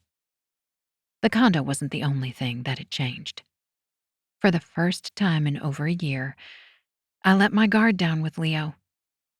Part of the reason was him finally telling me he still loved me, but the bigger part was Gunner. Leo had been right. Whatever happened between us didn't change the fact he was Gunner's father. Hey, where do you think you're going? Leo called from the bathroom. Gunner squealed as he ran down the hall naked. Fifi, Cupcake, and Eugene followed the rogue toddler into the living room, but it was hard to say if they were trying to corral him or provide backup. A soaking wet Leo emerged from the hall with a towel in one hand and pajamas in the other. Come here, monkey. No jammies. Gunner climbed onto the sofa and proceeded to jump up and down as if in a bounce house. While he was freaking adorable, I couldn't enjoy the show. All I could think about was him peeing on the white sectional. He needs a diaper. I'm aware. Leo faked a left and lunged to the right, wrapping his arms around the child. Gotcha. No jammies. Gunner threw his head back against Leo's collarbone while simultaneously kicking him dangerously close to the family jewels. Leo twisted sideways to avoid impact and tucked him under his arm like a rolled-up newspaper. Watch the feet, little man. I'm not little. He let out a war cry that sent the dogs into a barking fit. I stood dumbstruck. Any doubt whose side the poodles were on vanished when they ran circles around Leo's feet. It was like a scene from a mashup of Gulliver's Travels and Lord of the Flies. The Lilliputians were definitely winning against the giant. Laughing, Leo released Gunner. Okay, I give up. Yes! The naked toddler took a victory lap with the dogs. Not so fast. I scooped him up as he passed by and swung him in a circle before setting him down on the area rug. He whined and wiggled, but stopped when I blew raspberries on his tummy. Daddy, help me! My mouth fell open. Leo stilled and glanced between the boy and me. I flashed him a wide smile. Leonardo Andrea Marchionni had spent most of his life surrounded by mafiosi.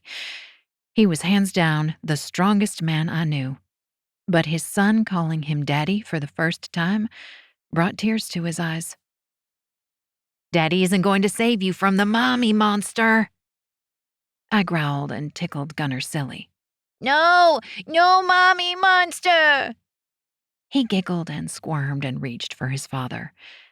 Leo cleared his throat, wiped his face on the back of his hand, and smiled like a man who owned the world. I sat on my heels and dressed Gunner while Leo covered his little face with kisses. We'd planned to tell Gunner Leo was his father, but had decided to wait until he had a chance to settle in. We'd also decided to tell the rest of the Marchionnis the truth, but had yet to decide on when. Leo wanted to do it in Sicily, so his father could meet his grandson. However, I'd asked for time.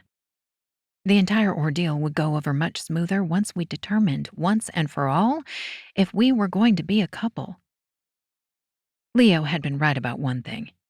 The more time I spent with him, the more attached I became. So much so that the idea of spending my life with him no longer seemed impossible. Go pick out a book for your bedtime story. I waited until he darted toward the bedroom before taking Leo's hand. Are you okay? Better than okay. He gave me a goofy smile. How about you? It's good that it happened naturally. I glanced down at our entwined fingers and smiled. I should get in there before he picks out War and Peace. In a hurry? He wiggled his brows, and a little piece of my heart melted. I'm looking forward to that dinner you promised me. Earlier that morning, I'd complained about going stir-crazy locked up in the condo. With a paparazzi setting up permanent residence on the street below, I didn't dare go out. Leo had suggested we have a date on the roof. Go read Gunner a story. I'll have Stuart pick up our food. He leaned forward as if to kiss me. While I still had my doubts we'd ever be a normal couple, I'd wanted his lips on mine since the night he'd told me he loved me. I inched closer and closed my eyes. My phone rang, ruining the moment. Answer it. I'll take story duty. Leo stood and helped me to my feet. But the cell gets turned off when we officially start our date. Deal. I glanced at the screen and my heart sank. I hadn't spoken to my father since the day the paparazzi had photographed me and Leo outside Rocco's birthday party. I pressed the button and brought the phone to my ear. Hello? Dahlia, where in God's name are you? The background noise made it difficult to hear him. I'm still in New Orleans. I had no intentions of confirming or denying I was staying with Leo. My plan was to avoid direct answers as much as possible. Besides, I figured Harrison had already told him. I see. A rustling noise filled the line. Did you forget the gala was this evening? I'd absolutely forgotten. I barely knew what day of the week it was after being held hostage with a toddler by a pack of bloodthirsty reporters. Did you forget the part where you fired me? Fired? He barked out a laugh. I didn't fire you. I said I needed to put some distance between us until the Marchionni debacle blew over. That is not what you said. I must have misunderstood you. It's no wonder we had a miscommunication with Robert in the middle of our relationship. Robert loves you, but you're right. I've been busy as a one-armed paper hanger. But I promise I'll make it up to you. Why don't you and Gunner come for supper tomorrow? He chuckled. I miss the squirt.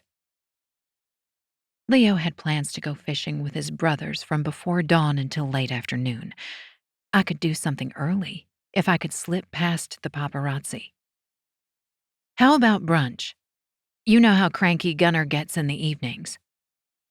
I doubted Leo would like the idea of me going to Baton Rouge, but I needed to get out of the condo for a few hours or I'd go nuts. Does 10 o'clock work? That'll be fine. He shouted over the noise. I'll see the three of you then. 3 of us? It's just me and Gunner. Tell Harry I'm willing to overlook you two living in sin for the time being, but we need to look at our schedules and pick a wedding date that doesn't coincide with the election. What the heck? Dad, Harrison and I bit my tongue. For whatever reason, my father seemed to think Harry and I were shagging up together. Worse, he thought we were engaged. Setting him straight would involve a long, drawn-out conversation, and I had other items on my agenda for the evening. You don't need to explain yourself to me. My dad laughed. Have a good night. You too. Thoughts spinning, I disconnected the call and wandered toward the master bedroom. We were staying in for our date night, but I planned to change out of my yoga pants and t-shirt. Then again, after the weird conversation with my father, I wasn't sure I'd be good company. Leo walked out of the guest room and eased the door shut. He took one look at me and his smile wilted. I motioned for him to follow. Once inside his room, he took my hands in his. What's wrong? Who called? My dad. I'd looked forward to our date all day, and telling Leo what my father had said would likely ruin it. Then again, I doubted I could enjoy dinner with so many questions dancing around in my mind. He tilted his head. Talk to me. First, he asked where I was and if I'd forgotten the gala. I stepped back to get a little breathing room and gave him the highlights of the conversation, except the part where I'd agreed to have brunch in Baton Rouge. Leo shook his head. Why in the fuck's sake would Merriweather lie about you two living together? I don't know. It doesn't make sense. Or does it? Harry knew how much I loved my father. Until recently, the only thing we'd ever argued over was what he called my pathological need to please my dad. Is this a ploy to manipulate me into accepting his proposal? Why didn't you tell him it was bullshit? Leo frowned and waved his hand as if to erase the question. That came out wrong. No, it's okay. It's a fair question. While I appreciated him walking back his words, I knew him. He'd said the first thing that had popped into his mind. I planned to tell him I'm not living with, nor do I have any intentions of marrying Harry. I just didn't want to get into it while he's at a campaign function. Fair enough. Leo scratched his jaw. I can't believe I'm going to say this, but is it possible Harrison lied to your father to save you some grief? How do you figure that? I sat on the edge of the bed and hung my head. Any hope of a stress-free date was gone. I assume Harrison knows your father hates me and wouldn't approve of your current living arrangements. He plopped down beside me. I see where you're going with this, but it still doesn't make sense. If he was looking out for me, wouldn't he have clued me in? Besides, I already told my father I wasn't going to marry Harrison. The images of the former Mrs. Merriweather's bruised and battered face made me queasy. Leo slung his arm around my shoulders. We can sit here and speculate all night, or you can call him and ask. Or we could pretend none of this happened and enjoy our date. I rested my head on his shoulder. He tilted my face toward his and kissed my forehead. That sounds good to me, but can you really do that? No, you're right. As much as I don't want to, the only way to know for sure is to talk to Harry. But there's no sense in calling him tonight. He won't answer. Should it worry me that you know his schedule? I nudged his side. It's Wednesday. He's not in Iowa with my father, which means he's playing poker with his friends. Leo stood and pulled me to my feet. Then forget about it until tomorrow. None of this will matter after a couple glasses of wine. You make a good point. I slipped my arms around him. He brushed my hair back from my face, or tried to. His fingers got stuck a few inches from my scalp. Furrowing his brow, he leaned forward and sniffed. Is that strawberry jam? Groaning, I pulled back and folded my arms to hide the stains on my t-shirt. Yes, Gunnar decided he wanted grape jelly after I made his PBJ. Leo chuckled. Go take a long, hot shower and meet me outside when you're ready. After spending days locked in a condo with a 2-year-old, the thought of a few moments to myself made me swoon. You'll listen for Gunnar? Yes. He set his hands on my shoulders and spun me in the direction of the bathroom. Now go. I'll have everything set up when you're finished.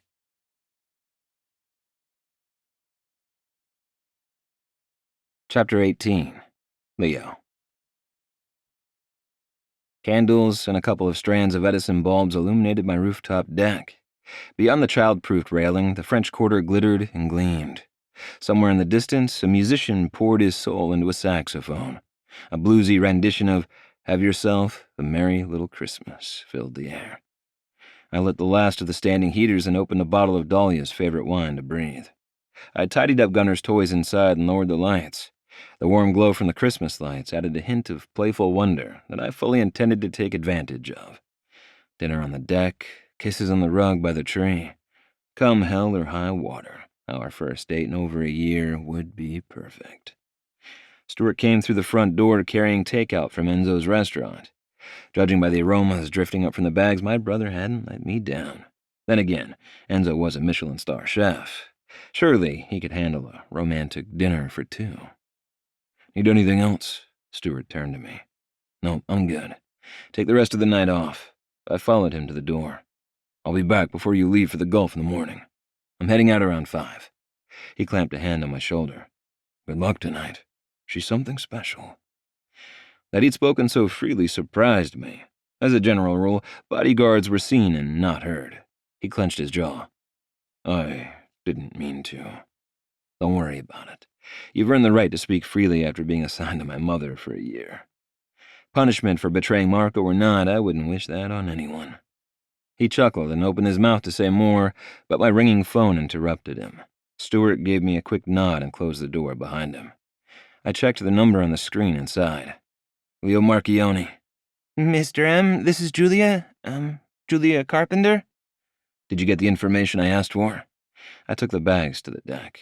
She let out a nervous laugh. Yes, sorry it took me so long, but once I found the arrest record, I felt I needed to dig a little deeper.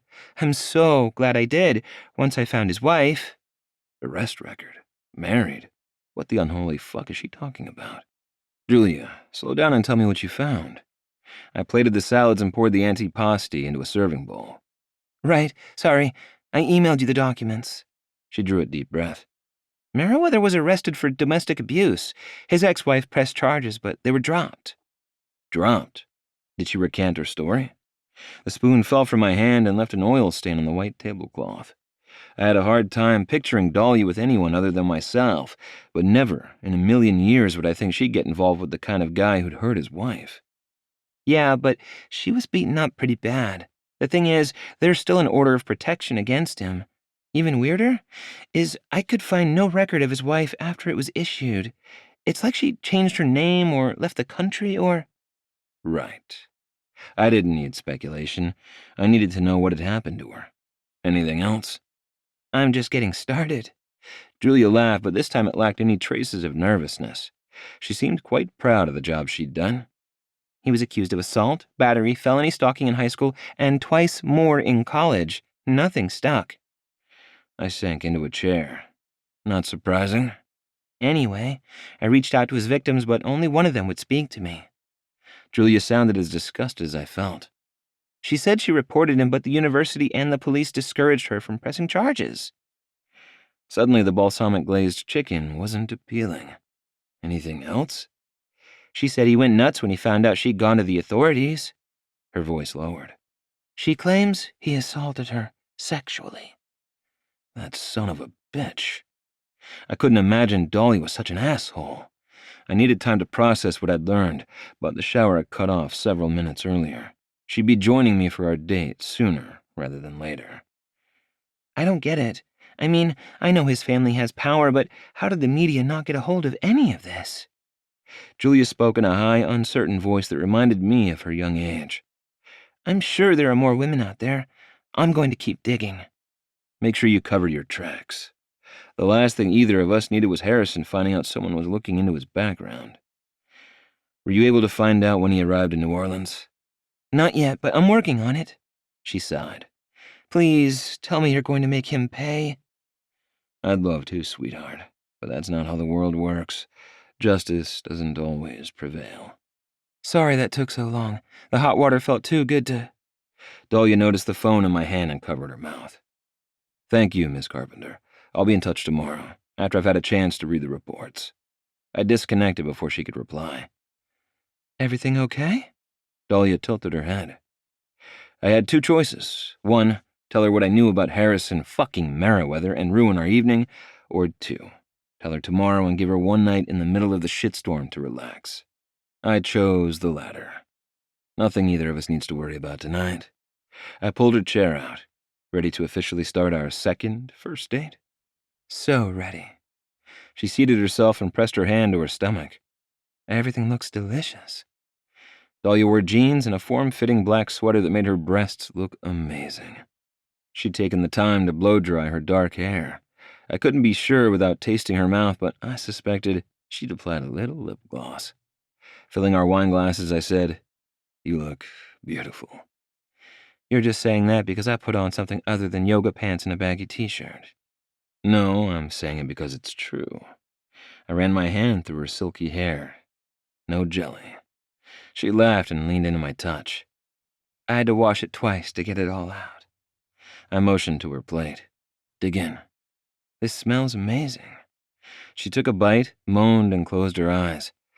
I've missed Enzo's cooking. Why deprive yourself? You can get it 6 nights a week. Rather than stick my foot further into my already full mouth, I glanced away. Sure, she could go to Enzo's most days, but she wouldn't go to my brother's restaurant if she was avoiding me. I shouldn't have stayed away. Dahlia laced her fingers with mine. It seems silly now. We could have avoided so much pain and frustration had we run into each other sooner. Kissing the back of her hand, I said, Maybe, but I think I needed the time away from you to realize how much I loved you. I've always loved you. But you're right. I think we both needed to grow up before we came back together. Her chin quivered for a split second. Had I not been staring at her gorgeous face, I would have missed it.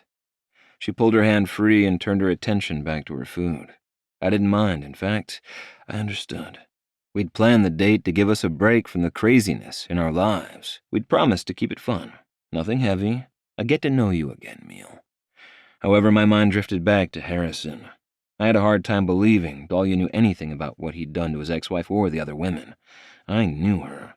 She wouldn't befriend a guy like that. Not to mention, her father and his watchdog, Robert Becker, would never have given the green light to the relationship without conducting a thorough background check. Dahlia stopped eating. Are you okay? Don't do it. Don't bring it up. Say yes and get on with the evening. I got some information on Harrison while you were in the shower. I braced myself for her to freak out that I'd had him investigated. She sighed. Did Shauna call you? Shauna? No, why? The proverbial light bulb clicked on above her head. You had someone look into him too? Stunned, I sat back. Yeah, I did. I guess great minds think alike. What did Shauna find out? Dahlia took a large gulp of her wine. Domestic abuse allegations and a restraining order from his ex-wife? My girl found other women who claim abuse, stalking, and worse. So much for an easy, breezy evening. She set her napkin on the table and leaned forward. I swear to you, I had no idea about any of this. I would never have been around someone capable of such behavior. Until the other day at brunch, I had never seen him as much as raise his voice. I don't want to jump the gun, but I think we've ID'd your stalker. I think you're right. Dahlia pressed her hand to her stomach. It makes me sick to think he used the fear he created to get close to me. I should have figured this out months ago. You couldn't have known. I couldn't help but wonder how much the governor knew about the situation. Had he set the whole thing up to push her into Harrison's arms?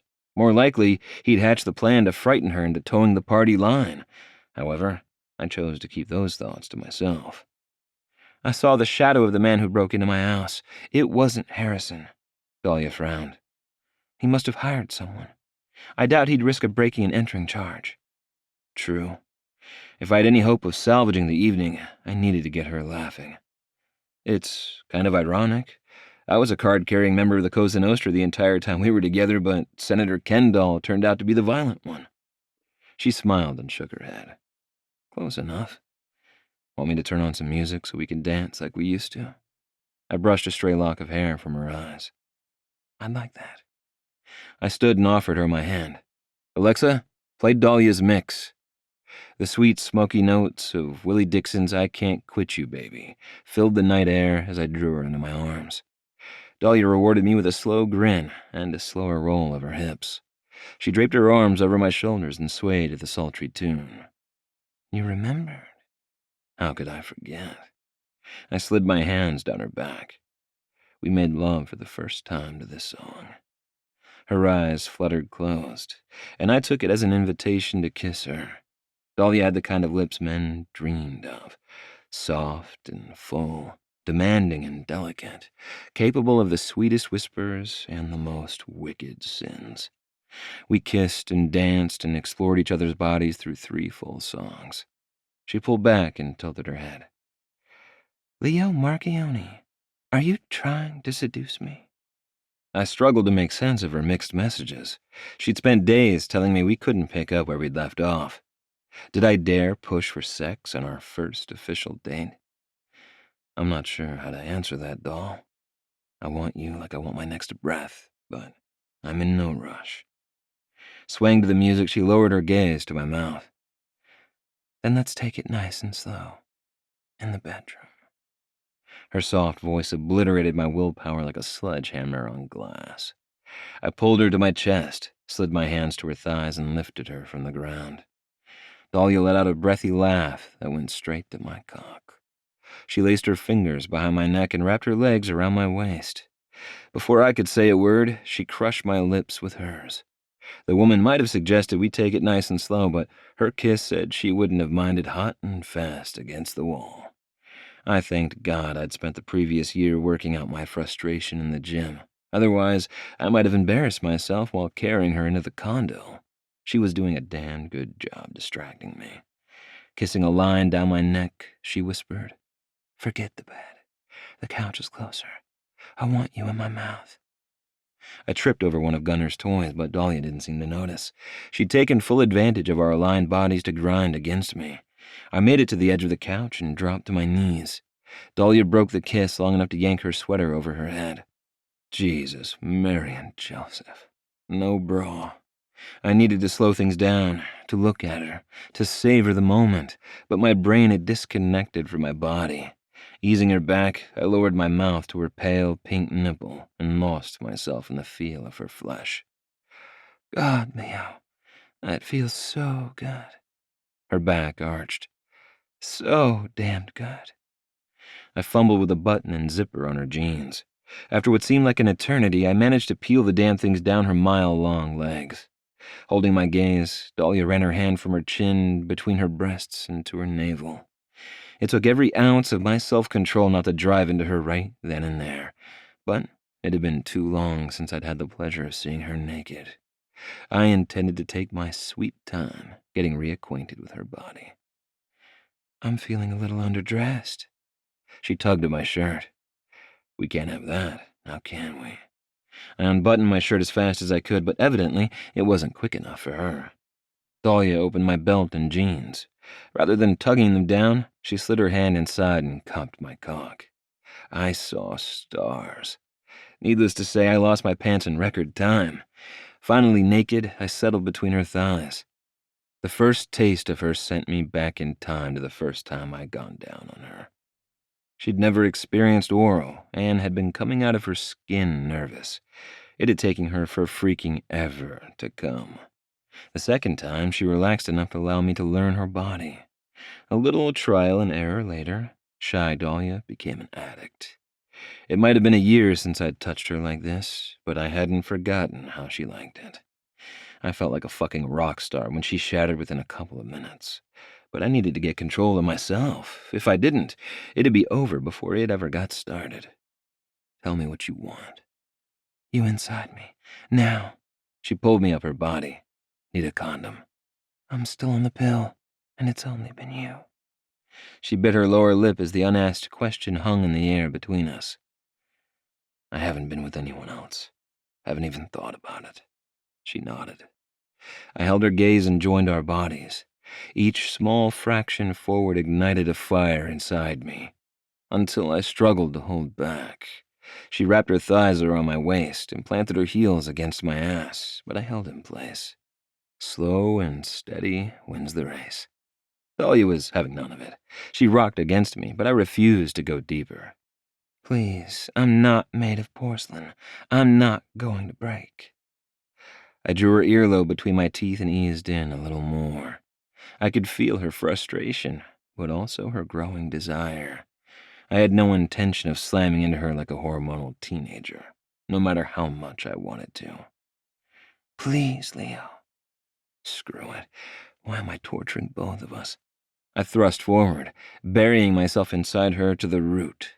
Dahlia gasped, digging her nails into my shoulders. I held myself up on one elbow and turned her face toward mine. Look at me.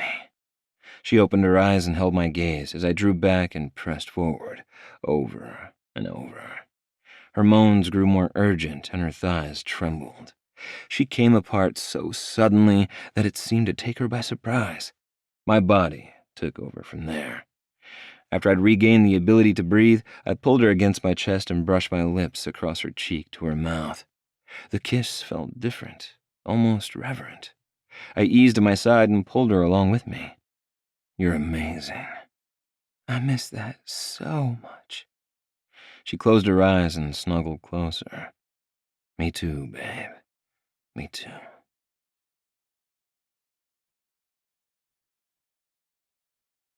Chapter 19. Dahlia. How? How is this possible? How did the stalker get inside the building and leave these on the doorstep? I couldn't bring myself to read the stalker's letter again, nor could I look at the images of me and Leo together on the rooftop deck. Or worse, the photos of us naked on the couch after dinner. The colorful lights on the Christmas tree illuminating our skin gave the images an artsy porno quality that made my stomach turn. Did Harrison do this? Or did he pay someone to do it for him? Whoever it was had taken the pictures from outside the glass door. He'd been feet away from us, and we hadn't noticed. We hadn't heard a sound or seen a shadow. The dogs hadn't barked. Nothing. Determined to put an end to the nightmare, I grabbed my phone and dialed Harry's number. Good morning, Dahlia. His sleep-thickened voice made my skin crawl. I know you're the stalker, and I want it to stop. Now. As soon as the words came out of my mouth, I second-guessed myself. What had I thought would happen? He sure as hell wouldn't admit to fake stalking me. What are you talking about? The accusation seemed to have woken him. My fear and anger took over. I know it's you. The letters, the gifts, the break-in. The pictures last night were the final straw. Was it some sick joke to make me fall for you? He drew a deep breath. After a year of being inseparable, I'm surprised you think so little of me. But this isn't you, is it? Marchionni has gotten into your head. Maybe Leo had planted the seed, but we had proof of the kind of man Harrison Merriweather was. Are you going to deny you have a history of domestic abuse and hurting women? No. Harry lowered his voice. I can never excuse my behavior, but those things happened a long time ago. I had a problem with alcohol. I don't know how I'd expected him to react, but contrition wasn't his style. I thought back to the various events we'd attended together. It never occurred to me that he'd refused wine with dinner, bourbon with my father, and all the rest because he was an alcoholic. Dahlia, I was the one holding your hand while you cried this past year. His voice cracked. I saw what you went through. How can you think I'm the one who wrote those letters? Doubt crept in. Were Leo and I wrong? Or was I a really shitty judge of character? Why did you tell my dad we were living together? He barked out a laugh. To get him off my back. Oh, it hadn't occurred to me my father would push Harry into a relationship, too. You're in danger, but you might want to look a little closer to home before you start pointing fingers again. Please, if you know something, anything. I'm done with you and your father's schemes. What is my father up to now? You'll figure it out soon enough. Don't call me again. He disconnected. Is he telling the truth? Is someone else behind this? And what schemes? My head throbbed in time with my racing pulse and my stomach turned. I rushed to the bathroom and hugged the toilet, but I'd gotten rid of everything I'd eaten the first 4 times I'd puked since seeing the photos. Dry heaving with a migraine ranked on the pain scale next to childbirth and root canals, but it gave me something to think about other than the psychopath determined to what? Kill me? Scare me? Ruin my life? He'd accomplished 2 out of the 3. How long before he pulled the trigger and hit the trifecta? Right about then, I might have welcomed death. My head pounded so hard my vision blurred. Mama! Gunnar shrieked in a pitch that put nails on chalkboards to shame. Mama! Need you! I rested my head against the cool white porcelain. Gross, I know, but I didn't have the strength to stand, nor the mental capacity to answer my child. I'll get him. Stuart called from the hall. Thank you. I couldn't tell if I'd actually said the words out loud, but it was the thought that counted. Gunnar's tantrum reached epic proportions. The boy screamed and shouted and screamed some more. Most of what he'd said was a garbled wailing, but I distinctly heard, Leo's dead! "Oh God, no!" I scrambled to my feet. Had the stalker gotten in the condo? Had he surprised Leo before he left for his fishing trip? I hit the hall in a blind panic and burst into the guest room. Stuart stood with his back to the door staring down at the bed. At first, I thought he was watching Gunnar have a meltdown, but the boy was on the floor beside him. I had no idea what was in the bed, but it appeared lumpy and large enough to be a man. Is it Leo? My feet refused to move. Stuart reached forward and scooped something in his hand before turning to me. The fish is sleeping. I glanced at the bed and noted the pillows piled under the blankets and blew out a breath. It wasn't a man in the bed. It was a fort built by a little boy for his beloved pet. Leo fish sleeping? Gunnar's voice cracked. It's okay, sweetheart. Please stop crying. I attempted to hug him, but he wanted no part of it. His gaze remained fixed on Stuart's hands. Pressing my hands to my temples, I closed my eyes and drew a shaky breath. I heard Leo's name, and I saw you standing there. I thought... The bodyguard dropped the goldfish back into its bowl and pulled me into an embrace. He's on the boat with the rest of the Marchionnis. Marco's with him. He has security. I nodded, but the movement made pain explode behind my eyes. Do you want me to call him? Mama, is Leo fish sleeping? Gunnar tapped on the glass. I shook my head at Stuart and moved to my son's side. Looks like it to me. On his back? I hated myself for lying, but I wasn't in the frame of mind to explain the circle of life to a 2-year-old. Fifi sleeps on her back with her legs in the air all the time. He nodded. I want poodle tears. Okay. Gunnar bolted from the room. Stuart scratched his jaw, wrinkled his nose, and sniffed his fingers. You might want to have the little guy wash his hands. What happened to the goldfish? Best I can tell, Gunnar used to like a teddy bear last night. And this is why toddlers can't have nice things. It was my turn to wrinkle my nose.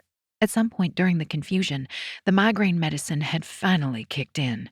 The roar in my skull had quieted to a whine. Stuart gave me a knowing look.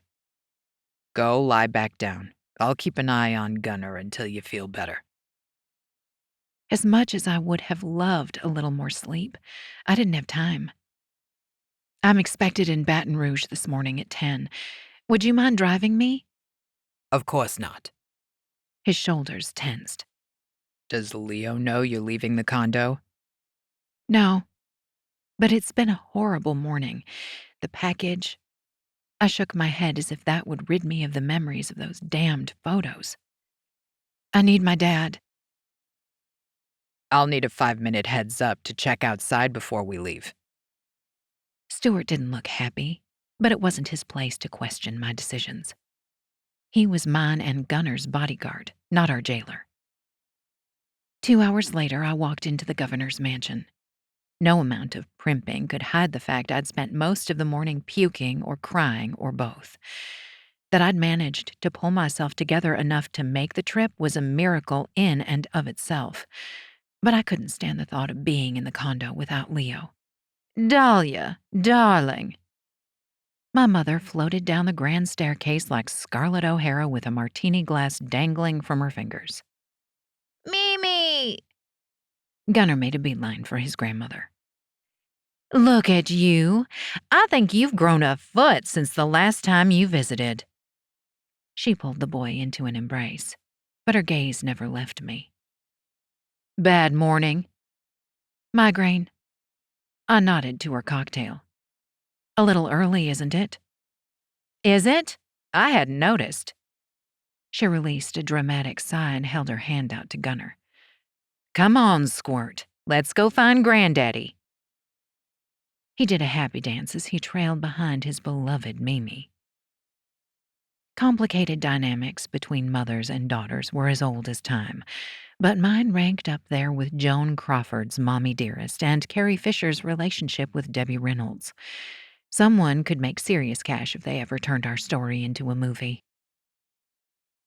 Shauna's ringtone filled the air and scared the ever-loving crap out of me.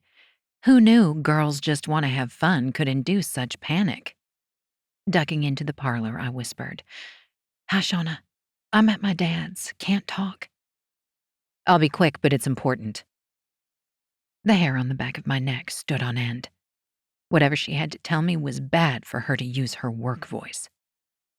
Okay. Sorry I'm a day late, but there was an article in the Picayune yesterday about the break-in and the stalker. Did you see it? I spent yesterday enjoying a wonderful day with Leo and Gunnar. The last thing I'd wanted to do was skim my newsfeed for stories about myself and ruin the magic. The story was total crap. They had the facts about the stalker wrong, and they sensationalized the break-in. She hesitated. They didn't come out and say it, but they painted Leo as a potential suspect. I sank onto the settee that predated the Civil War. I didn't report any of that to the police. How did they find out? I'm not sure, but I'll do some digging.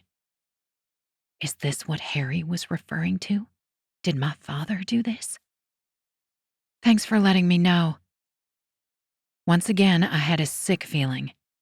The timing of everything going on around me seemed like too coincidental. Shauna, before you go, the stalker left a package on Leo's doorstep this morning. You mean outside his building? No. I couldn't tell her about the photos without getting into the more personal details of our evening. He took pictures of Leo and me on the roof last night. Damn, okay. Let's think this through. She went quiet for what felt like forever. I'm not thrilled that this guy knows where you are, but he probably slipped into Leo's building behind another resident. The idea of the psycho waiting outside for someone to enter or leave the condos freaked me out. That makes sense. Leo and I thought maybe Harrison was the stalker, but I had a conversation with him this morning. He admitted to hurting his wife and other women, but denied sending me the packages. If he were guilty, would he tell you the truth? He wouldn't, but I believed him. Or maybe I'd let him manipulate me again. Pushing the thought away, I said, Leo thinks the stalker was a reporter. It's a good theory, but I wouldn't completely discount Harrison. As for the photos, there are a couple of hotels that have a view of Leo's deck. I'm not overly concerned about that. There's more. I chose my words carefully. Some of the pictures were taken from outside the glass doors. Shauna gasped. Now I'm concerned. How did you two not notice? What about the dogs? Did they bark? We were distracted, and the dogs were locked in the bedroom. Uh-huh. Dare I ask what had you so distracted? She laughed. My father's voice boomed through the expansive foyer. Dahlia, where'd you run off to? I need to go. I'd accuse you of trying to dodge my questions if I hadn't heard your dad. Call me later, after you're finished with your family. Funny, this doesn't feel like my family anymore. Will do. I hung up and stared at the Persian rugs on the polished hardwoods. The staff had decked the mansion out for the holidays. While the evergreen garland, crystal ornaments, and huge silver bows were pretty, they felt cold. There were no colorful lights on the trees, only white. No whimsical or handmade ornaments, only ones that matched the monochromatic theme. No music, no cookies baking, no stockings. While I hadn't grown up in this house, we lived in similar places. Museums of junk that held no sentimental value. We'd never had candid family photos in mismatched frames. The Calhouns didn't believe in spontaneity. We sat for portraits, and the end results were displayed in matching sterling silver. I wanted so much more for Gunnar, and for myself. I missed the Marchionnis. It had taken me a while to get used to everyone talking at once and the brothers' constant teasing. But now that I'd gone without it, I realized how much I loved being part of a huge family. I missed the warmth, the hugs, the food. But most of all, I missed Leo.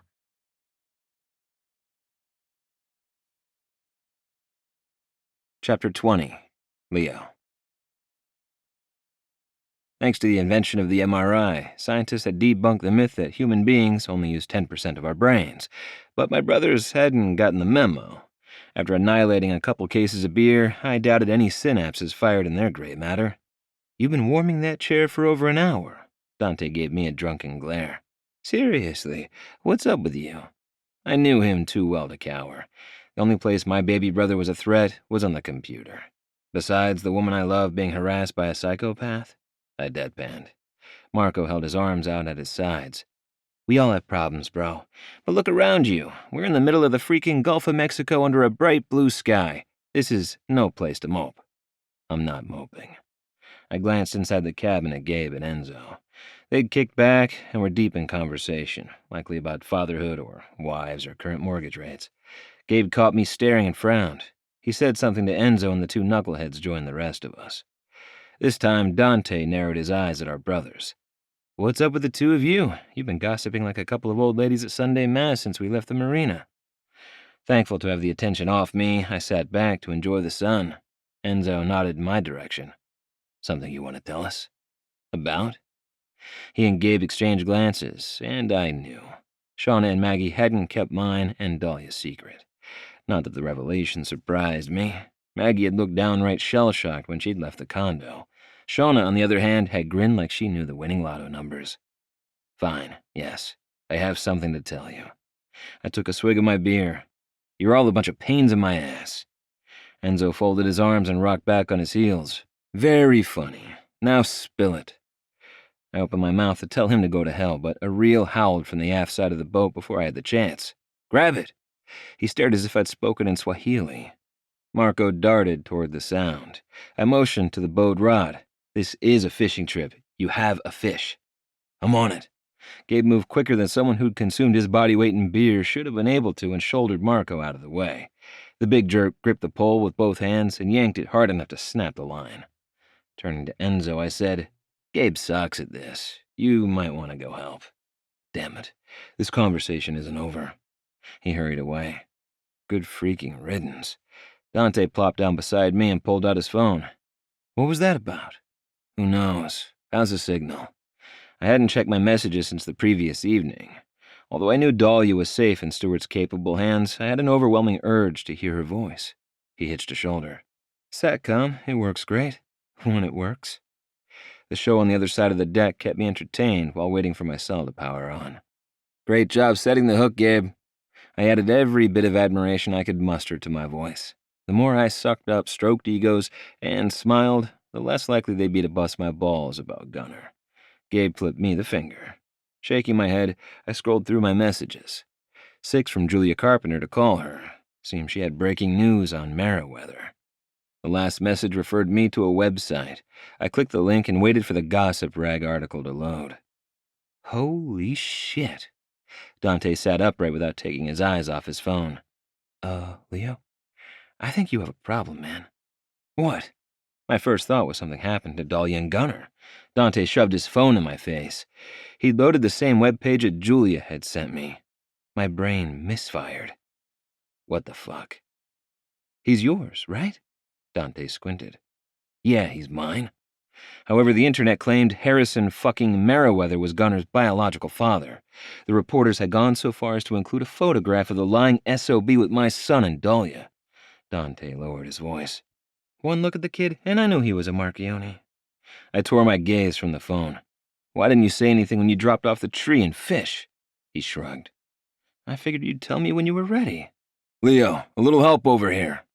Gabe planted the rod against his navel. Bad move unless he wanted to lose a testicle or two when it slipped, and it would slip. Enzo, help Gabe. He needs a fighting belt, I shouted, but he and Marco had disappeared, likely to find more beer. Christ. I hurried behind Gabe to fasten the contraption around his waist. However, I would have had an easier time dressing Gunner in a vinyl suit covered with bacon grease. Hold still. I'm trying. He twisted at the same time the fish tugged and nearly lost his footing. Son of a bitch! Dante peered at us. What the hell is that thing? It's a gut bucket. I held up the belt and motioned to the cup mounted on the plastic plate. The rod goes in the butt pad. It gives you leverage and helps with fatigue. Dante cracked up. Gabe knows all about shoving his rod in padded butts. At some point during the commotion, Enzo and Marco had returned. My idiot brothers roared in laughter and tossed around phrases like double bubble, badonka-donk, and cushion for the pushin'. Leave my wife's ass out of it. Gabe ground his teeth. Normally, I'd laugh along with them, but I had more important things on my mind. Things like planning a homicide. Put the damn thing on me. He made a considerable effort to remain still. I fastened the belt around Gabe's waist. It looks like a strap-on, Marco snickered. Gabe heaved the pole back and reeled as if his life depended on it. Thanks, Leo. The rest of you can fuck off. I need to make a call. I figured I had 5, maybe 10 minutes of man versus fish before he'd give up and spelled off the reel to me or one of our brothers. Ignoring them, I walked into the cabin and dialed Dahlia. The call went straight to voicemail. I scrolled through my contacts and called Stuart next. Leo, did you get my text? He sounded as frustrated as I felt. No. Damn satellite communications. The system had cost a fortune. What's up? Where's Dahlia? I need to speak to her. She had me take her to Baton Rouge. He grumbled something under his breath. Listen, she got a package this morning. She wouldn't let me see it, but whatever it was upset her. What do you mean? She wouldn't let you... I pinched the bridge of my nose and forced myself to calm down. You're right. She's a guest, not a prisoner. Did you catch the return address? There wasn't one, and the box wasn't postmarked. I found it outside the condo door shortly after you left. I tightened my grip on the phone. You're telling me someone got into the building? Yes, he sighed. I would have missed it if the dogs hadn't gone apeshit. Another fucking coincidence involving the stalker and Harrison Merriweather. A package the day the fake news breaks about Gunner? Bullshit. Like I said, Dahlia was upset and asked me to take her to the governor's mansion. She's been inside for a half hour. Memories of how she'd reacted the night someone had broken into her house flooded me. She damn near had a panic attack when I told her I'd go to her place and pick up a few things. Receiving a package at the condo must have freaked her the hell out. I promised to keep them safe, and here I am in the middle of the ocean. Leo, are you there? Stuart snapped me back to the present. Yeah, I'm here. Did she take anything with her? Suitcases, bags? I didn't want the answer, but I needed to know if she'd left me. Just a purse and a bag for the little guy. He seemed to catch on to my train of thought. She said she was having brunch with her father, sir. She had me wait in town. Thank God. I sagged against the bar. Do you know if she happened to be on her phone this morning? Not that I'm aware of, but she did spend some time by herself in the bedroom. Like I said, she was troubled. I had no way of knowing if she'd seen the article, but I'd bet my right arm her father had. Listen, there's some bullshit in the media today. Chances are she's going to be even more upset when you see her again. I'll stay close and help her with Gunner. Does everyone know he's mine? Thanks. I glanced out the window at my brothers. Tell her I'll be back as soon as I can. Tell her I said everything's going to be all right. I'm in this with her. He cleared his throat. Wouldn't it be best if you called her? Yes, thank you, Captain Obvious. She's not answering her phone and the SATCOM is hit or miss on the boat. Will do. Oh, and you might want to pick up another goldfish on your way back. Dare I ask what happened to the first one? Stuart sighed. Gunnar decided to use it as a teddy bear. So much for my play day with my brothers.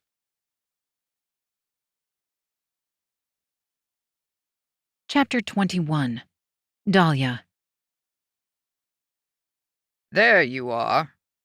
My father flashed me a 1,000,000-watt smile. Why are you sitting in the dark? Did you have anything to do with the article in the paper?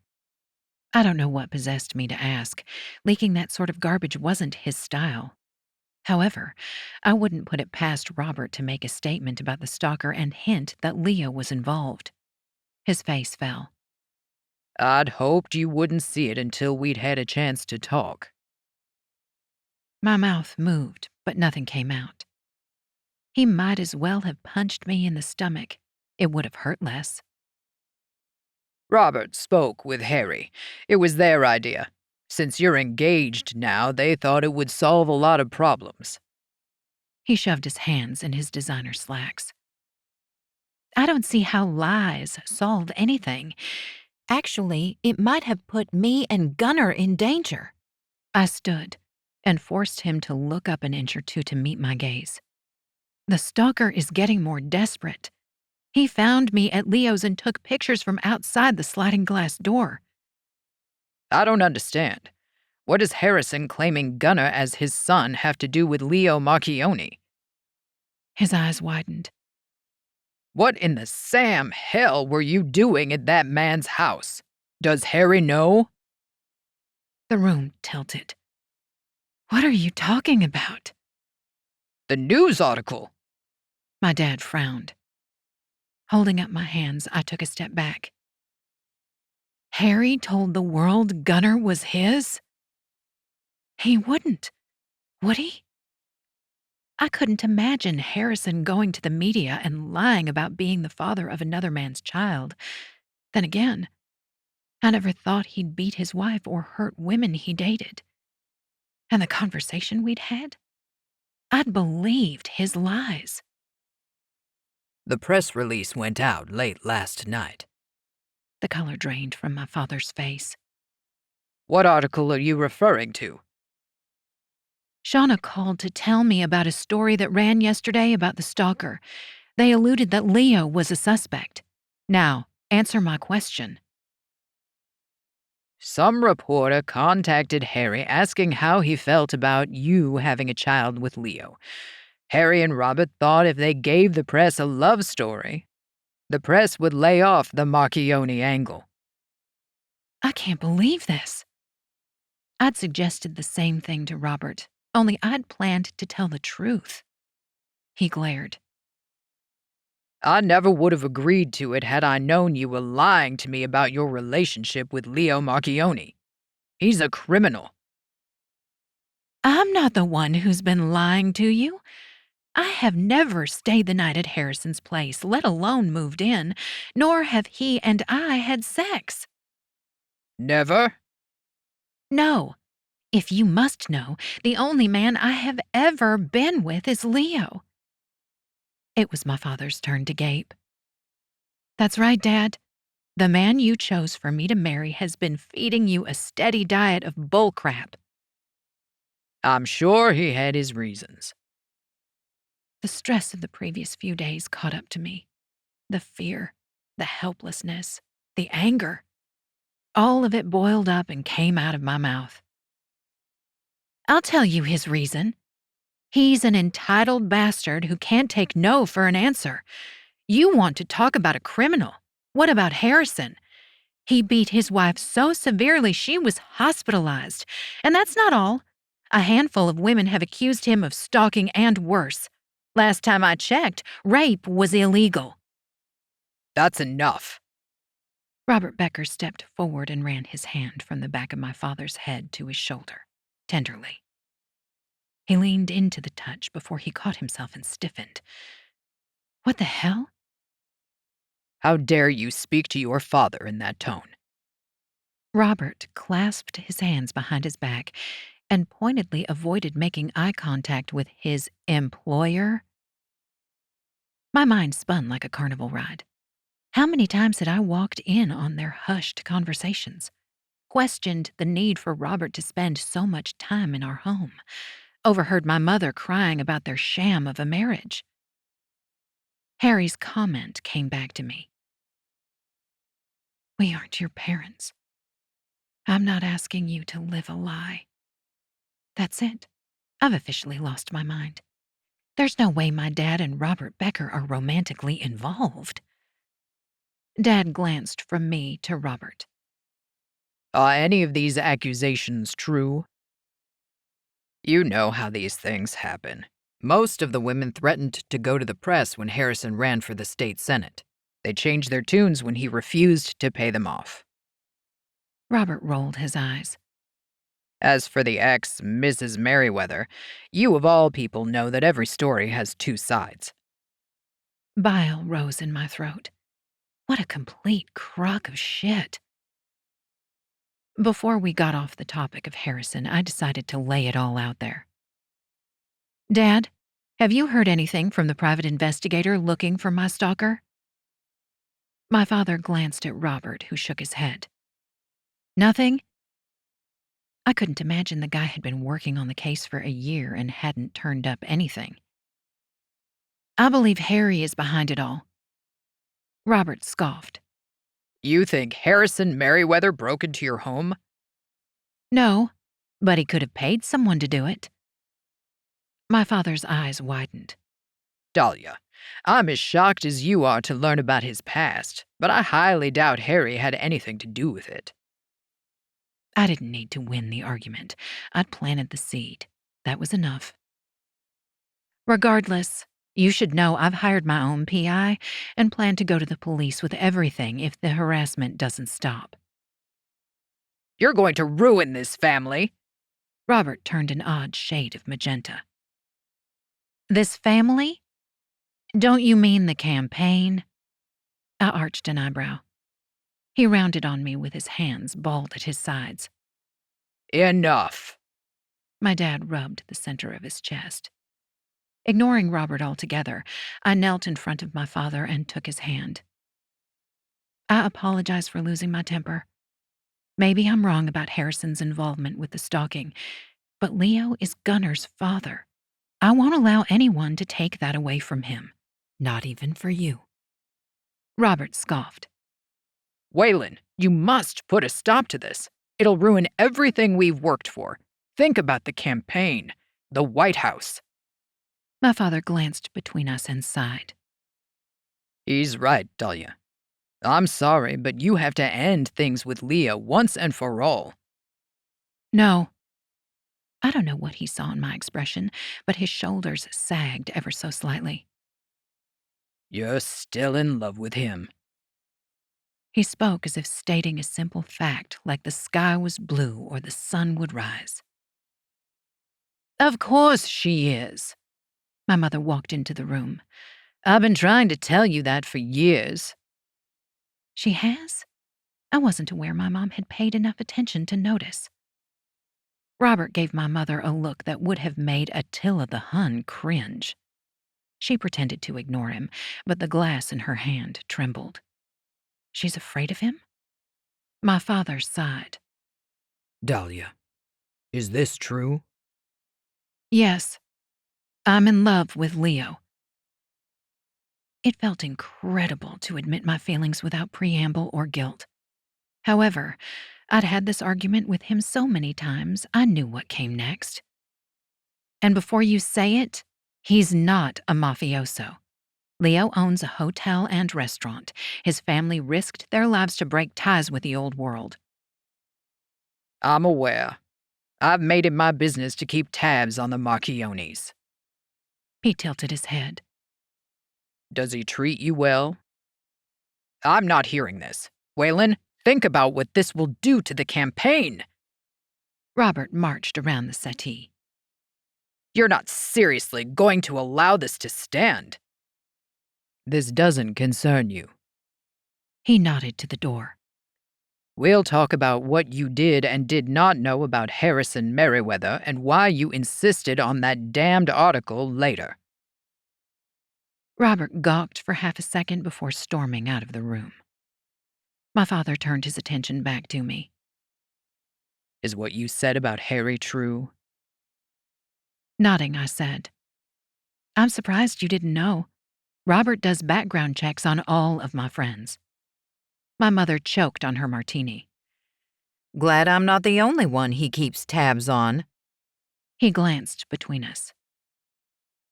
While I don't condone such a thing, Rob does what he does to protect mine and this family's reputation. On that note, I'm leaving.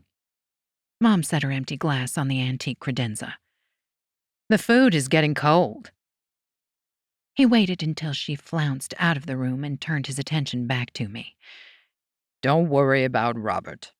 I'll talk him down from his bell tower before he does any more damage. Thank you. How are things between you and Mom? I don't know why I asked. It was obvious the tension between them had gotten worse. She asked for a divorce. Again. I wish I could say I'm surprised. Growing up, I'd heard the D word on a monthly basis, if not more. I hadn't understood why they'd never gone through with it until I was a teenager. My father had told me in no uncertain terms the American people weren't ready for another divorcee in the White House. They'd given Ronald Reagan a pass because he was an actor. We hadn't discussed the politics of ending a marriage since Trump had taken the White House, but I didn't get the feeling my father had changed his stance. I don't think she wants to leave me. If she did, she would have filed the papers long ago. I'd heard this all before. You could file and put you both out of your misery. He drew a deep breath. You were too young to remember, but I did just that 25 years ago. This was news to me. And she changed her mind, begged me to stay. he stared at his hands. Robert convinced me to drop the petition. Freakin' Robert. I'd never understood why he hadn't run for office himself. Between you and me, I'm beginning to wonder if the presidency is worth the aggravation. He smiled, the first real smile I'd seen from him in what felt like years. Enough of that. Does Leo make you happy? So much. And you should see him with Gunnar. They're my world. Then I'm happy for you. He brushed my hair back from my face and kissed my forehead. Don't base your life on my career. Thanks, Dad. You don't know what it means to me to hear you say that. But who are you and what have you done with my father? I poked his side. I'd expected him to laugh or at least smile, but he did neither. I'm serious, Dahlia. If my voters have a problem with two people in love, then I don't want their support. Gunnar deserves to be raised by two parents who love each other. I'm sorry you never had that. The regret in his voice broke my heart. I wanted to tell him it was okay. He'd done his best in a bad situation. That I was certain my mother had been lovely when they'd first married, but I couldn't. Would you be terribly upset if Gunnar and I spent Christmas with Leo's family? He dipped his chin, sucked in a breath, and nodded. It won't be the same here without you, but I understand this may be Gunnar's only opportunity to spend the holidays with his other grandfather. The thought made my eyes sting. Papa Joe Marchionni wasn't my favorite person, but he was the sort of man who could make you look past his shortcomings with a wink and a smile. Leo came by his charm honestly. I'll tell your mother and Robert after you leave. No sense in causing another scene. He motioned to the door. Come, breakfast is getting cold. I stood and wiped my eyes. Go ahead. I need to wash up. He gave me a bone-crushing hug and headed in the opposite direction as Robert had gone. Well, wonders never cease. I'd somehow gotten my father's blessing to do what came as naturally to me as breathing. Love Leo.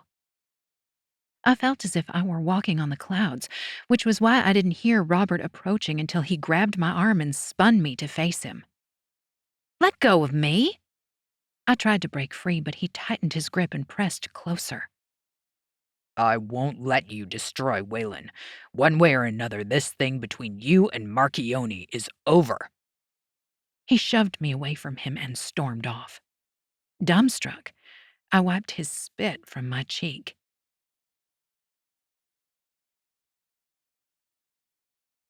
Chapter 22. Leo. Sweat poured down Gabe's face, and he raised his hand to wipe his brow. Of course, the fish chose that precise moment to run deep. Whatever he had on the line had more brains than its opponent. The little progress he'd made, bringing the monster in, went out along with the line. You've always had a hard time closing the deal? Marco chuckled and held up his beer. I'm too drunk for this shit. Someone take over. Gabe glanced over his shoulder, but our brothers were too busy harassing each other. Dante said, I thought Enzo was the one who couldn't seal the deal with Shauna. This from the guy who hasn't had his first date? Enzo hiked his thumb at Dante. I sealed it enough to put a ring on her finger and a bun in her oven. I date? Gabe growled. Shut the hell up and one of you take the rod. I shouted loud enough for all four of them to hear me. I hate to cut the party short, but I need to be back in New Orleans, pronto. Not until we bring this bad boy in, Gabe said through gritted teeth. My palms itched to get a crack at the fish, but I needed to have the captain turn the boat around. I'm serious. We have to go back. Dahlia got a package from the stalker at my place. Stuart still with her? Enzo asked. Big surprise. He hadn't stopped giving me the evil eye since I'd blown off his question and answer session. Yeah, he is. But there's a shitstorm brewing, and I need to be there. Dante shoved to his feet. I'll tell the captain to head in. Gabe can reel it in on the way back just as easily as you can while the boat's running in circles. Great. Now, would someone take over? Gabe pleaded. Anyone?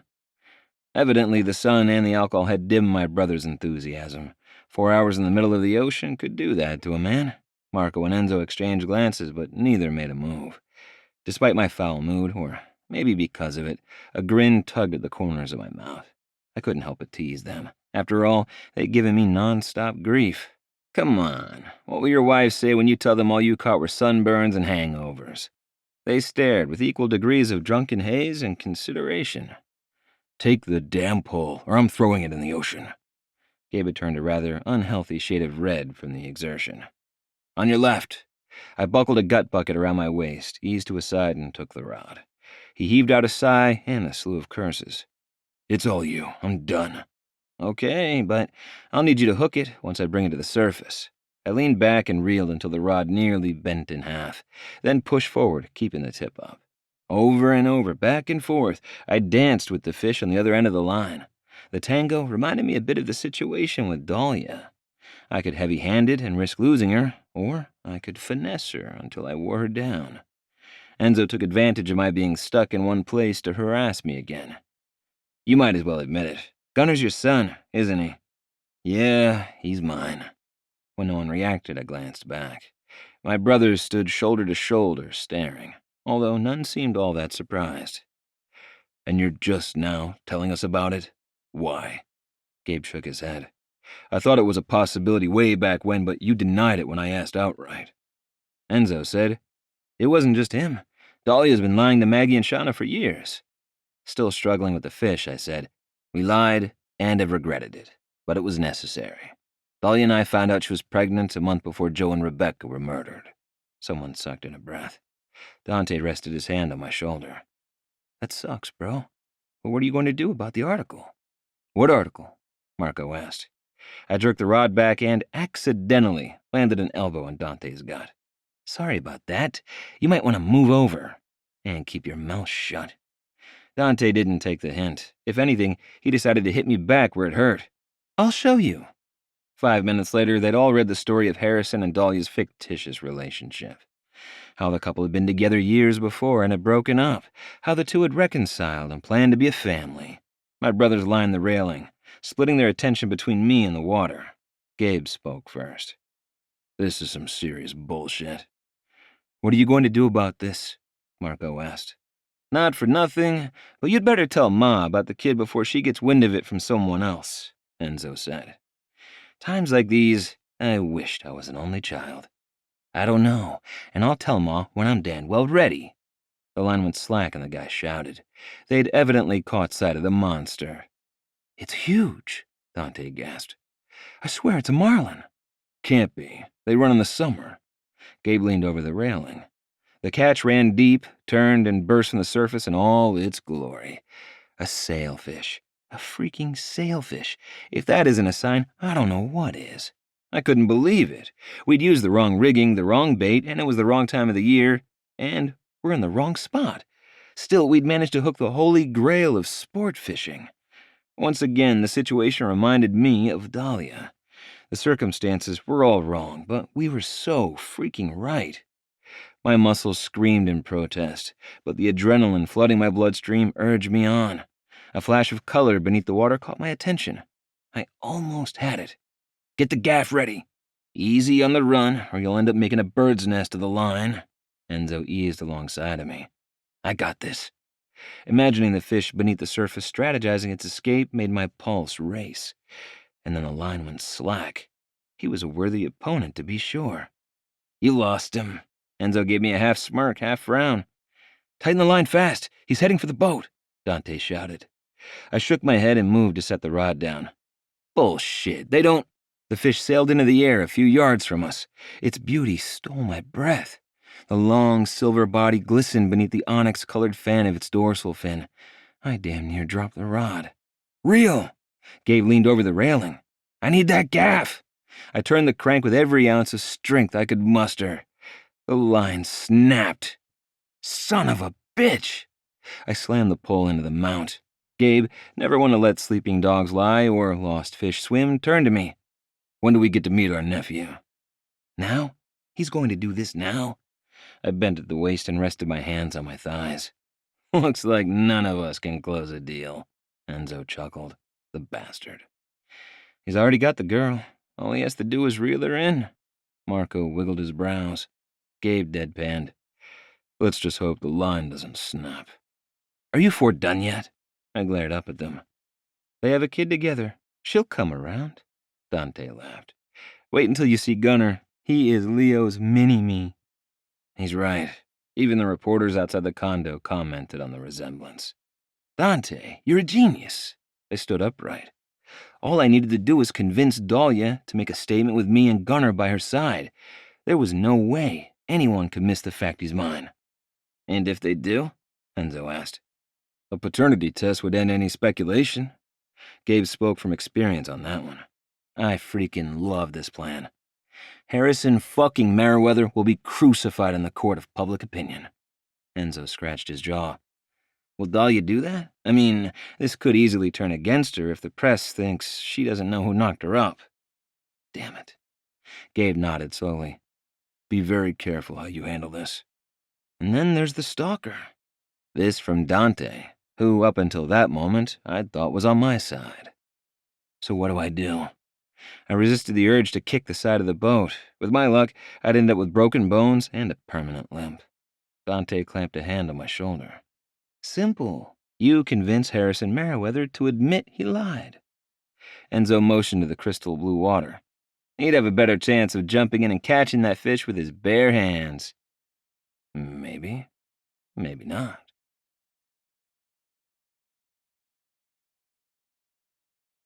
Chapter 23.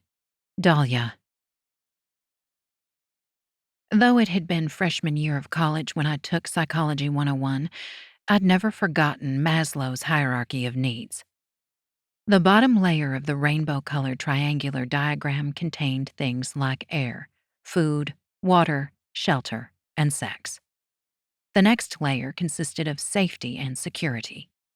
Maslow's theory went something like, humans couldn't reach higher sections of the pyramid until they mastered the lower levels.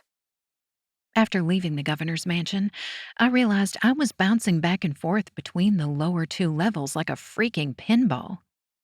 I had the basics covered. I mean, I did have a physical roof over my head. Gunnar and I weren't sleeping on the streets. Were those roofs safe and secure? Not so much.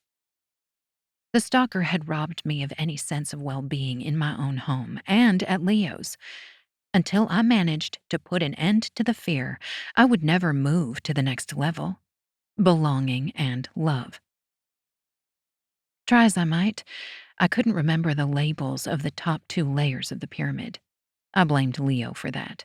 We'd taken Psych 101 together. While studying, we'd never gotten past the fact that Maslow had put sex on the bottom level. Leo had insisted he couldn't possibly learn until we'd satisfied our basic needs.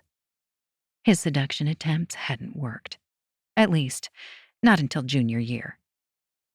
I rested my head against the seat and closed my eyes. Memories of mine and Leo's early relationship flooded me. I had been drawn to his quick smile and quicker wit. He hadn't taken anything seriously back then. Everything was one huge party, and Leo Marchionni breathed life into it. He'd changed over the years. We both had, but something inside Leo had died along with his brother. His youth, his innocence. Maybe becoming a father had forced him to grow up. I couldn't quite put my finger on it, but I'd missed the old Leo. I'd caught glimpses of him while dancing on the rooftop and making love on the couch, but it was fleeting. Even during sex, he'd seemed guarded. Gunnar definitely brought out his father's inner goofball, as did the poodles. If only I could do the same. Dahlia, we've arrived. Stewart stopped the SUV in the alley behind Leo's building. Stay put while I check the perimeter and condo. You'll be safe here. The idea of sitting in the vehicle without protection made my palms sweat. You're leaving us alone? I don't see any paparazzi, but I want to be sure there are no surprises. He reached for the door handle. Wait, I don't care about the reporters. I doubted they could print anything worse about me than they already had. However, I did worry about the stalker. He could be lying in wait until Gunnar and I were alone. I understand, but I'd rather you not get out until I know it's safe. I met his gaze in the rearview mirror. Park here and walk us inside through the back door. He nodded toward the tow-away zone sign and frowned. It'll take 5 minutes tops. My voice rose high enough to wake Gunnar. Please. Mama, I gotta pee. He rubbed his eyes. In the big boy potty. Great. He picks now to show interest in potty training? I have to use the restroom too. I offered Stuart's reflection a weak smile. Stuart turned to face me. We go in through the back door, straight to the condo. Once we're inside, you will wait by the door while I do a quick sweep. Got it? I nodded. Keep him in your arms. He reached for the handle again. Okay. I waited for Stuart to exit the vehicle before I opened my door and motioned for Gunner to come closer. The little guy stared for several heartbeats before scrambling into my arms. You said? No, baby, we're playing a game. If we do what Stuart says, we'll win a prize. I held him tight and followed the bodyguard through the back door, down the narrow hall, and into the elevator. The doors slid open on the 4th floor, but Stuart signaled for me to wait while he scanned the area outside Leo's condo. It's clear. My heart pounded and my mouth went dry. In all the years I'd spent around the Marchionnis, I'd never experienced anything like this. The closest I'd come was watching action movies with Leo. Stuart jammed the key into the door, pushed inside, and raised his hand to enter the security code. His finger hovering over the panel, he turned to me. Did you set this when we left? Wasn't making sure the alarm was set his job? I think so. In all honesty, I couldn't remember if I had or hadn't. Maybe? Fifi, Cupcake, and Eugene came out of the bathroom and circled my feet. His shoulders tensed. I know I put them in their crates. I let the dogs out. Gunner sung the song complete with woofs. Between the tension and the pint-sized comedian, I giggled.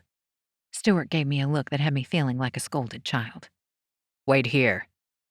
Sure, no problem. Gunner turned and watched the huge man stalk further inside. I gotta pee. Hold it one more minute. Remember, we have to do what Stuart says. The mention of peeing made me all too aware of my full bladder. If the bodyguard didn't hurry, Gunner and I would both need a change of clothes. Stuart moved from the kitchen to the master. It's bad. Really bad. Gunner squirmed in my arms. I hear you, baby. Loud and clear. Hey, Stuart. We have an emergency potty situation out here. Almost done? To save time, I removed Gunner's miniature Chuck Taylor high tops. He continued stomping around without bothering to respond. Screw this. I hurried down the hall to the guest bath, stripped Gunner from the waist down, and set him on the little potty chair. The wonderful sound of urine hitting plastic filled the room. I would have jumped for joy, but I had to pee too bad to risk it. I locked the door, lifted my skirt, and followed Gunner's lead. The toddler burst out laughing. You pee too? Uh-huh. I'd read every book on potty training ever written, but I couldn't recall any advice for this particular situation. When you gotta go, you gotta go. He cocked his head to the side and stared. Let me see. Thankfully, Stuart chose that moment to knock. The condo is clear. I'm going downstairs to move the SUV. Stay inside. Okay. I wanted to tell him to take the rest of the day off. The idea of having a babysitter, especially a grouchy one, made me antsy. However, the idea of being alone with a roof-hopping stalker on the loose was worse. Move, Mama. I see. Gunner nudged my thigh. Standing to give him a view of the bowl, I took advantage of his momentary distraction to pull up my panties. Wash your hands. My child rolled his eyes and climbed onto the stool Leo had placed in front of the sink. The poodles scratched and whined at the bathroom door. Gunner jumped down and let them in while I was cleaning up. The dogs made a beeline for the ginormous shower. They whined and barked and jumped as if trying to get inside, or trying to get to something inside. Before I could make sense of what was happening, the frosted glass door opened and a man poked his head out. He took a step forward and tripped over a dog. I would have expected a stalker to kick it out of his way, but he hopped around to avoid crushing the little beasts, stumbled, and fell to his knees. I jumped back to get away from him, but that put me farther from my son. Gunner! Mama? His voice hit a pitch only dogs could hear. Speaking of dogs, the poodles attacked the guy on the floor. With kisses. Lock yourself in your room. Go! I waited until he disappeared from the doorway to search the countertop for anything I could use as a weapon. Please. The guy held up his hands. I didn't mean to scare you. I called, I sent notes, but no one would listen. I grabbed the soap dispenser. It wasn't much, but it was marble and heavy and would hurt if I smashed it against his skull. His eyes widened. I only wanted my family back. Leo, he stole them from me. Look, you sick bastard. I widened my stance in case he came at me. Leo didn't steal anything from you. We were never yours to begin with. The guy pulled his chin back and pursed his lips. The overall effect made him look more like a turtle than a psychopath. We? You've terrorized me for months, but I'm done being afraid of you. My plan was to keep him talking long enough for Stuart to return. Although once I got a good look at him, I thought I could take him in a fight. He was tall and wiry and had a nose that looked like it never stopped running. The guy eased toward the door. Look, lady, I don't know what you're talking about. Stay where you are. I couldn't let him leave. Not with Gunner out there somewhere. His hands shot higher into the air. The damn poodles continued to jump up around the stalker as if they wanted him to pick them up. I don't want any trouble. His voice cracked. You should have thought of that before lurking around outside. I was desperate. Leo refused to give them back and stopped taking my calls. Them? I glanced from his sweaty face to the dogs and my heart sank. What's your name? Artie Guzman, and these are my babies. I lowered the soap dispenser and sagged against the wall. And you thought it was a good idea to break into the condo? I didn't mean to. The door was unlocked. I couldn't believe this guy. So you accidentally let yourself in? I heard my babies inside and Artie knelt to pet the dogs. I had a lapse in judgment. Male laughter echoed from the front room. Leo had returned, but I couldn't tell who he'd brought with him. Daddy! Gunner's little feet slapped on the hardwood floors. What's wrong, buddy? Leo asked. Mama scared me. Gunner stopped crying for half a second. Who are you? I'm your Uncle Gabe. Gabe! The color drained from Artie's face. You have to help me. He'll kill me if he finds me here. Doll, you there? Leo alternated between calling for me and talking to the child. Dahlia? I wove my way around 3 excited poodles and 1 terrified man. I'll talk to them. Stay here.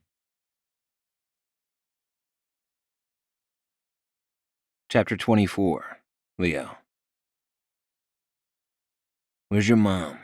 I wiped tears from Gunner's chubby cheeks. He stared at Gabe as if trying to figure out how he had an uncle, or maybe he wondered what the heck an uncle was.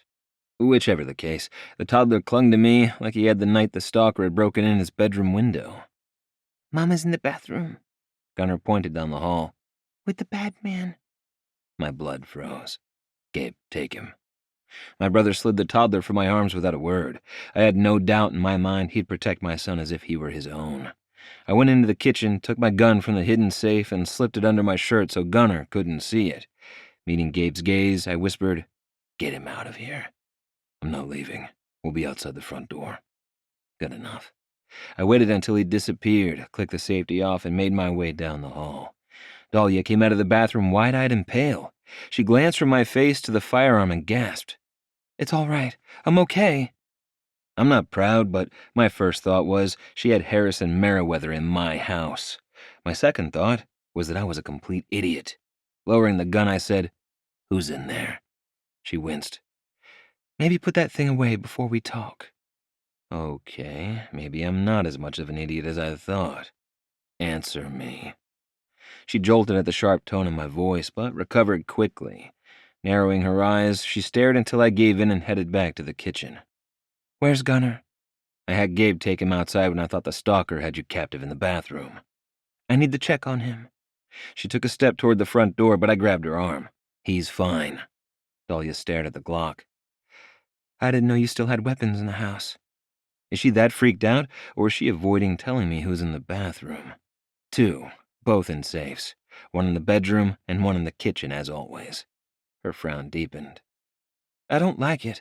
Gunner could... I'll get rid of them as soon as we put a stop to the stalker. I clicked the safety back on and slid the gun back into the safe. Now tell me who's back there. Artie Guzman. Dahlia stood at the end of the hall with her arms folded, as if guarding the back of the condo, or, more likely, guarding the would-be poodle napper. What the fuck? That was the last name I'd expected to hear. He stopped by to talk to you about the dogs. Her shoulders relaxed a little more with each word. Stuart and I had a miscommunication this morning, and we forgot to set the alarm or lock the door. You two left the condo wide open? I held up my hands. That's unacceptable. It was chaotic this morning. Gunner was having a tantrum. The dogs didn't want to go in their crates. I was a complete basket case. I got a package from the stalker. Not only had her shoulders tensed again, her voice quivered as if she might lose it. I am definitely an idiot. Drawing her into an embrace, I nuzzled against her cheek and whispered, I'm sorry. I'm not blaming you. Shit happens. She nodded. I pulled back enough to meet her gaze. Artie let himself in? She tensed again. Yes, but I don't think he meant any harm. He must have gotten spooked when he heard us come home and hid in the shower. Bit by bit, I put together what had happened and didn't like it. Mr. Guzman had some serious explaining to do. Why is Artie afraid of Gabe? It's a long story. A long story I didn't want to get into. Speaking of Gabe, I opened the front door and motioned for him to come back inside. Dahlia took the boy from him, but seemed to avoid looking him in the eye. Everything okay? My brother glanced between us. Artie freaking Guzman is in the bathroom. I couldn't keep the frustration from my voice. Gabe's mouth fell open. You're kidding. Nope. He had his reasons for not wanting to see our father's former accountant, and I had mine. Dahlia, on the other hand, had no idea what the hell was going on. She rolled her eyes and walked down the hall, only to return a moment later with Artie. It had been a while since I'd seen the guy, but he hadn't changed a bit. What had changed were my dogs. Normally, they would have been all over me demanding love, but the 3 poodle tears hung close to their former master with their fuzzy little heads down. They know. They know he's going to take them home, and they want to go. Surprised to see you in New Orleans. Where are you living these days? Gabe stepped closer to Artie, who stepped back. I'd rather not say. I just came for the dogs. The poor guy's voice shook. Not that I blamed him. Coming face to face with the man who had been ordered to oversee your murder would do that to the strongest of men. And Artie Guzman was far from strong. Gunner lifted his head from Dahlia's shoulder. Bad man. I couldn't agree more. Let me get this straight. You break into my house, terrorize my family, and you think I'm going to let you walk out of here with the poodles? Dahlia sighed. Leo, they're his. I hated that she was right, but damn it, I didn't want to give them up. They'd seen me through the worst year of my life. Listen to me whine about losing her, missing my son, envying my brother's lives. I didn't know what I'd do without my furry little therapists. Things are different now. I love my family. He should have his. As much as it killed me, I knew what I had to do. Doll, take Gunner in the bedroom. Oh, God, no, please. Artie shuffled backward until his back hit the wall. Don't hurt me. I'll go. Keep them. No one's going to hurt you. Did he actually think we'd rough him up with my son within earshot? I waited until Dahlia left the room. The kid's been through a lot lately. I didn't want to upset him. Give me a minute to pack their things. Artie glanced from me to the hallway and back. He's yours? He is, and he loves the 3 poodle tears. Artie snorted out a laugh. Cute nickname. Yeah. Ignoring the ache in my chest, I grabbed the container of food I'd made for the poodles from the fridge. They eat this better than the dry crap. I'll text you the recipe. Gabe clenched his jaw but otherwise remained a silent observer.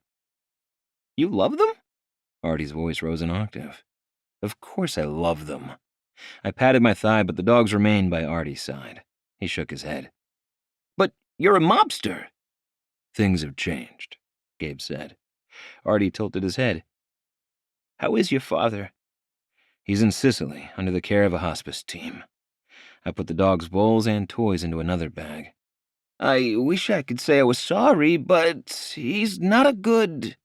Artie shifted his weight from one foot to the other. He did order me killed. Gabe closed his eyes and drew a deep breath. And I've done everything in my power to make things right. Like I said, our situation has changed. Artie glanced between us. He's telling the truth. I motioned to my brother. He runs a bar on Bourbon Street, and I have my hotel and restaurant. We're completely legit. Artie's eyes widened. Is it safe for me in New Orleans? Gabe nodded. It's doubtful my father will return to the States. Even if he did, I doubt he'd remember you. Artie winced. I shot my brother a dirty look. No one wanted to hear the man who'd ordered them killed cared so little he wouldn't remember their face. What Gabe means is that our father has a lot on his mind these days. For what it's worth, he's no longer associated with the mob either. Artie seemed to take it all in for a few moments before he nodded. Maybe we could work out a visitation agreement? I stopped packing and gave him my full attention. I'm living in... He glanced at Gabe and swallowed hard. I'm in Marigny, walking distance from here. My brother ran his hand over the back of his neck. All the money I sent you to start a new life, and you came back here? I didn't give two shits where he'd been, only that he was close enough to come to some sort of poodle custody agreement. 4 days a week with me, 3 with you? Artie squared his shoulders. You own a hotel. I assume you work weekends. I'll take them Thursday mornings until Sunday night. Deal. I blew out a sigh of relief. And I'll walk them. No more dog walker service for my babies. You should have quit while you were ahead. I smirked. How long have you been watching me? Them. I was watching them, and only a couple of weeks. His voice rose in pitch and in volume. I swear it. Gunner's down for a nap. Dahlia returned to the kitchen and turned to Artie. Did I hear you right? You've been keeping an eye on the building? I have, but it's not what it sounds like. He gave her a weak smile. Gabe glanced between us. Were you watching the building this morning? Artie gave a slight nod. Dahlia grabbed the man's hand. What about last night around 8? Or this morning before 6? He nodded again. Did you happen to see a large man on our deck last night? He probably jumped over from an adjacent rooftop. What the hell? He also came into the building this morning with a manila envelope. The desperation in her voice undid me. I moved to her side and slid my arm around her. I saw a man with an envelope follow one of the residents in early this morning. He left empty-handed a few minutes later. I thought it was odd because of the time. It was too early for a courier service. I should know. I put myself through college delivering... That could be the guy. I cut him off as politely as possible, but his babble and Dahlia's line of questions had me ready to explode. Artie stood a little taller. Is that who you thought I was? Is he someone dangerous? Yes, Dahlia and I said in unison. What did he look like? Gabe seated himself on a bar stool. Tall, broad, dark hair? Artie shrugged. I didn't see his face. He was wearing dark glasses. That's why he stuck out to me. That and he looked like a hitman or a bodyguard. Dark hair? I frowned and handed him the leashes. Not Harrison, then. But who? As if she'd read my mind, Dahlia whispered. Harry could have hired someone. While it was a possibility, everything she told me about the stalker's tactics seemed far too personal to farm out to a hired hand. Artie glanced at his watch. I hate to cut this short, but I have to go. Mother always has dinner waiting at 5. Gabe barked out a laugh. I gave you almost $250,000 over the last year and a half, and you're living with your mom? Ignoring the comment, Artie clipped the leads on the dogs and headed to the door. I'll see you Sunday evening around 6. Don't forget to text me the dog food recipe. I bent down and gave the poodles goodbye scratches before standing and clamping a hand on his shoulder. Thank you. But what made you decide to share? Artie gave me a sly grin. Besides not wanting to take a little boy's dogs away, I think they're good for you. His answer surprised me. What makes you say that? Dahlia and Gabe laughed. What am I missing?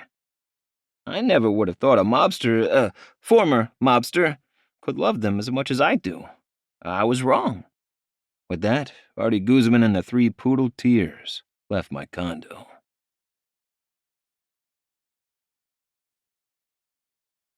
Chapter 25. Dahlia. At least someone gets their happy ending. After Artie left with the dogs, I sank onto the couch and waited for the first round of 20 questions to begin. Between Gabe and Leo, I knew I was in for it. Sitting across from me, Gabe leaned forward and rested his elbows on his knees. Leo told me why you two decided to keep quiet about Gunner. It hasn't been easy. If I had to guess, I'd say Maggie had sung like a bird the moment she'd left the condo, but I kept that to myself. I wasn't upset with her. Not really. She'd taken the news hard. Are you planning to tell my parents? Yes, I'd like for Gunnar to meet your father. The logistics of getting a toddler to Sicily would be challenging, but it was the least I could do. Thank God he has a passport and has flown before. Seemingly satisfied with my answer, Leo sat back. What happened between you and Artie? It was none of my business, but then again, turnabout was fair play. He hesitated. I gathered it had something to do with business. He knew too much about your family to be anything else. Gabe stared at his hands. Before I took over, my father ordered me to oversee Artie's execution. I'd assumed it was bad, but not that bad. I stilled and did my best not to let Gabe see my revulsion.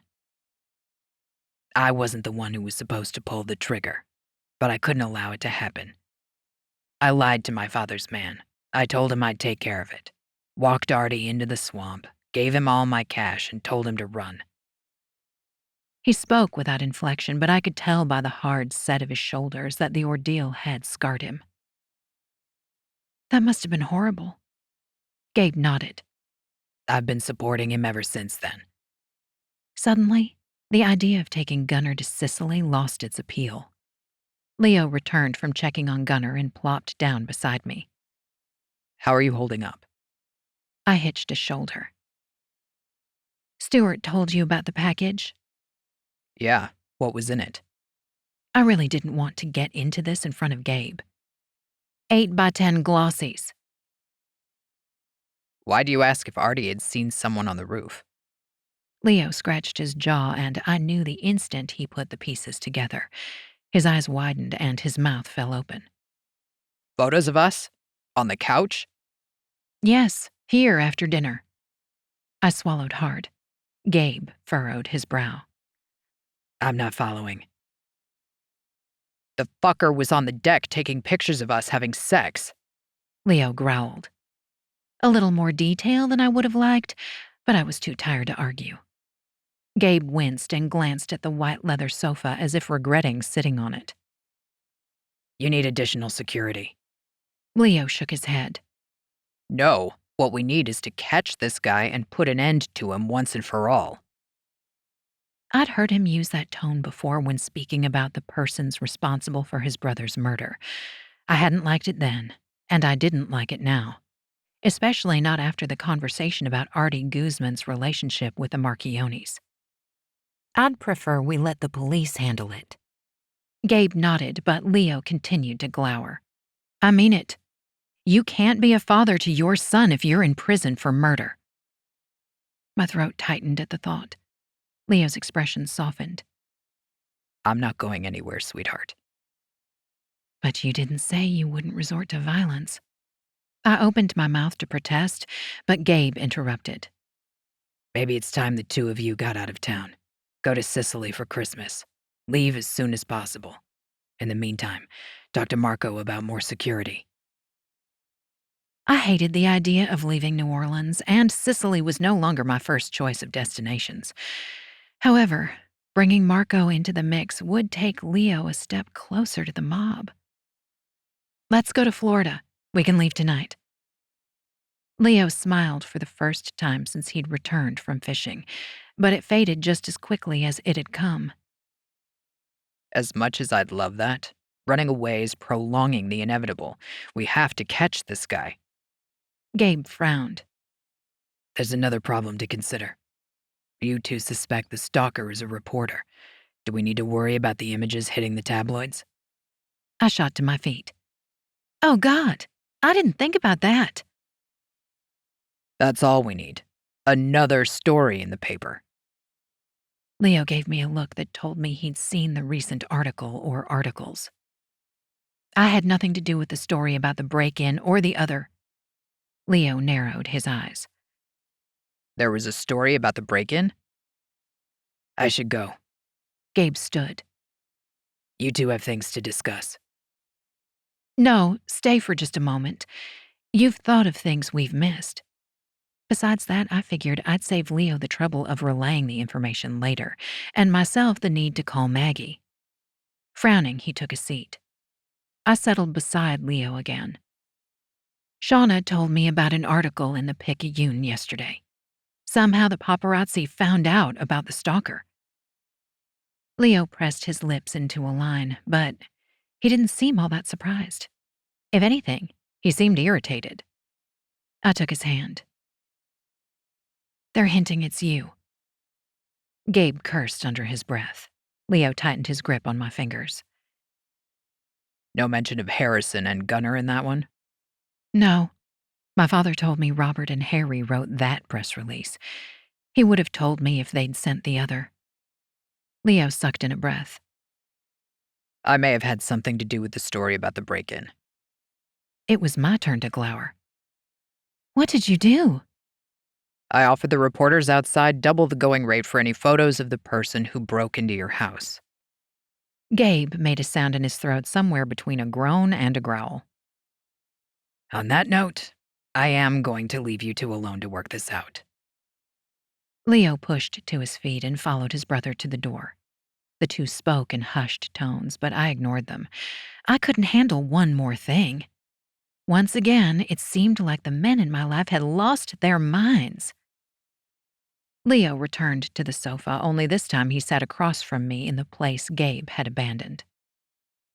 What happened with your father today? Pressing my fingers to my temples, I muttered, I don't want to talk about it. Migraine? Do you need your meds? No, it's just stress. My mind spun like a carnival ride. We had so much to discuss that I didn't know where to begin. I confronted Harrison after I received the photos this morning. Let me guess. He denied any involvement. Nodding, I said, I almost believed him, but his story didn't hold up.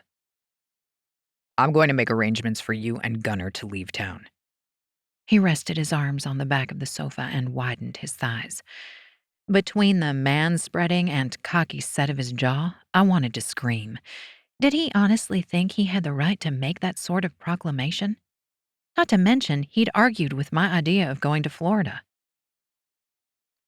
I don't know what part of me you forgot over the last year, but I've never been one to jump when you snap your fingers. It wasn't an order, doll. It's for your safety. If Harrison is the stalker, now that you've confronted him, this could go two ways. He'll either slink off or become more dangerous. Don't doll me. I'm not going anywhere without you. As soon as the words came out of my mouth, I remembered Leo with the gun in his hand and Gabe's story. Are Gunner and I really safer with him? What's going on? I know this is a lot, but you seem off. I've had a really shitty day. Between Artie scaring the crap out of me, the articles, and the photos, I've had it. I caught myself yelling and lowered my voice for fear of waking Gunner. I'll let you know if I decide it's best to leave New Orleans. He stood and offered his hand. Come on. Where are we going? Stupid question. We were stuck in the condo for the time being. The only place he could possibly think to take me was to bed. And that wasn't going to happen. You're stressed. How about a back rub? Nice try, but I'm not in the mood for sex. And that's exactly what would happen 5 minutes into said massage. Leo held up his hands. Then take a shower, read, whatever you need to do to unwind so we can talk like rational adults. He's calling me irrational? I huffed and strode down the hall, fully aware I was acting like a lunatic. He was right about one thing. I did need some time to myself to process everything that had happened. Leo followed me into the master bedroom.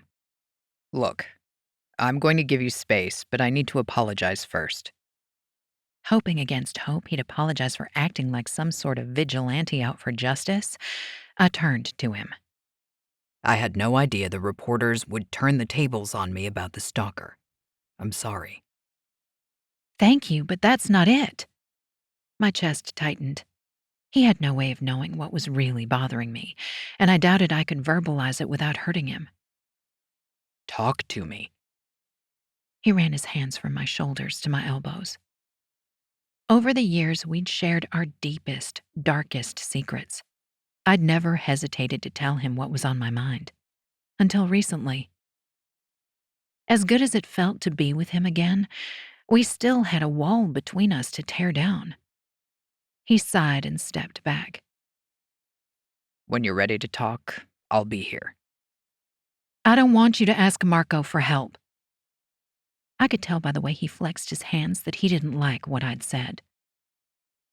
I understand you want to make the stalker pay, but that side of you scares me. He arched a brow. What side? Isn't it enough I admitted you frightened me? Do I have to explain it? I want to hear you say the words. His voice flattened. You sounded like a mafioso. When I saw you with that gun, and then Gabe told me how he knew Artie. I struggled to meet his gaze. All I could think about was protecting Gunnar from the former family business. I'm not part of that world anymore. He sounded so defeated every fiber of my being wanted to hold him, to apologize for overreacting, to kiss him until the pain left his eyes. I took a tentative step closer. Promise me you won't go to Marco for help. I can't. I'd sell my soul if it meant protecting you and Gunnar. He caught me before I could turn away. But I will promise to only call Marco as a last resort. What Gabe said about Artie. Have you ever been in that kind of situation? I wasn't sure I wanted the answer, but I had to know. No. His voice cracked. And if I were, I would have made the same choice. I could never take an innocent life. What about a guilty one? Once again, I held my breath, waiting for an answer I didn't want. If it was self-defense or to stop that person from hurting someone else, then yes, I wouldn't hesitate. He tilted his head. Wouldn't you do the same? Would I? I thought back to the night the stalker had broken into my house. I would have done whatever necessary to protect Gunnar, even if that meant ending a life. Yes. Leo pulled me into his arms. I'm not a monster, doll. I know. I breathed in his scent and wrinkled my nose. You smell like sweat, beer, and dead fish. I've been on a boat all day and need a shower. He flashed me a grin. I fully expected him to propose we take one together, and if he kept looking at me with that twinkle in his eye, I'd have to reconsider my anti-sex mood.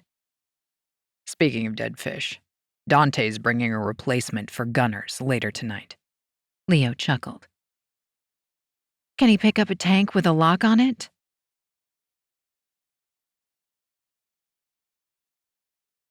Chapter 26. Leo. Thinking about my day gave me whiplash. It had started great. What's not to love about a fishing trip with my brothers? But everything had gone from bad to hellish in the blink of an eye. Although there had been a few shining moments of happiness, I never would have thought Artie would agree to co-parent the poodles. Another of those bright spots stood beside me at the bathroom sink while we brushed our teeth.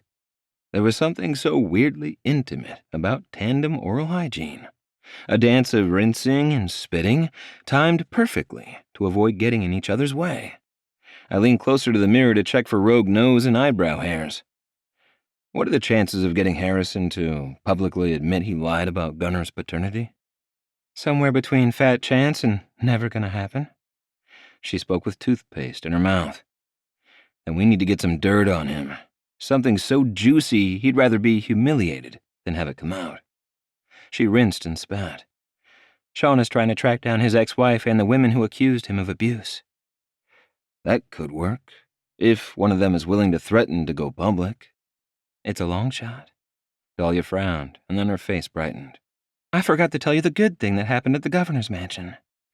I highly doubted anything pleasant could happen in that antebellum palace of horrors, but I refrained from commenting. What's that? My father more or less gave us his blessing. Stunned, speechless, I almost missed her slipping out of her cute little dress and stepping into the shower. As luck would have it, I turned in time to see the fabric hit the floor and her sweet ass disappearing behind the frosted glass. Dahlia peeked out. You can join me, but we have to hurry. Gunner's going to wake up soon. I stripped and stepped in behind her. The water temperature was exactly the way I liked it. Warm enough to turn me pink, but not enough to sting. I can do quick. She bit her lip, likely holding back a smart-assed comment as she moved to give me access to the water. What exactly did the guvna have to say? Dahlia's gaze roamed over my body, and a sexy little smile graced her lips. We're standing here naked and wet after an argument, and you want to talk. I'm all about quick makeup sex, but I'm curious. I reached around her, grabbed the poof, and soaped it up. He asked if I was in love with you. I told him I was, and he said he was happy for me. She lathered the shampoo until her dark hair was covered in suds. Once again, I found myself dumbstruck. How was it possible for her to be so damn sexy while doing the most mundane things? What? She laughed as she moved under the water. Wash my back. I tossed her the poof and turned. I don't get it. He's hated me since day one. Why the change? I suspect he's getting old and realizing he's wasted his youth in a bad marriage. Dahlia scrubbed with one hand and caressed with the other. My mom was full of surprises, too. She actually stood up for us. Wow, that's something. Salt, sunscreen, and sweat ran from my hair into my eyes, along with a bit of shampoo. Temporarily blinded, I asked, did Robert behave himself? Dahlia didn't respond. I didn't need the benefit of sight to know she'd frowned. He threatened me or you or both of us if I didn't end our relationship. The typical, you're risking your father's career routine. I placed my hands on her waist and changed positions. Standing under the water, I chose my words carefully. After all, she had said something about a quickie. The last thing I wanted to do was spoil her mood. He's looking out for your father and his job, but that doesn't give him the right to threaten you. He's all bark and no bite. I opened my eyes and caught her staring below the waist. Want me to wash your front? She released an impatient huff. Sure, if that's how you want to spend our limited time. I liked this new and needy side of her. In fact, I liked it so much, I decided to play a little game to see who caved first. I ran the sponge over her chest, making extra sure her breasts were squeaky clean. She turned toward the spray, but I stopped her. Not so fast. Why waste perfectly good body wash? She gave me a dubious look. I pulled her chest to mine and rubbed against her until we were equally sudsy. Laughing, Dahlia draped her arms over my shoulders. Kiss me already. I leaned in and she met me in the middle. Her lips played across mine as I explored her lower back and butt. You're beautiful. I tugged her head to the side and kissed a line from her ear to her collarbone. Dahlia hooked her leg around my waist, and my brain short-circuited. I eased her against the wall and ran my fingers down her chest, drawing circles around her breasts. I love these.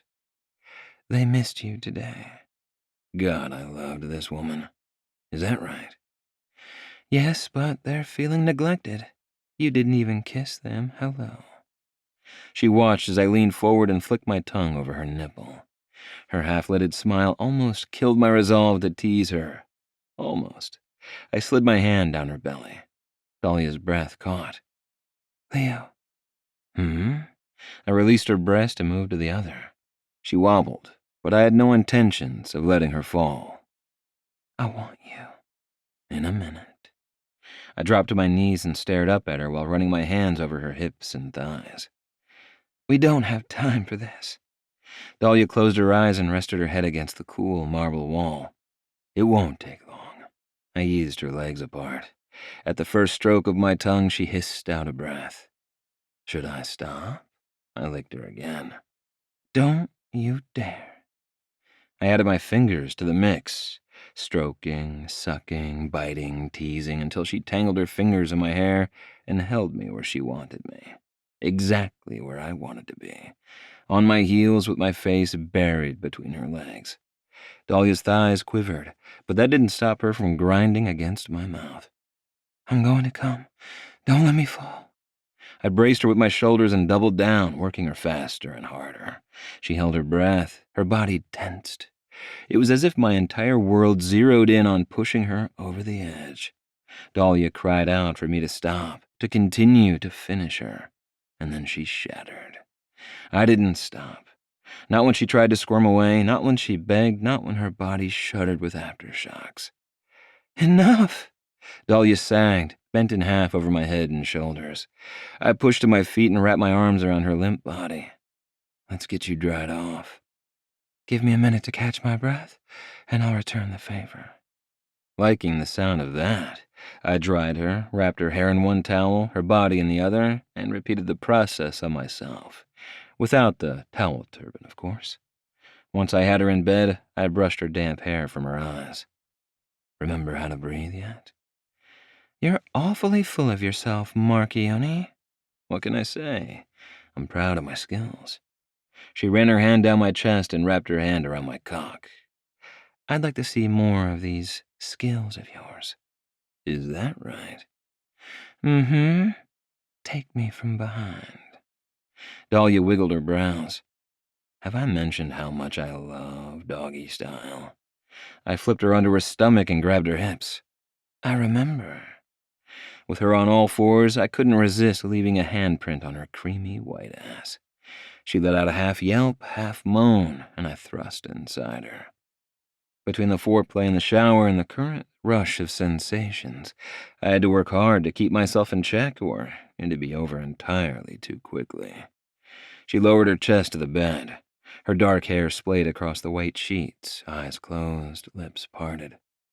Between the stunning visual and the moans and whimpers falling from her luscious mouth, I couldn't hold back. My release hit me like a freight train. Before I had a chance to recover from the sensory overload, Dahlia turned over and wrapped her fingers around my cock again. I pulled back. Way too sensitive. Not giving up, she slid her hand over my length. I bit back a groan. You have to stop. Dahlia the minx laughed and let go. I fell to my side with my hand covering the goods in case she had any more ideas of torturing me. That was incredible. She rested her chin on my shoulder and acted all innocent as she trailed her fingers down the hair between my navel and the no-go zone. Mama? The doorknob turned. Dahlia darted upright, grabbed the sheet, and covered our important bits. Gunnar burst into the room, flashed us a huge smile, and bounded for the bed. I had no idea how to respond. He'd been sound asleep when we'd made love on the couch. Before we'd split, he'd been too young to get out of his crib. Would Gunnar end up in therapy for his entire adult life after finding us naked beneath the sheets? Dahlia, God bless her, managed to keep him on top of the covers. Did you have a good nap? He rubbed his eyes, yawned, and cuddled between us. Is the bad man gone?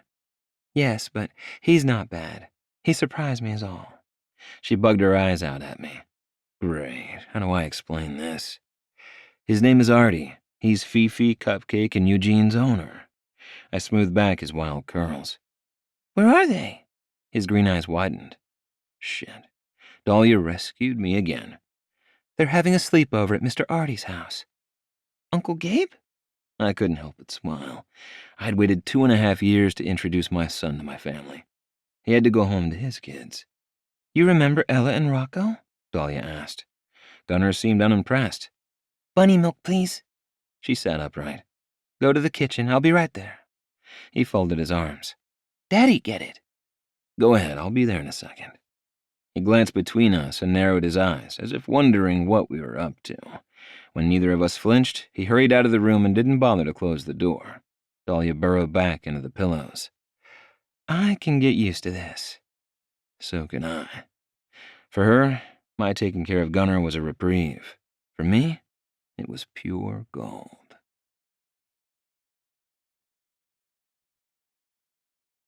Chapter 27. Dahlia.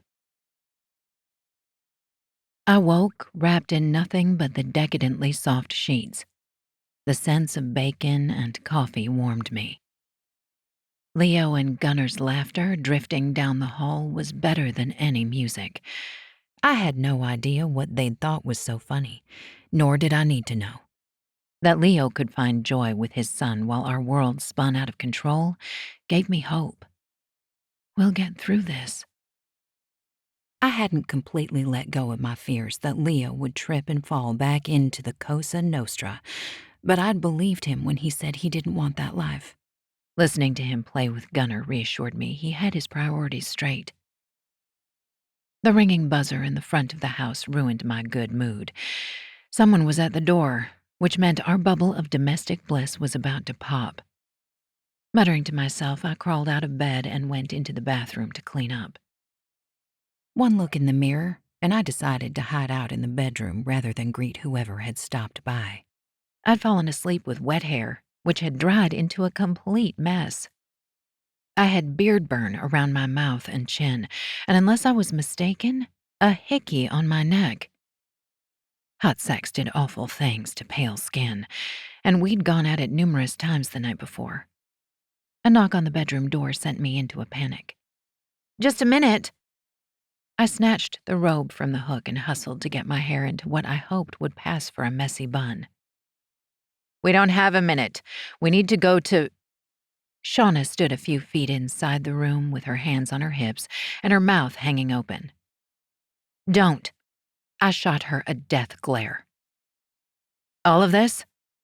She motioned from the bed to me and toward the kitchen. "Is blowing my mind. I know you have a kid together, but you two have denied having sex for so long. It's like waking up one morning and finding out unicorns exist." Very funny. As much as I tried to remain stoic, I grinned. Her eyes widened. "Is that a hickey?" My hand flew to my neck. "Where do we need to go?" "Oh, right." She shook her head. "I found the former Mrs. Merriweather. She's agreed to meet us for lunch." "Lunch?" I gawked at the clock. "Yes, sleeping not-so-beauty. It's almost noon." "Where?" Not that it mattered, but I was too stunned to ask an intelligent question. "A private room at Enzo's." She glanced at my crazy hair. "You need to hurry. She'll be there in 20 minutes. 20 hours isn't enough time. What should I know going in? I pulled a sweater and jeans from the closet and a clean pair of panties from the drawer. Rather than shouting through the bathroom door, I turned my back, dropped my robe, and stepped into my undies. Shauna was one of my best friends. She'd seen my ass more than I had. We'd shared clothes since high school. Shauna cracked up. "Holy handprint, Batman. I never would have pegged Leo as the 50 Shades type." Glancing over my shoulder, I arched a brow. "You're teasing me? When you're the one who got her freak on with Enzo at the Mardi Gras ball the night you met?" "We didn't have sex until months later." She smirked. "And let me tell you, kink must run in their blood." Way too much information. I pulled the sweater over my head and shimmied into my jeans. "Talk to me about Elise Merriweather." "She's in town a couple of days visiting her sister in Metairie. She goes by Elle McGuire now and hates Harrison with a purple flaming passion." Nodding, I went into the bathroom to tame my hair. "That's understandable, but why did she agree to see us?" Hate was a start, but I needed her to be willing to go public with the story. Most importantly, I needed her to be credible. I told her about Gunnar. She followed me. While I didn't like the idea of using my son as an excuse, I was desperate enough to ignore my morals for the time being. What does she do for a living? Criminal charges? Any hint of scandal around her? Shauna flashed me a smile. You're going to love this. Elle McGuire runs a homeless shelter in Orlando.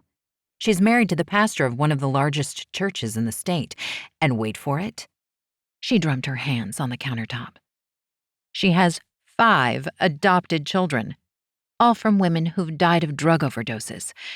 Mrs. McGuire might as well have Saint tattooed on her forehead. Perfect. What, if anything, did you tell Leo about this? Same thing I told you. Perfect. Let's go. I pulled my boots on and headed for the kitchen. Leo nodded to the food on the table. Want something before you go? Shauna snagged 2 pieces of bacon, wrapped them in a pancake, and dipped the concoction in syrup. When she caught me grinning, she said, "Don't say a word. This isn't for me, it's for the baby." Leo folded his arms. I want to come with you. We can handle it. Shauna took a huge bite. Besides, we'll have Stuart with us. He didn't seem impressed. We'll be careful, I said. Careful, Mama. Gunnar held his sticky hands out to me. Bye, kiss. Leo nodded. Call me at the first sign of trouble. After a quick kiss on the cheek for Gunnar and one on the mouth for Leo, we left the condo via the rooftop access to the building next door. Once inside, we hurried to the first floor.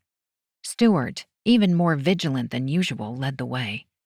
I hadn't asked, but I assumed Leo had given him hell for leaving the condo unlocked and unarmed. The man barely met my eyes, and when he did, he looked away as if afraid I'd turn him to stone if he stared too long. The paparazzi were lying in wait for us at the rear entrance of the store. I'd known the secret escape route wouldn't stay secret forever, but the timing absolutely sucked. The reporters shouted questions about Harry, Gunnar, the stalker, Leo, my sex life. You name it, they asked, but I ignored them. Shauna leaned close. How do you deal with this day in and day out? They'll move on. All we have to do is give them a better story. Stuart pulled me against a building to shield me from the cameras. We should drive. The restaurant is 2 blocks away. It'll take too long to get the car and fight the traffic. Shauna pointed to a narrow space between the buildings. It's best if we take the service roads and stay off the sidewalks. We'll be fine once we're inside. He frowned, but did as we'd asked. The damned paparazzi dogged us until we reached the edge of Enzo's employee parking lot, and I immediately knew why. The flashing lights and dozens of police officers, paramedics, and other first responders were far more interesting than a presidential candidate's daughter's love life. I stopped and stared, trying to make sense of the situation. What's going on? Looks like a murder. The color drained from Shauna's face. That's the coroner's van, and I recognize at least 4 homicide detectives. I need to find Enzo. They aren't going to let us into a crime scene, Stuart said. Who said anything about walking through their crime scene? She smirked and strode toward the far side of the building. I followed, but the closer we came to the chaos, the more my stomach hurt. On average, a murder took place every 3 days in New Orleans, but there were far fewer in the French Quarter. Random violence happened, but I couldn't shake the feeling this wasn't random at all. Shauna, besides Elle, who knew we were coming here? I didn't tell anyone besides Leo. She stepped through the side door and waited for us to follow. Don't assume what's going on back there has anything to do with you. Stay close. Stuart didn't sound as optimistic. In fact, his entire body hummed with tension. She led us to a small private dining room off the kitchen. Elle isn't here yet. Maybe she got held up in traffic. I'd said the right thing, but the pit in my stomach grew exponentially. Maybe. Shauna grabbed a passing server's arm. What happened outside? The young man glanced between us. Some lady was shot. Enzo's out back talking to the police. Thanks. She turned to me and Stuart. I'll go see what I can find out. Wait here in case Elle shows. Okay. I took a seat at the beautifully set table. Stuart walked to the window and pushed the Roman shade aside. Seemingly satisfied with whatever he'd seen, he moved to the second window. At the third, he cursed under his breath. Can you describe the woman you're meeting? My heart leaped into my throat, and I leaped to my feet. Why? Stay there. You don't need to see this. See what? I moved closer despite my growing fear. He turned and placed his huge body between me and the window. Do you know what she looks like? Early 40s, blonde. I thought back to the pictures I'd seen of Harrison's ex-wife. Thin. The muscle on the side of his jaw bulged. Can you see the victim from the window? Yes. I doubt I'd recognize her. I've only ever seen evidence photos. She was beaten up pretty bad. I pressed my hand to my chest. Is the victim blonde? Yes. Shauna came back into the dining room with Enzo and 2 officers behind her. Oh, God. It was her? It was Harrison's ex-wife? I knew the answer before I'd asked. Why else would the police have followed her inside? According to her ID, yes. Shauna clung to Enzo. But it was hard to tell. Her face was a mess. This is my fault. Someone killed her because she was mating with me. My knees buckled, but Stuart caught me before I fell. We spent the next 2 hours answering questions. More than once, I wished I'd thought to call my father before agreeing to speak with the police, but I couldn't bring myself to do it.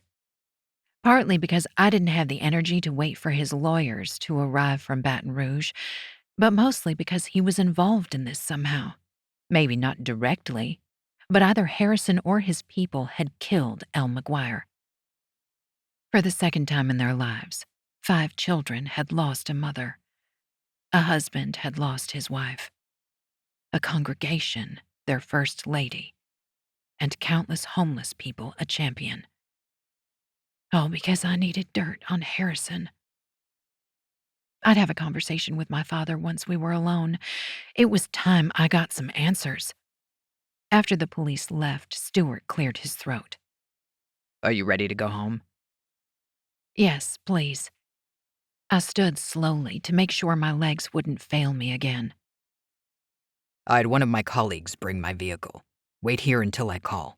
I'll be in front of the side alley. He didn't bother to wait for me to reply before he marched out of the dining room. I understood his behavior, to a point. We'd both screwed up when we'd forgotten to lock the door, but Leo had blamed Stuart. His job was to protect me, but I hadn't made it any easier on him. In hindsight, I could see how my insisting we walk to Enzo's made it 1,000 times more difficult to protect me. However, his brusque tone wore on my last nerve. He'd stormed out before I could clarify which alley to meet him and the safest exit. After all, the building had 4 walls, a front, a back, and 2 sides. Enzo rested his hand on my shoulder. I'll escort you to Stuart's vehicle. Thank you. I glanced around for Shauna to say goodbye. She stood in the corner of the room with a homicide detective she knew from work. They had their heads together, and judging by the way they glanced at me from time to time, I assumed I was the topic of the conversation. Enzo was Leo's least favorite brother, but I'd always liked him. He was different than the others, more of a loner than one of the pack. He had a legendary temper and a tendency to hold on to a grudge. None of that mattered to me. The fact that he loved Shauna fiercely made up for his more annoying traits. He motioned to the door. I'll take you out the back way. It's longer, but it's far more private. Thank goodness he knows where to meet the moody bodyguard. Stewart said to stay here. He'd call when he was in place. I hated to argue, but I'd decided to do better at following orders, at least the ones that directly affected my safety. Yes, but what he doesn't know is that area is a no parking zone. With a police presence, he won't be able to wait long. Enzo waved to his wife on our way out the door. Shauna met my gaze and held her hand to her ear like a telephone receiver. I nodded and followed Enzo through the kitchen to a narrow brick hall. The space was so short, we had to duck as we walked. Is this an old servants' hall? Yes, the building was originally a large residence. He bumped his head on a low-hanging brick and laughed. People were much shorter back then. I bet the paranormal tour companies would pay a small fortune to bring tourists back here. But then everyone would know about the passage and it would be no use to me. He dragged his hand over the uneven wall. I use it to escort celebrities and dignitaries in and out of the building unseen. And cheating spouses? I had no idea where that thought had come from, but it made him chuckle. That too. Enzo opened an ancient-looking wooden door just enough to see the street. Stewart isn't here. I'll stay with you until he arrives. The cool night air caused a shiver to run through me. Where's your jacket? I hadn't missed it until that moment. I must have left it in the dining room, but there isn't time to go back for it. I'll get it the next time I see Shauna. He frowned. I'd offer you my chef's coat, but Shauna says it smells like dirty feet and garlic. I'll be okay. It's a short walk from the door to the car. For a politician's daughter, I sucked at small talk. More like, I hated it. Besides, there was a huge elephant crowding the hall. Enzo had spent the morning with Leo. He had to know about Gunnar. Leo and I are going to introduce our son to your mom soon. His smile lit his entire face. And me? When do I get to meet him? Shauna tells me he looks like his cousins. You and Shauna are welcome to visit any time. I'm sure Gunnar will be tickled to meet another uncle. We'll stop by tomorrow and bring your jacket. I wouldn't have thought it possible, but Enzo's smile widened. We are expecting a child. His enthusiasm was contagious. I didn't care what Leo said about him. Enzo might have had a crunchy shell, but he was all sweet and gooey in the center. Congratulations. He glanced outside again. Stewart's here. Stay close. Okay. I followed him into the mouth of the alley, but before we reached the sidewalk, he slung his arm around my shoulders and tugged me closer. Sorry to manhandle you. He tightened his grip. Keep your head down. So many people moved around us, I had the sensation of swimming against the current. I stared at the crowd's feet. Men's shoes, women's shoes, a tiny pair of sneakers. Half of New Orleans must have been in the quarter. A brownish-orange pair of Italian loafers caught my eye.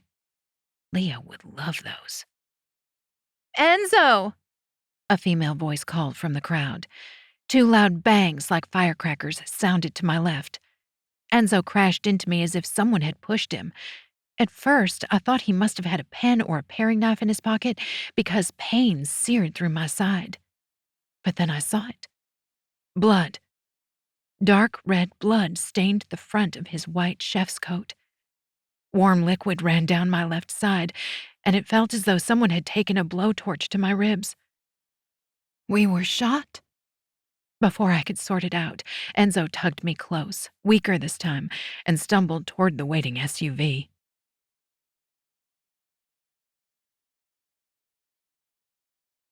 Chapter 28, Leo. I set the worn copy of The Very Hungry Caterpillar on the dresser and stared down at the sleeping child. It had taken 2 stories, but I'd managed to get him to take a nap without a tantrum. And then my phone rang. I fumbled to get the damn thing out of my pocket. Gunnar sat upright and glared at me as if I'd tricked him, which I suppose I had. Marchionni. This is Artie Guzman. There's a problem with Eugene. He's refusing to eat. His nasally voice drilled into my ear. That's odd. Normally, Eugene had the biggest appetite of all the poodles. I'd sworn the pup would eat until he fell over if given the chance. Did you follow the recipe I sent you? Yes, of course, he sighed. I think he misses you. Can I bring the 3 poodle tears to your place for dinner? Sure, I'll be here. If not, you have the key and the alarm code. I'd questioned my sanity when I'd given him access to my condo, but he'd insisted on taking over dog-walking responsibilities on my nights with the dogs. Very good indeed. See you tonight. He hung up. The phone rang again. Artie, did you forget something? Sirens wailed in the background, but Stuart's voice came through loud and clear. Enzo and Dahlia were shot. They were taken to Tulane Medical Center an hour ago. My brain misfired. Shot? An hour? What the fuck? I would have called sooner, but my phone was in the SUV when the police arrived. Nothing he said made any sense, but I didn't give a rat's ass where he'd left his phone. I grabbed the shiny blanket and gunner and headed for the door. How bad? I didn't get a good look at the wounds. Enzo was in bad shape. Stuart took a deep breath. Dahlia was bleeding from her side, but conscious. Shauna went with her in the ambulance. I grabbed my keys from the counter and ran to the elevator. Not with Enzo? They didn't give her the option. I could barely hear him over Gunner's cries. Where are you? Following Dahlia's ambulance. How did this happen? Did you see who did this? I tucked Gunner close and barreled out of the building. I had to run the gauntlet of reporters, some of whom had learned of the shooting before me. Forget it. We'll talk when I get there. I'll call Marco. Someone should speak to your mother. Oh, God, Ma, she's going to flip. Thank you. I pressed the key fob to unlock my car, buckled Gunner in, and damn near plowed down a reporter or two as I sped toward the hospital. It's okay, Gunner. Please stop crying. I'd longed for the day I could tell my mother he was my son since before he'd been born, but I'd never imagined it would happen like this. Dahlia and I had been through more shit than any 2 people should have to endure. We loved, we'd split, and we'd found each other again. We were so fucking close, I could taste the happily ever after on her lips. I raised my hand to take my frustration out on the steering wheel, but caught sight of Gunner in the rear view and stopped. He had a wide-eyed, terrified expression. The last thing he needed was me freaking the hell out. What the hell am I going to do if she doesn't make it? The thought clouded my vision. Wiping my eyes on the back of my hand, I white-knuckled the wheel and focused on the road. She'll make it, I nodded to myself. She loves us too much to leave us, buddy. Don't you worry. Your mama's going to be okay. As soon as I left the quarter, traffic came to a standstill. Come on. I drummed my fingers on my thigh. Come on, Daddy. Gunner grinned through his tears and snot. Hey, little man, why don't you tell me a story for a change? He giggled but launched into his version of the Caterpillar book. I made the appropriate encouraging sounds, but I'd stopped listening after the first few words. I thought I'd come out of my skin before I reached the exit. 20 minutes later, I turned into the emergency room entrance and into a circus. Camera crews and satellite trucks had set up shop in the parking lot. I recognized cable news and a couple of national networks. What I didn't recognize was a place to park. I slowed, grabbed my phone, and called Gabe.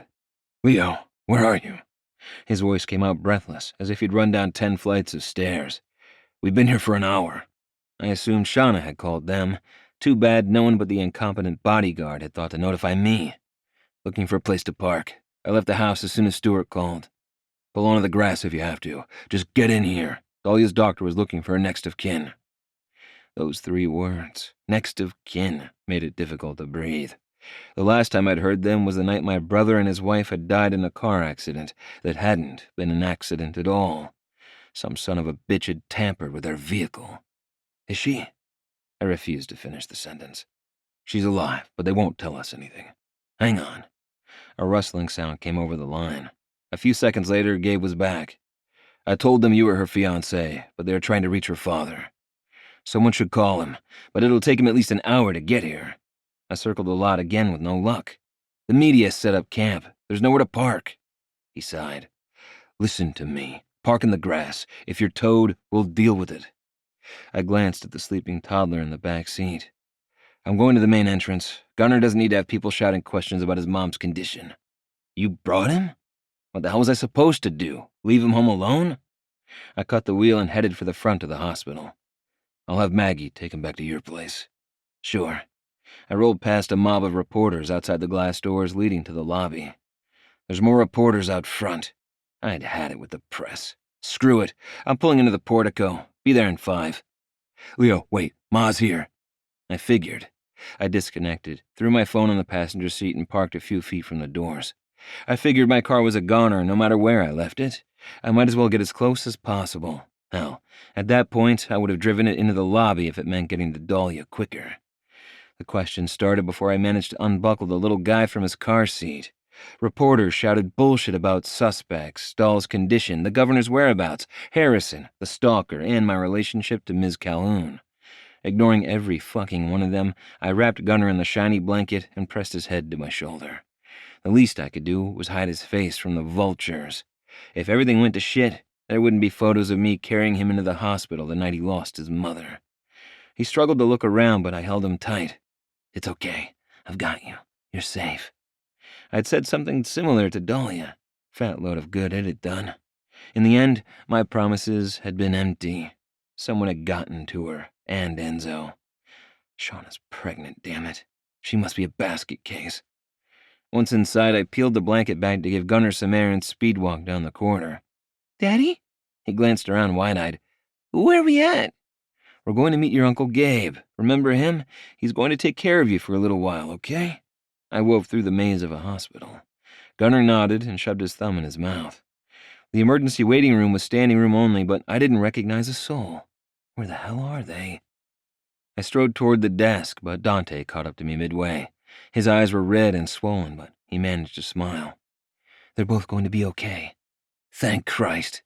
I struggled to hold back my tears for Gunner's sake. Where is everyone? This way. He nodded to the woman at the desk, and she pushed a security button. The set of double doors to the right whooshed open to reveal more chaos than I'd encountered in the parking lot. Doctors, nurses, and who the hell knew what else darted in all directions. Some wheeling patients, some carrying handheld computers, and others had their hands full of meds and IV bags. No one stood still. Dante led us through the beehive of medical staff to a small waiting room. My entire fam-damily turned and stared, including my mother. Shit. Evelyn Marchionni sat in the middle seat facing the door as if waiting. Even from a distance, I could tell she muttered a prayer as she glanced from me to the child in my arms. Maggie gave me a sympathetic smile, as did Gabe, but no one could save me from what I was about to face. Marco took a step in my direction, but Nico, his wife, put her hand on his arm and shook her head. I need to see Dahlia. I had spoken to the group, but the declaration was for my mother. We'd have plenty of time to discuss her grandchild later. Mama is here? Gunner perked up. I see her? Soon, but I need to talk to her first, okay? He tensed and made his pre-tantrum face, eyes narrowed, mouth open. Much to my surprise, he sighed and rested his head on my shoulder. Shauna walked into the room, stiff and stone-faced.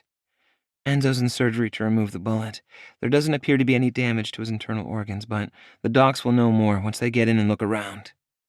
My mom pressed her hand to her chest and hung her head. Is Dahlia back there? Can you take me to her? I locked eyes with Shauna. Besides needing to see my girl, I had questions. About 1 million of them. If anyone knew what the hell had happened, she would. She nodded to Gunner. Message received. Hey, buddy, how about you let Uncle Gabe hold you for a few minutes while I talk to the doctors? He lifted his head at the mention of doctors. Mommy sick? Yeah, Mommy's sick, but she's going to get better soon. I motioned to Gabe. My mother cut him off and rushed forward like a 5'0" linebacker. I'll take him. Gunner stared at her for a heartbeat before grabbing my face and turning my head toward his. The little guy tried to whisper, but he ended up sounding more like Michael Keaton playing Batman. Who is that? I didn't want to get into this now. I needed to see Dahlia more than I needed air. But as always, my mother had forced my hand. I got it. I did. I would have bulldozed my way to the kiddo, too. This is your Nana Evelyn. He wrinkled his brow, having no idea what Nana meant. Grandma. She's your grandma. Rocco and Ella call her Nani or Nonina. Nonina. His lips curled into a devilish grin. Yes, Nina? Laughing, my mother held her arms out to him. Come, there are books on the table over there, and I just might have some toys in my purse. Gunner turned to me and raised his brows. Can I, Daddy? He calls you Daddy. Evelyn covered her mouth with her fist and closed her eyes tight. I recognized the expression. If someone didn't do something fast, she would burst into tears, and I might never get out of the waiting room. The little guy seemed to pick up on her stress and clung tighter. Gabe stepped forward and held his arms out to the boy. "Come on, Gunner. Let's see what trouble we can get into." He leaped from my arms and wrapped himself around my brother like an overgrown spider monkey. Thank God. I hauled ass out of the room with abso-freaking-lutely no idea where I was going other than away before Gunner changed his mind or my mother started the waterworks. Shauna caught up to me near the nurse's station. "Slow down. I want to talk to you before we see Dahlia." Nodding, I pulled her to the other side of the hall and out of the way of the staff. "How bad are their injuries?" "Enzo was lucky. One bullet grazed him and the other missed his heart by an inch." Her voice cracked, but she tightened her jaw. "Dahlia was very lucky. She'll be discharged tonight with a superficial gunshot wound." The words lucky and bullet didn't belong in the same thought. What the hell happened? "Someone killed Elise Merriweather, a.k.a. Elle McGuire, near the back entrance of the restaurant." She balled her hands. "You two were gone for hours. If Harry's ex was dead when you got there, why hang around?" "Because I owed it to the victim to tell the authorities what I knew." Her voice hardened. "Right. Sorry. I'm still trying to piece this all together." I drew her into an embrace. "How are you feeling? Physically?" "Fine, but don't say anything about the pregnancy in front of your mother. We were waiting until Christmas to—" She pulled away, turned, wiped her eyes, and drew a deep breath. When she turned back around, she wore a stoic expression. That's one hell of a cop face. "Dahlia and I were questioned about Harrison, the stalker, and the governor. Has anyone contacted Waylon Calhoun?" Shauna leveled me with a stare. "Not yet. I wanted to know what had happened and her status." She frowned. "You should have called him right away. I guarantee the chief of police called as soon as Dahlia's name came up in the investigation." Great. Just fucking great. The last thing I wanted to deal with was Governor Calhoun. He might have given us his blessing, but he and I had a decade-long Cold War to overcome. What happened after the police questioned you? "Stewart left to get the SUV." She sighed and folded her arms. "Enzo took Dahlia out through the secret hall. They were shot between the exit and the vehicle. Stewart was 4 feet away and didn't see the shooter." I ran through the scenario she'd laid out, but it didn't add up. How is that possible? "It's the holidays. The sidewalk was crowded." Her frown deepened. "Whoever did this knew about the secret exit and was waiting for her. My guess is Enzo got in the way." I leaned close and lowered my voice. You and I both know who did this. "My money is on Harrison or someone on his payroll, but it's too soon to know for sure." Shauna's expression darkened. "Leo, when the perp realizes Dahlia's still alive—" "He won't get the chance to finish what he started. I swear on my life, I'm not letting her out of my sight." She opened her mouth as if she had more to say, but snapped it shut and nodded to the glass door behind me. "She's in there?" I replayed our conversation, hoping to God that Dahlia hadn't overheard the bit about the shooter trying again. "Yes, Stewart's with her." I turned, but she stayed put. "Are you coming?" "No, go ahead. I need to be near the waiting room, in case the doctors—" I pulled her into another hug. "Enzo is tough. He's going to be okay." Shauna nodded and hurried away. I waited until she disappeared from view before poking my head inside the tiny room. Much to my surprise, Dahlia was sitting on the edge of the gurney, swinging her legs back and forth like a nervous child. Stewart stood, nodded, and left the room without a word. Dahlia glanced up and smiled. A fraction of a second later, her chin quivered and her eyes brimmed with tears. "Oh, honey." I hurried to her with every intention of embracing her, but hesitated. "I want to hold you, but I don't know where to touch. Where does it hurt?" She pulled her hospital gown to the side to reveal bandages on her side just below her ribcage. Though she wore a hospital gown, she'd kept her panties. The once pretty pink material was stained reddish-brown. Blood. Her blood. When I find the SOB responsible for this. I don't know what she saw in my expression, but she touched my chest. "It looks worse than it is. It hardly hurts." That's good. I suspected the IV in her arm provided a steady drip of pain meds, but I kept that thought to myself. Rather than hug her, I cupped her face and pressed my brow to hers. Once again, I had a million things to say to her. but couldn't find the words. I love you. I love you too. She eased her arms around my waist and rested her head on my chest. Where's Gunnar? He's safe with Gabe and the rest of my family. Gasping, she pulled away. You introduced him to your mother? I did, and it went well. She was on good behavior. Very little drama. She smirked. Maybe I should get shot again before we introduce him to your father. Not funny. Too soon? I sighed. Sweetheart, I doubt I will ever be able to joke about this. A familiar baritone voice with a smooth as honey southern accent boomed outside the glass door. Which one of these goldfish bowls is Dahlia Calhoun's? The color leached from her face. You called my dad?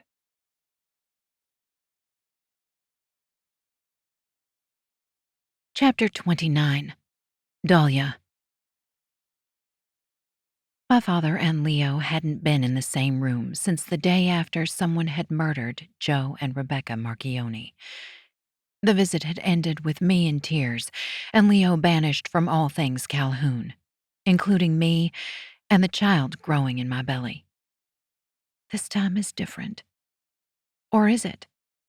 I'm not pregnant, and no one died, but it feels far too similar. My father came through the door like a tidal wave, only to stop cold at the sight of Leo and me embracing. Sorry to interrupt. Leo tensed, but rather than let go of me, he held a little tighter. For the sake of keeping the peace, I eased back. Dad, you didn't have to come. I'm okay. The doctor signed my discharge orders a few minutes ago.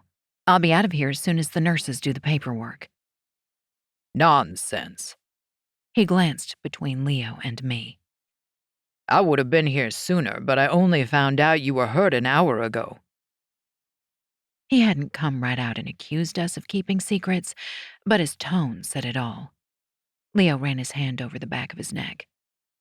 I apologize. I should have called as soon as I heard. I wasn't exactly thinking straight. No need for apologies. We're all here now. My father moved closer and Leo stepped back to give him some room. I understand Enzo was seriously injured. What is his condition? Guilt tightened my chest every time someone mentioned Enzo. Moments before shots rang out, we had been discussing him becoming a father. He'd seemed so happy. Afterward, there had been so much blood and confusion and noise, screaming people moving in all directions. Some ran into buildings, others ran out. Too many people for Stuart to drive us to safety. And then Shauna had been with us in the back seat of the SUV, shouting and holding Enzo's limp body, begging him not to leave her. Dahlia? My father touched my shoulder. Darlin', are you sure you're all right? I'm fine. I dipped my chin to hide the lie. But I'll be better once I'm home. Leo squeezed my hand. Hang in there a little longer. I'm trying. I forced a smile. You've made it clear you don't want to move into the governor's mansion, but I wish you'd reconsider. Just for a few days, until the police sort this out. The governor looked at Leo as if expecting backup. No, I said at the same time Leo said, Good idea. What?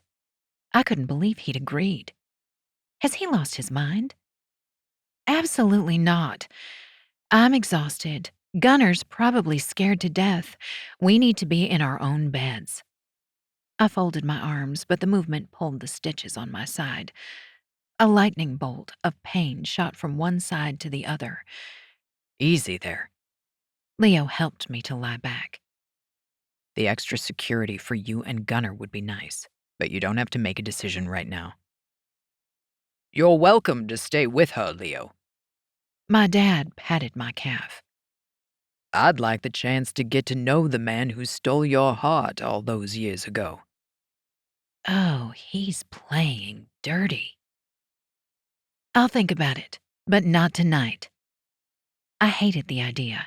Even with Leo by my side, I didn't want to be anywhere near Robert or my mother. I wanted to curl up on the marshmallow couch and watch the lights blink on the Christmas tree while Gunnar played with his toys. That's all I can ask. My dad lowered his voice. I understand you were with Shauna. How is she holding up? As well as can be expected. Last I heard, Enzo is in surgery. Shauna and I had been friends since high school. At first, my father hadn't known what to make of her snarky humor, but he'd come to consider her an adopted daughter, until she'd made the fatal flaw of marrying a Marchionni. He folded his arms as if preparing to launch into a lecture. You two were meeting Harrison's ex-wife? This isn't the time, Leo said. While I appreciated his concern, I wasn't in the mood for chivalry. In fact, the conversation about going to Baton Rouge had left me downright cranky. It's okay. The sooner we know who did this and why, the sooner I'll feel safe. You should know Harry was with me today. We were going over the latest poll numbers from about noon until I got the call, Dad said. I met his gaze and raised my chin. You and I both know that people like Harrison never do their own dirty work. You're right about that, but he heard about the shootings the same time I did. He was shocked. He held his hands up. And before you say it, the man is a piss-poor actor. I disagreed. In fact, I believed Harry deserved an Academy Award for hiding his violent side from me for over a year. Who else would want both me and his ex-wife dead? That's the million-dollar question. It turns out there was security footage of your shooting. He pulled his phone out. Are you up for taking a look? Video? Of the shooting? Of Enzo? The alarm on the machine monitoring my vitals went off. No surprise. My heart felt like it would explode any second. Rather than giving in to my roller coaster of emotions, I settled on one: anger. I wanted to know who the hell tried to kill me. Leo sucked in a breath. She's been through enough today. It can wait. I agree, but if she recognizes the assailant, the police. Both of you, stop talking about me as if I'm not here. Let me see it. I held up my hand. And press the silent button on that damned monitor, will you? Leo and my father exchanged glances. I'd wanted them to have the kind of relationship that allowed for family dinners, father and son-in-law golf outings, and good-natured ribbing for as long as Leo and I had dated. However, I was beginning to see a huge problem with it. They were both overprotective to the point of being overbearing. Although me watching the video had been his idea, my dad hesitated. Leo's right. You're going to have to give a statement tomorrow. It's probably best to wait and see the footage at the station. You mean the sanitized version that only shows the shooter? I motioned for the phone. No thanks. I want to see all of it. He fiddled with his cell before handing it to me. You both should see it. Leo frowned and leaned close to get a better view. I pressed play and did my best to watch the recording with a sense of detachment. That's not me. That's no one I know. It's like the countless other security videos they show on the news. Strangers. Christ. Leo looked away. Enzo saved your life. I don't want to think about what would have happened if he hadn't gotten me to the SUV. I scrolled back and watched again. This time I pressed pause on an image of a person with something in her hand. The camera angle didn't show the gun, but judging by the way she held her arm, I didn't know what else it could be. I zoomed in on the still frame and showed it to Leo. That's a woman. He furrowed his brow. My father shook his head. The woman isn't the shooter. She either screams or shouts, likely after the gun went off. Watch it again and pay attention to the large man with the hat. I nudged Leo. Get Stuart. He was parked a few feet away. Something in the video could jog his memory.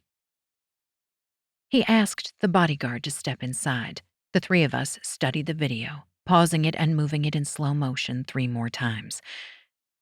I noticed her running toward the restaurant when I pulled up.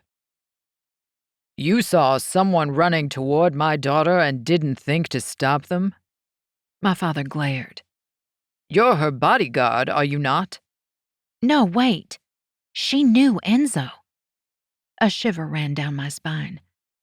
I remember now. A woman called him by name right before.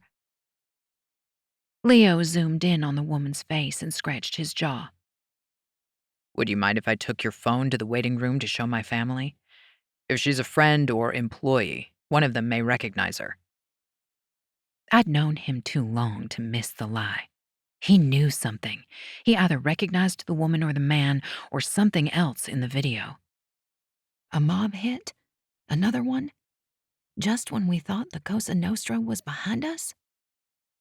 There's no need to traumatize Shauna. Wait until tomorrow. The police will enlarge it and clean it up. My father reached for his cell. No, show them now. I handed the phone to Leo. I want this over once and for all. Leo's eyes widened a fraction as if he caught my true meaning. I wanted to know if this was related in any way, shape, or form to his family's former business enterprise.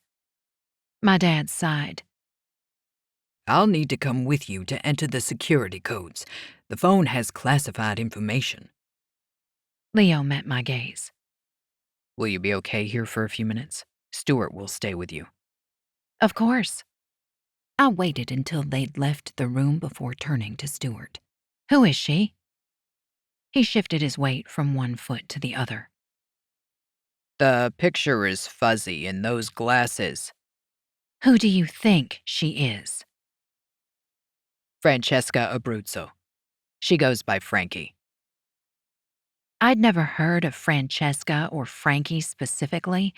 However, I definitely knew of the Abruzzos. Like the Marchionnis, they were one of the 5 ruling families of the Cosa Nostra, a rival ruling family. Sophia Abruzzo had admitted she'd tried to strong-arm one of Enzo's waitresses into poisoning the soup at Gabe and Maggie's rehearsal dinner. Just as troubling, Sophia was the prime suspect in the hit that had ended Joe and Rebecca's lives. What would the Abruzzos want with Harrison's ex? Better question, what do they want with me?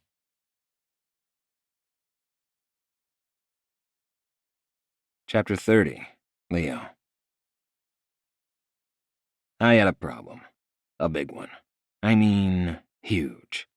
Gabe glanced at the woman's image, to the governor, and back to me.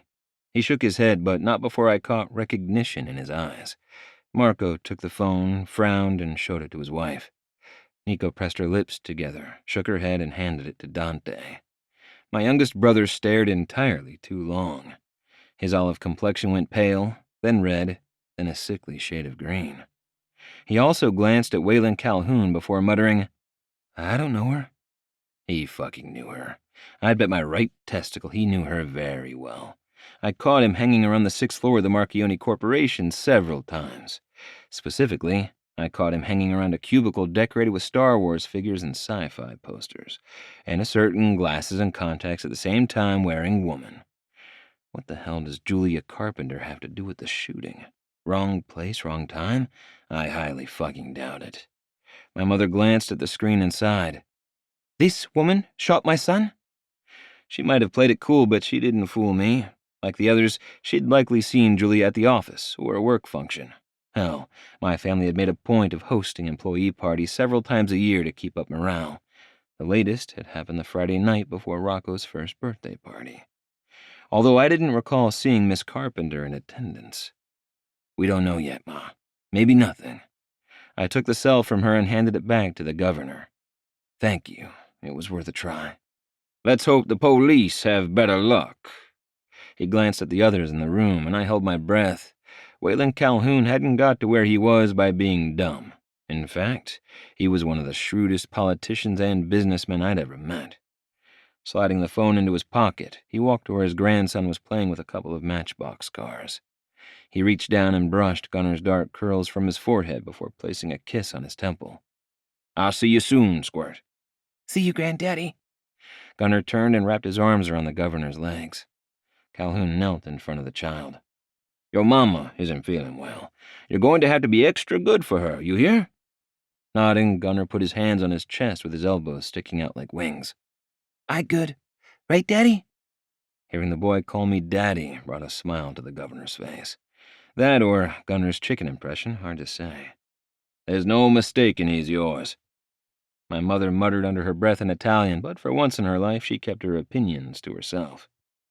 You should know, I plan to seek legal paternity. I don't know why I said it. After everything that had happened, the timing seemed insensitive, almost cruel, but I couldn't bring myself to give a damn. And Dahlia? Do you plan to marry her? His tone surprised me. In the past, that sort of question would have been asked with a mocking tone. However, he seemed genuinely interested in my response. As soon as I can convince her to say yes. My family whispered behind me, but like Gunner, they'd never mastered the art of speaking in hushed tones. They knew how to shout, speak loudly, or mutter, but not whisper. I'd wish you good luck, but I doubt you'll need it. The governor clamped a hand on my shoulder. Can I talk to you alone for a moment? Sure. I followed him down the hall. He turned and cut to the chase. I don't know who that gal in the video is, but you all certainly do. Does this have something to do with the goings-on in Sicily? No, we haven't been a part of that in over a year. He gave me a less than patient smile. You may not be, but by all reports, Marco is. The woman in the video is an employee at Marchionni Corp. I had a split second to make a decision on how much to share. With the exception of Marco, we were legitimate businessmen. As far as I was concerned, I had nothing to hide. I asked her to look into Merriweather after the break-in. She dug up a considerable amount of dirt. His expression darkened. You're telling me she knew about Harry's ex-wife? And the others, yes. I never would have pegged nerdy Julia Carpenter as a corporate spy. But I don't think she's the shooter. It doesn't add up. How so? Yes, she knew we were looking into Harrison and was at the scene, but why was she calling Enzo's name? It's like she knew he and Dahlia were in danger and was trying to help them. Maybe. Or maybe she's got you all fooled. Either way, I suggest you have a long chat with Miss Carpenter, preferably before Norland's finest get a hold of her. He nodded in the direction of Dahlia's room. I'm going to say goodnight to my daughter. Until we know what the hell is going on, try to convince her to come to Baton Rouge. I will. And thank you for understanding about Gunner. Contrary to what you may think, my daughter and grandson's happiness is and has always been my priority. He glanced away as if distracted by an errant thought.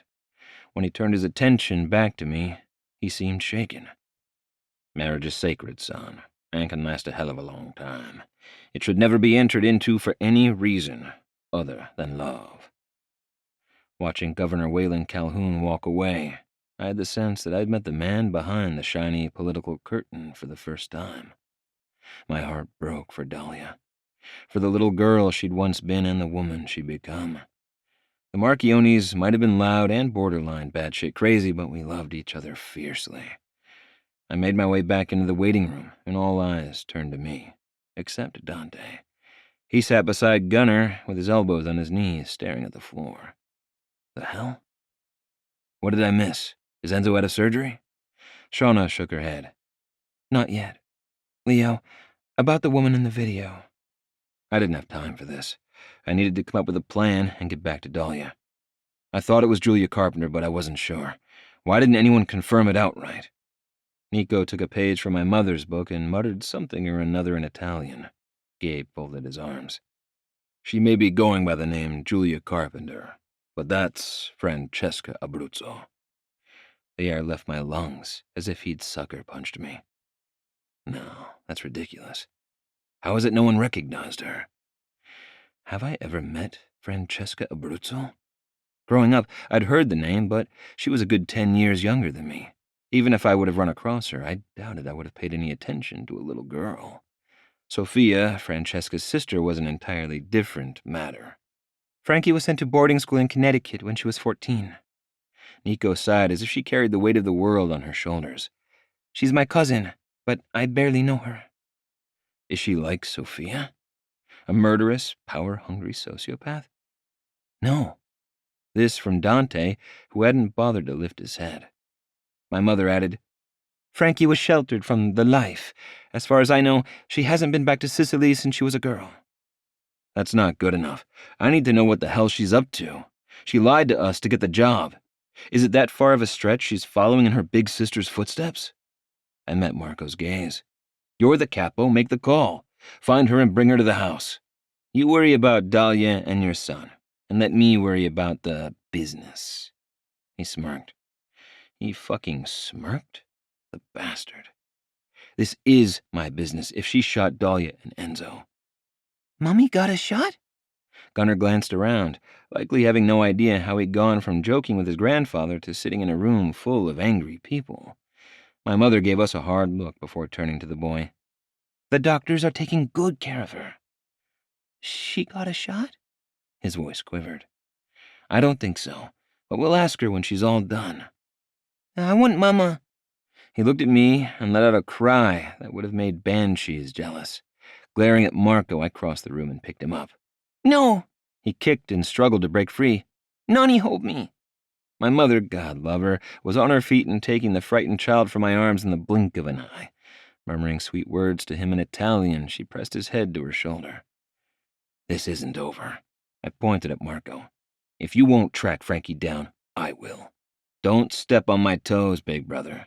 I'm not going to warn you again. Basta. Stop it. You're upsetting the baby. Ma hissed, rocked Gunnar, and gave me and Marco the evil eye. Shio! I hadn't been shooed by my mother since I was a teenager. Quite frankly, it pissed me off. I turned all of my frustration, fear, and anger on my brother. You heard her. Let's go outside. Marco squared his shoulders, marched past me, and didn't stop until he reached the exit. I freaking hated following him like a dog. He might have been a capo in Sicily, but that didn't mean shit in the States. What are you going to do about Julia or Frankie or whatever the fuck she's calling herself? Marco drew a breath and exhaled slowly, like he thought he was in yoga class instead of an ambulance bay. First off, keep your voice down, or we'll be swarmed with reporters. Second, I am not going to do anything until I figure out what the hell is going on with Dante. Why? I'd expected him to say something about speaking to the other ruling families or following some bullshit protocol. He has a crush on her, so what? Dante doesn't do crushes. He falls hard. Marco glanced away. If he cares about her half as much as I think he does, it will crush him if she's responsible for the shooting. Enzo's on an operating table, but you're siding with the one with a broken heart? I couldn't believe him. This was the kind of leadership the family had in Sicily? No, I'm choosing to proceed with caution. He glared. As I said before, Dahlia's father complicates matters. Plus, there are rules about how we treat women. If Frankie had something to do with the shooting, she should be treated no different than a man. Even as I said the words, I couldn't imagine that the mousy young woman had pulled the trigger or hired the person who had. Look, we need to talk to her. At very least, we need to revoke her security privileges at the office. I intend to have a nice, long chat with her, when the time is right. He folded his arms. I would have already disabled her access to Marchionni Corp's networks, but I've been arguing with you. Biting back a smart-assed comment, I stared at the darkening sky. Right now, we need to focus on Enzo and Dahlia. Come on, we should get back inside before the reporters see us. He strode back into the building. Once again, I followed him. What good will it do if they're murdered the second they walk out of here? While I doubted Enzo was the target, I couldn't rule it out. Not until I got some answers from Frankie Abruzzo. And there was Harrison Merriweather's ex-wife. Politician Kendall had to be involved in this. But how? Last but certainly not least, Dahlia had a psycho stalker out there somewhere, a stalker I suspect is Merriweather. It has to be related. I caught up to him at the door. If you won't help me, I'll find someone who will. Marco narrowed his eyes. Is that a threat? Nico isn't the only one with family ties to the Abruzzos. Giancarlo Lazio and I had a nice chat at your wedding. You go behind my back to another family, and you're one step closer to getting sucked back into the life. Don't think for a second Giancarlo won't use your relationship with a presidential candidate's daughter to his advantage. Because my fucking day could only get worse, Dahlia cleared her throat behind us. She wore a pair of scrubs and a frown. Have you lost your mind?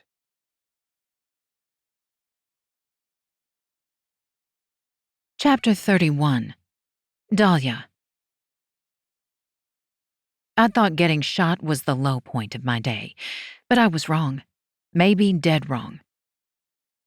The man I loved threatening to go to a rival mafia capo for help made getting grazed by a bullet seem like no big deal. Add in the part where said rival mob family would likely use mine and Leo's relationship to get to my father, and I had myself a Category 5 shitstorm. Leo glanced from Stewart to Gunner holding the bodyguard's hand and finally to me. You were discharged? Where's your father? No, I decided to take a stroll while waiting for the paperwork. I planted my hands on my hips.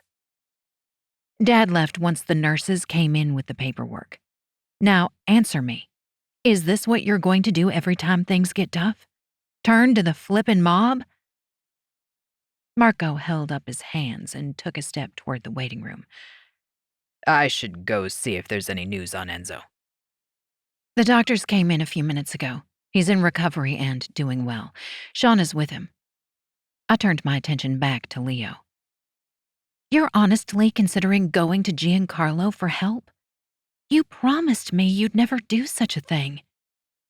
Except in self-defense or to protect me and Gunner. But that wasn't the point. He winced. We'll talk about this at home. I'm not going anywhere with you until you answer my question. Leo hung his head. Stewart watched Marco go with such longing I felt bad for the guy. Take Gunner back to Evelyn. I'll be right in. Leo leaned closer and lowered his voice. There's something I need to tell you. I know. Francesca Abruzzo had something to do with the shooting. Yes, but there's more. He pressed his lips into a thin line. She's been working at Marchionni Corp for months under the name Julia Carpenter. Carpenter? Isn't that the woman you had investigating Harry? Spots danced before my eyes and my head suddenly felt heavy. I took a step back to keep my balance. Leo grabbed my shoulders to steady me and my stitches pulled. I cried out before I could stop myself. Dahlia, let me take you home. I swear I'll answer all of your questions after you're settled in. Sitting and catching my breath would have been the wise choice, but I wanted to get the hell out of the hospital. You have to promise me you won't go to the mob for help or justice or... I lost my thoughts as quickly as they'd come. Just promise me. I'll follow Marco's lead, but I can't let this go. He waited until I looked him in the eye. You won't be safe until the person who did this is caught. Maybe not even then. I couldn't decide if it was the pain meds, the stress, or an oncoming migraine making me feel so off kilter. Whatever it was, it had very bad timing. I don't like that Marco's involved, but it seems like he's looking out for you. He is, and I owe him an apology. Frowning, Leo shook his head. But right now, I need to get you and Gunner home. It took a solid half hour for Leo to pry Gunner away from his new grandmother.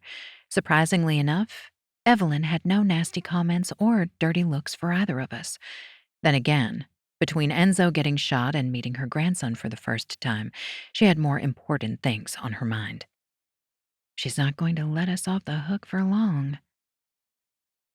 Stewart escorted us to the main entrance where Leo had left his car.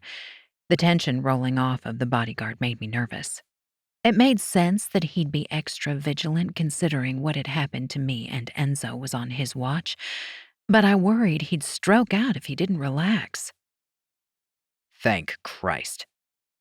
Leo blew out a breath and tightened his grip on Gunner. The car's still there. So are the reporters, but there are less of them now. Stewart frowned. Give me 5 minutes to clear them out. No, it's okay. I tried to smile, but I was sure it had come out more like a scowl. I'd rather plow through them than wait.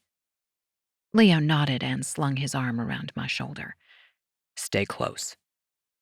My mind immediately went back to Enzo saying the same thing to me earlier in the night, right before we'd both ended up bleeding in the back seat of the SUV.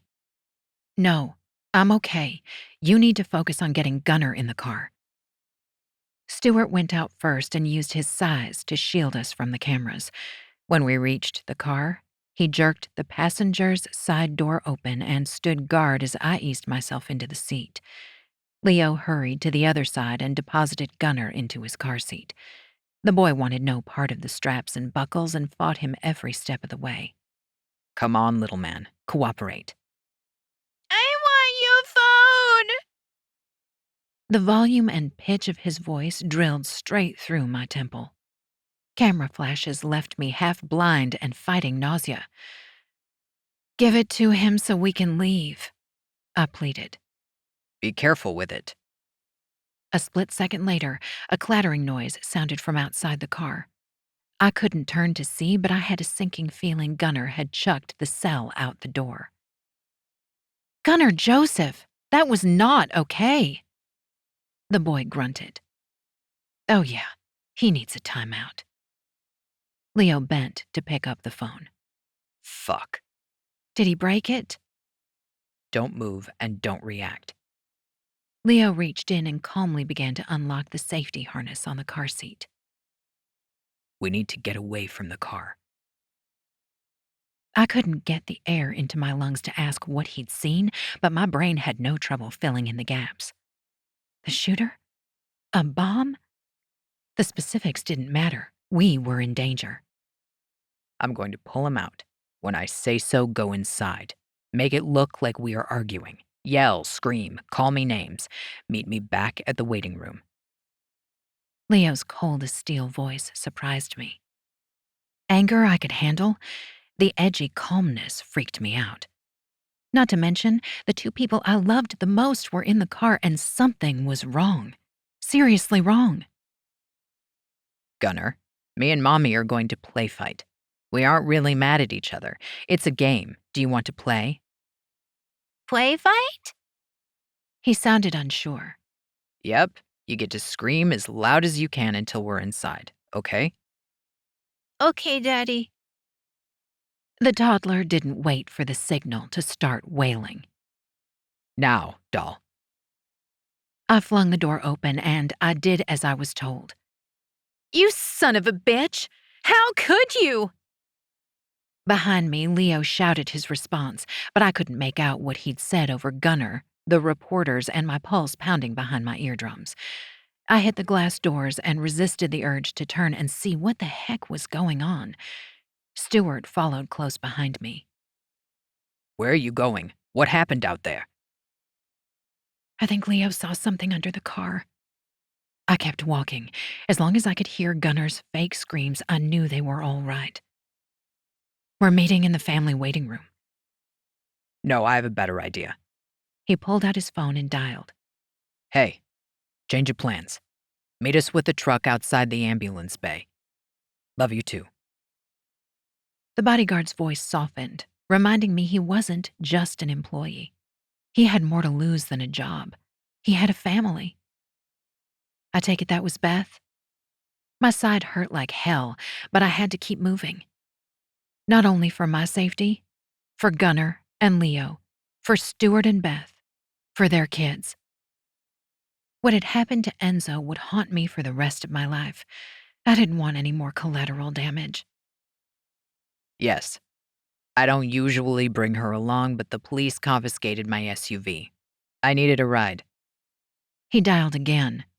I started to ask why they'd held his vehicle, but then I remembered Enzo pulling me inside, and the blood. So much blood. Gunner's cries came to me in stereo, half from behind and half from the receiver as Stewart relayed the new plan to Leo. Dahlia, I've been looking all over for you. Robert Becker called from down the hall. Shit. His presence surprised me. I was pretty loopy from the pain meds, but I didn't recall my father mentioning Robert was with him. Is my dad still here? I thought he left a while ago. Clamping a hand on my shoulder, Stuart whispered, Who is that? Robert Becker. He works for my father. The bodyguard repeated the name to Leo. We need to keep moving. Waylon went back to Baton Rouge, but he asked me to stick around and make sure you were all right. He smiled and held out his arms as if greeting a long-lost friend. I didn't have it in me to worry about my manners or playing nice with Robert for my dad's sake. There was no way in hell I was getting close enough to hug him. As you can see, I'm fine. We're on our way home now. Who's this? He motioned to Stuart with the flip phone in his hand. Robert Becker had been a permanent fixture in my house since I was a child.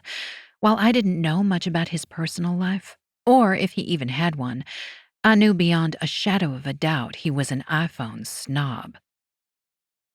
I'd watched enough action movies with Leo to know that not all car bombs went off when the victim started the engine. Some were remotely detonated with things like cell phones. My bodyguard! My voice came out higher than normal. I needed to get a grip and get the hell out of there before Leo and Gunnar caught up to us. I changed my tactics and flashed him my brightest smile. It was nice of you to wait around, but we really do need to get home. Stuart took a step to the side and opened his jacket enough to reveal his gun. Good night, Dahlia. I hope to see you and Gunnar soon. Robert grinned. Bring Leo next time you visit. I will. Drive safe. I fought to keep my expression neutral. Robert stepped around us at the same time I dipped my chin. His shoes. He wore brownish-orange Italian loafers. Blood whooshed behind my eardrums and I struggled to force air into my lungs. Are you okay? Stuart rested his hand on the small of my back. No. I worked hard to keep my voice down for fear of drawing Robert's attention. His shoes. I saw them on the sidewalk. Where? I'd never had a panic attack, but I was definitely on the verge of one. He's the shooter. Tell Leo. Tell him to hide. Stuart put his phone to his ear. Did you hear that? I grabbed the cell. Leo? Yeah, babe. It's me. It's okay. Gunnar and I had to take a detour to the bathroom. He had a flip phone. Robert is an iPhone junkie. Leo, he had a flip phone. He sucked in a breath. Stay close to Stuart and stick to the plan. Gunnar and I will be right behind you. I love you. I love you too. Act casual. Nothing's wrong. Go with Stuart. I'll see you soon. I promise. Each step was more difficult than the last. Every person who passed or shadow or sound sent my heart racing faster. But by some miracle, we reached the emergency department without any additional problems. Stuart and I climbed into the truck, and a few seconds later, Leo and Gunnar joined us. Where to? Beth glanced in her rear view before pulling away from the building. The Marchionni mansion. Keep an eye out for anyone following. Leo buckled Gunnar into the lap belt between us. Are you okay? I am now. He squeezed my thigh. I need to make a call. Is there anything else Marco needs to know? I shook my head. Given the situation, calling Marco seemed like the right thing to do. The police were a no-go. Robert and the chief were golfing buddies. We were in so far over our heads, I doubted we could find our way to the surface without help, even if it was mob help. Mama, you sick? Gunnar rubbed his eyes. I have a boo-boo, but I feel better now. He cocked his head. I see it. Not now, okay? I peed in the potty. He flashed me a proud smile. Good job. I hugged him tight until he protested and pushed my arm away. And then I hugged him again. Marco, listen. Dahlia ID'd the perp. Leo spoke into the phone. Robert Becker. He works for the governor. I leaned forward to whisper to Beth. Thank you for your help. No problem. She handed me a square white envelope with my name written on the front. I found that taped to the glass door when I went to the condo to walk the dogs. Where are they? With their former owner. I stared at the familiar handwriting, trying my best to hold back tears. Why now? Why today of all days? Didn't I have enough to deal with without worrying about this jackass? I tore the envelope open and glanced inside without taking out the note. Blood. He wrote it in blood. My vision blurred to the point I couldn't read the words, but I'd seen enough. Ordered dozens of the lavender roses you like so much.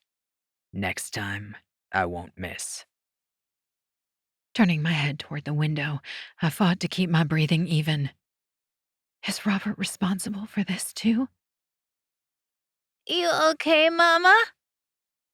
Gunnar patted my arm. Yep. There's a...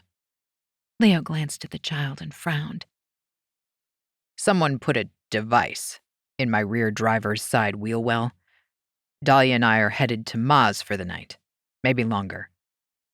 Device or bomb? Not sure. Could be a tracker. Leo reached across Gunnar and took the envelope from me. Any other time, I would have snatched it back, but I was glad to be rid of it. We're with Stuart. Any chance you can send more guys?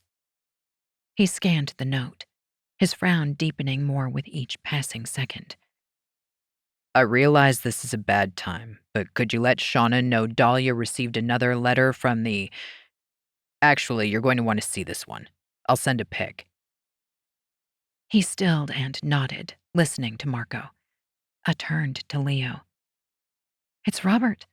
It all makes sense now. This time, when he reached for me, he took my hand and squeezed it. Dahlia thinks Becker is the one who's been sending the notes. Until we know for sure, we shouldn't rule anything out, including a second guy. I nodded my agreement. We'd convinced ourselves that Harrison was the stalker, but it wouldn't surprise me to learn he and Robert were working together. Thanks, bro. I appreciate it. He disconnected. Thanks, bro. Gunnar screwed up his face. Who's bro?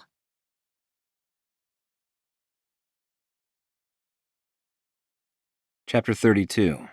Leo. I spent the majority of the drive to the Garden District answering rapid-fire questions in kid-friendly code. Yes, I'm sure there was something in the wheel well. No, I'm not sure if it was a BOMB or tracking device. Yes, someone will call the POLICE. Yes, I am 100% sure the poodles are safe. No, you can't live at Nani's house forever. Once we'd arrived, Dahlia and Stuart took Gunnar into the kitchen for a snack, and Beth continued the Q&A session. However, the subject matter turned more personal. She followed me around the first floor as I set the alarm and checked the windows and doors. Are you going to establish legal paternity? Yes. What about her father?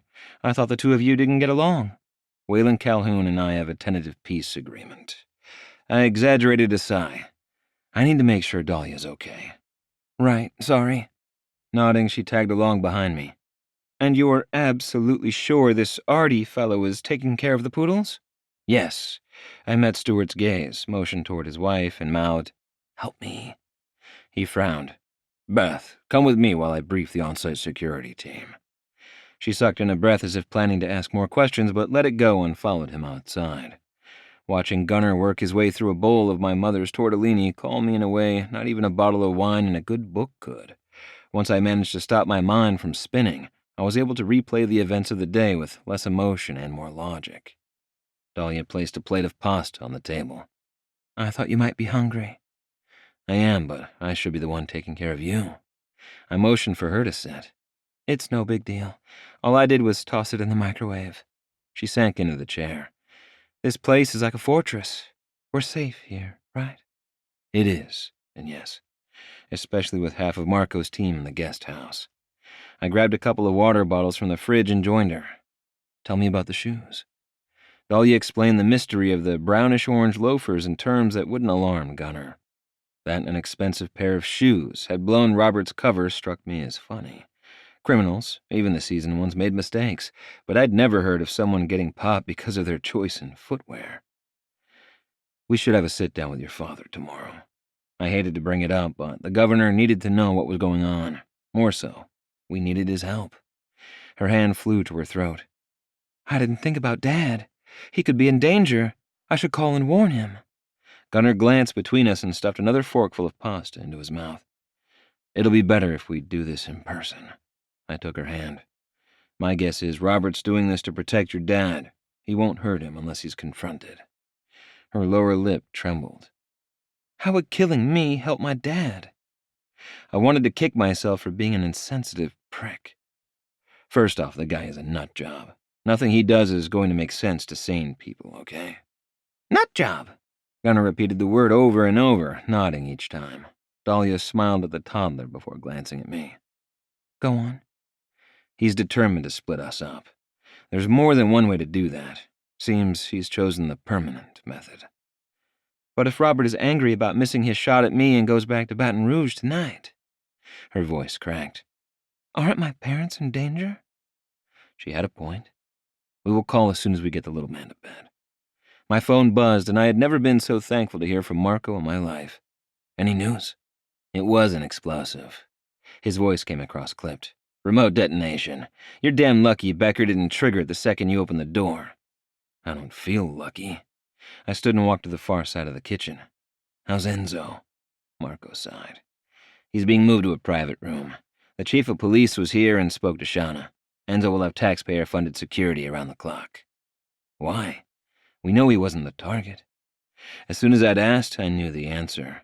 You're keeping up appearances because of Becker's relationship with the chief of police. Exactly.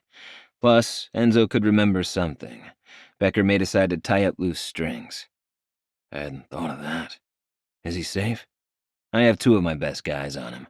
One inside the room and one outside the door. Marco chuckled. Enzo is the best guarded chef in the world. Have you had a chance to look at the note from the stalker? That's some seriously sick shit, he sighed. I showed Shauna the pic. She said to tell you she hasn't been able to find any information on the private investigator Calhoun ordered to look into it. What do you mean? Is she looking for dirt on the guy? She would if she could find him. She doesn't think he exists. Looks like Dahlia was right about Becker. He couldn't hire a PI to investigate crimes he was committing. If I ever got my hands on the guy, I'd make him understand the meaning of the word pain. Marco lowered his voice. How well do you know Calhoun? Could he and Becker have cooked up the stalker scheme to keep her in line, but Becker took it too far? Until recently, I would have not only said yes, but hell yes, especially if it meant winning the election. However, now that I'd interacted with the governor, I couldn't imagine him terrorizing his daughter. Calhoun, no, but I wouldn't put it past Harrison Merriweather to be working with Becker. Possibly, but we need proof. As it stands now, the dead ex-wife is the only connection. He sighed. Everything okay at Ma's? So far, so good. Enjoy the peace and quiet while you can. We'll be heading back there soon. Great. Dahlia and Gunner are exhausted. I plan to have both of them tucked in before then. Any word on Frankie Abruzzo? Nothing yet, but Dante is looking for her. He went quiet. Any chance she's involved with Becker? I doubt it, but at this point, nothing would surprise me. Get some sleep. Roger that. Love you, bro. Marco disconnected the call before I could respond. The events of the day had shaken me to my core. Not once, but twice, Becker had made an attempt on Dahlia's life. But I couldn't figure out why he would kill Merriweather's ex-wife, unless he planned to pin Dahlia's death on the senator. I'm missing something. The stalker's tactics were too personal, almost intimate. Sure, Robert could have a thing for Dahlia, but that didn't feel right. Maybe he'd studied stalking for dummies to make it look real? Too tired for more mental gymnastics, I returned to my family. Dahlia let out a quiet laugh and motioned to the little man. Gunnar had passed out at the table, his face an inch from his bowl. He had one hand wrapped around his sippy cup like a miniature drunk after a long night. Scooping him up, I whispered, "Let's get him upstairs. I'll give him a bath in the morning." "Would you mind if he slept between us tonight? He's liable to freak out if he wakes up in a strange place alone." "I'll put him on the sofa in my old room. He'll be close, but not close enough to kick your side in his sleep." I followed her to the second floor. "Good thinking." Dahlia removed the throw pillows and pulled an extra blanket from the closet. That she knew her way around made me smile. We'd spent a lot of time in this room when we were in college. Only back then, I'd slept on the couch. We took turns kissing him goodnight. It felt so natural, so damned right. I needed to know it wouldn't end once they were safe. I met her gaze over the sleeping boy and whispered, "Marry me." "I thought you'd never ask." She cracked a grin. "Yes, I'll marry you as soon as we aren't hiding out from a psychopath." You really botched that one, Marchionni. I wanted to groan, but I didn't want to wake our son. Instead, I hung my head and followed her into the hall. "Let's get this over with." She moved slower than normal, and I caught her wincing now and then. I took her into my arms as gently as possible. "Doll, you need to take it easy. I'll call your dad." "I should be the one to tell him." Her voice cracked. "He's going to be devastated." Which is exactly why it should come from me. I'm not as emotionally involved. If you both break down, so will the communication. I pulled back and met her gaze.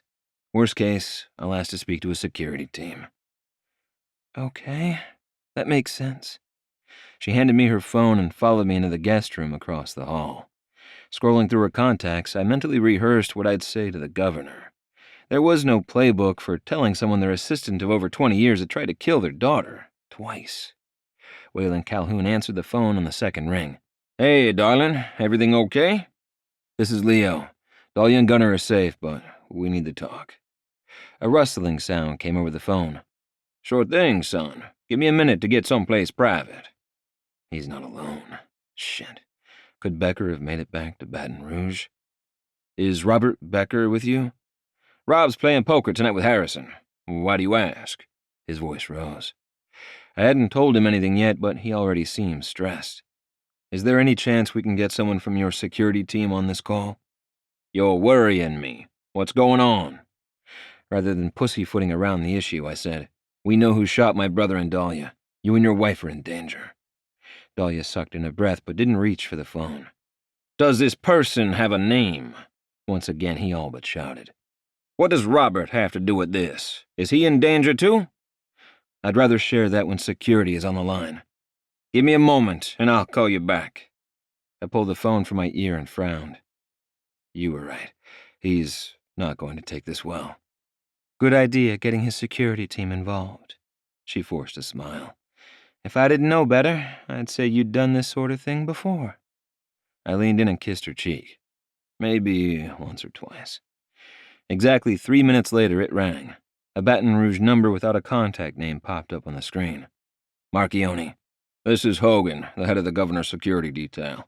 I have the governor on the line. I understand you have information regarding the gunman?" "Yes." I drew a deep breath and said, "Robert Becker."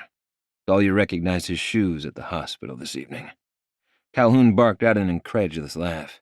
"His shoes?" "Orange Italian leather loafers." I understood how ridiculous it sounded, but I needed him to believe me. She didn't see the shooter because her head was down, but she did see his feet and remembered the shoes. "You said Rob was at the hospital tonight?" His voice thinned, telling me I at least had his attention. "Yes, sir. He told Dahlia he arrived with you, but you asked him to stick around until she was discharged." Both men were quiet, except for what I assumed was Calhoun breathing. There was a remote detonating bomb in the wheel well of my car. When Becker approached Dahlia, "A bomb!" He made a strangled sound. "That sounds more like something your kind would use." Dahlia cringed, likely hearing her father's reaction. Ignoring the jab, I opened my mouth to explain, but he interrupted. "Were the police called?" His shout ended in a choked sob. "No, you're wrong. Robert doesn't know anything about bombs." Sir, I understand you're upset, but Upset? You haven't begun to see me upset. His voice became muffled as if he spoke to someone else in the room. A split second later, the sound of a female crying filled the background. Why am I just hearing about this? Calhoun demanded. The female said something. Hang on, son, I'm putting you on speakerphone. Elizabeth is with me. Sure. I stared at the ceiling as if I'd find words of wisdom written above. Calhoun was hard enough to deal with. Add in Dahlia's mother, and I'd need a small miracle. Hi, Leo. Are you sure Dahl and Gunnar are okay? She asked between breaths. Yes, ma'am. She's here with me. The governor cleared his throat. Were the authorities notified about this so-called bomb? Yes. My brother called the police after I got your daughter and grandson to safety, but we haven't contacted them about Becker. As I was saying, he was carrying a flip phone when he approached Dahlia. A flip phone? Rob would never be caught dead with a... The words came out in a gush of breath, followed by honest-to-goodness sobbing. Elizabeth said something to him too softly for me to understand, but I got the impression she was trying to calm him down. Waylon's voice grew quieter, as if he'd walked away from the phone. Elizabeth said, Leo, you were right not to call NOLA PD. Rob has friends there. The remainder of the conversation consisted of the governor listening and the head of his security team asking the questions. I relayed the information about the fake PI, the photos outside my glass door, and the letter Dahlia had received earlier in the evening. It was written in blood. I turned to Dahlia, who had tears running down her face. Though I'd lived through some of it with her, hearing the events strung together in a chronological timeline was overwhelming. I couldn't begin to imagine how difficult it was for her to listen to my side of the conversation. I needed to wrap up the call and hold her, if not for her sanity, for my own. I settled for holding her hand. Hogan said, Technically, this case is outside of my jurisdiction, but I'll pass along the information to the FBI. In the meantime, I'll have someone from the lab pick up the letter tonight. A DNA test will confirm the author's identity, but it may be challenging to obtain a sample from Mr. Becker. Dahlia whispered, I want to talk to my dad. I nodded and did my best to wrap up the conversation. I'll text the address. Do you need anything else from me, Hogan? I'm sure the FBI will want to speak to you about the explosive at some point, but I have everything I need to get started. Waylon, Dahlia's here. She'd like to speak to you. He drew an audible breath. I'd like that. Promise me you'll keep them safe, Leo. Promise me. I swear it on my life. I handed the phone to Dahlia.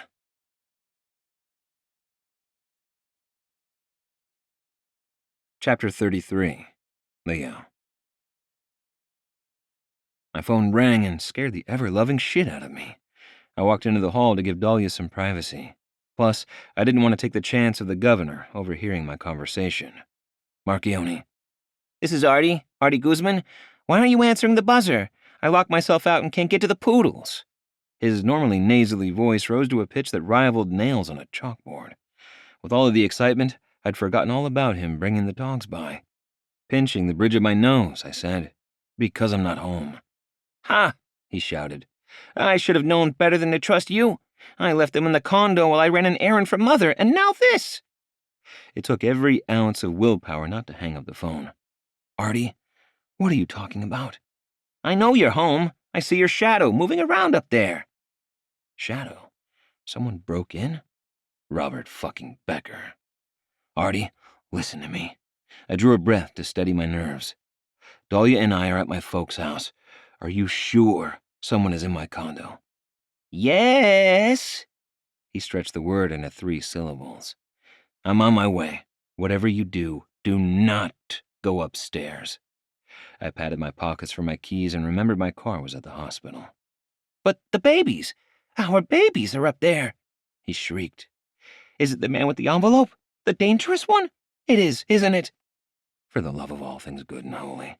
Artie, calm down. I'll be there as soon as I can. I needed to get off the phone and find Stuart. This was our shot to catch Robert in the act. No way could he weasel out of a breaking and entry charge. Once he was in jail, it'd be a hell of a lot easier to get a DNA sample. Which is it? Artie demanded. I didn't have time for this. Which is what?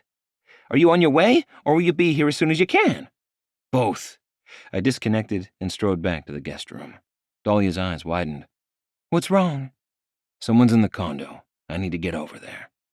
"No, you can't. Send Stuart or Marco's people. You can't go." She stood too quickly, swayed, and sat back down, hard. I knelt in front of her. "Sweetheart, listen to me. Robert is friends with the chief of police. There's a good chance he'll run once he finds out the authorities are onto him." "I know, but why do you have to go?" "Because I need to make sure he can't hurt you or Gunnar ever again." As soon as the words came out of my mouth, I wanted to pull them back in. "You're going to kill him?" Maybe. No, I'm going to make sure he's put away for a very long time. She frowned and glanced away. When she looked back, her expression hardened. "I want him dead." Her words hit me like a gut punch. If it comes down to it, I won't hesitate. "Don't go in alone. Promise me you'll take men with you. All of them. Promise me." I'll be careful. I wouldn't leave her and Gunnar undefended, but I didn't have time to argue. "I want to see him. Dead or alive, I want to spit in his face." Well, I shared the sentiment. She was the mother of my child, a Madonna who'd grown up in luxury, not some street-smart ball-buster. Then again, that asshole Becker had terrorized her for over a year, tried to blow us all to smithereens, and shot her and Enzo. She has every right to spit on, kick, or flay the guy if she so desires. I'll call you when and if it's safe. Until then, stay here. Marco and the rest of the family should be back soon. "Be careful, Leo. It's hard enough to plan a wedding with one person recovering from a gunshot wound, let alone two." You say the sweetest things. How did I bag such a romantic? Dahlia laughed. I kissed her sweet lips and headed downstairs. It took less than 10 minutes to assemble the team and another 10 to drive to the French Quarter. The plan was simple. 2 of Marco's men would go through the front door, while I and the remaining 3 would cross to the rooftop deck from an adjacent building. From there, we'd split up, with half going in through the sliding glass door in the living room and the rest through the slider in the master. For once, I didn't mind trailing along behind someone else. I'd studied martial arts, was trained in firearms, and could handle myself in bar fights.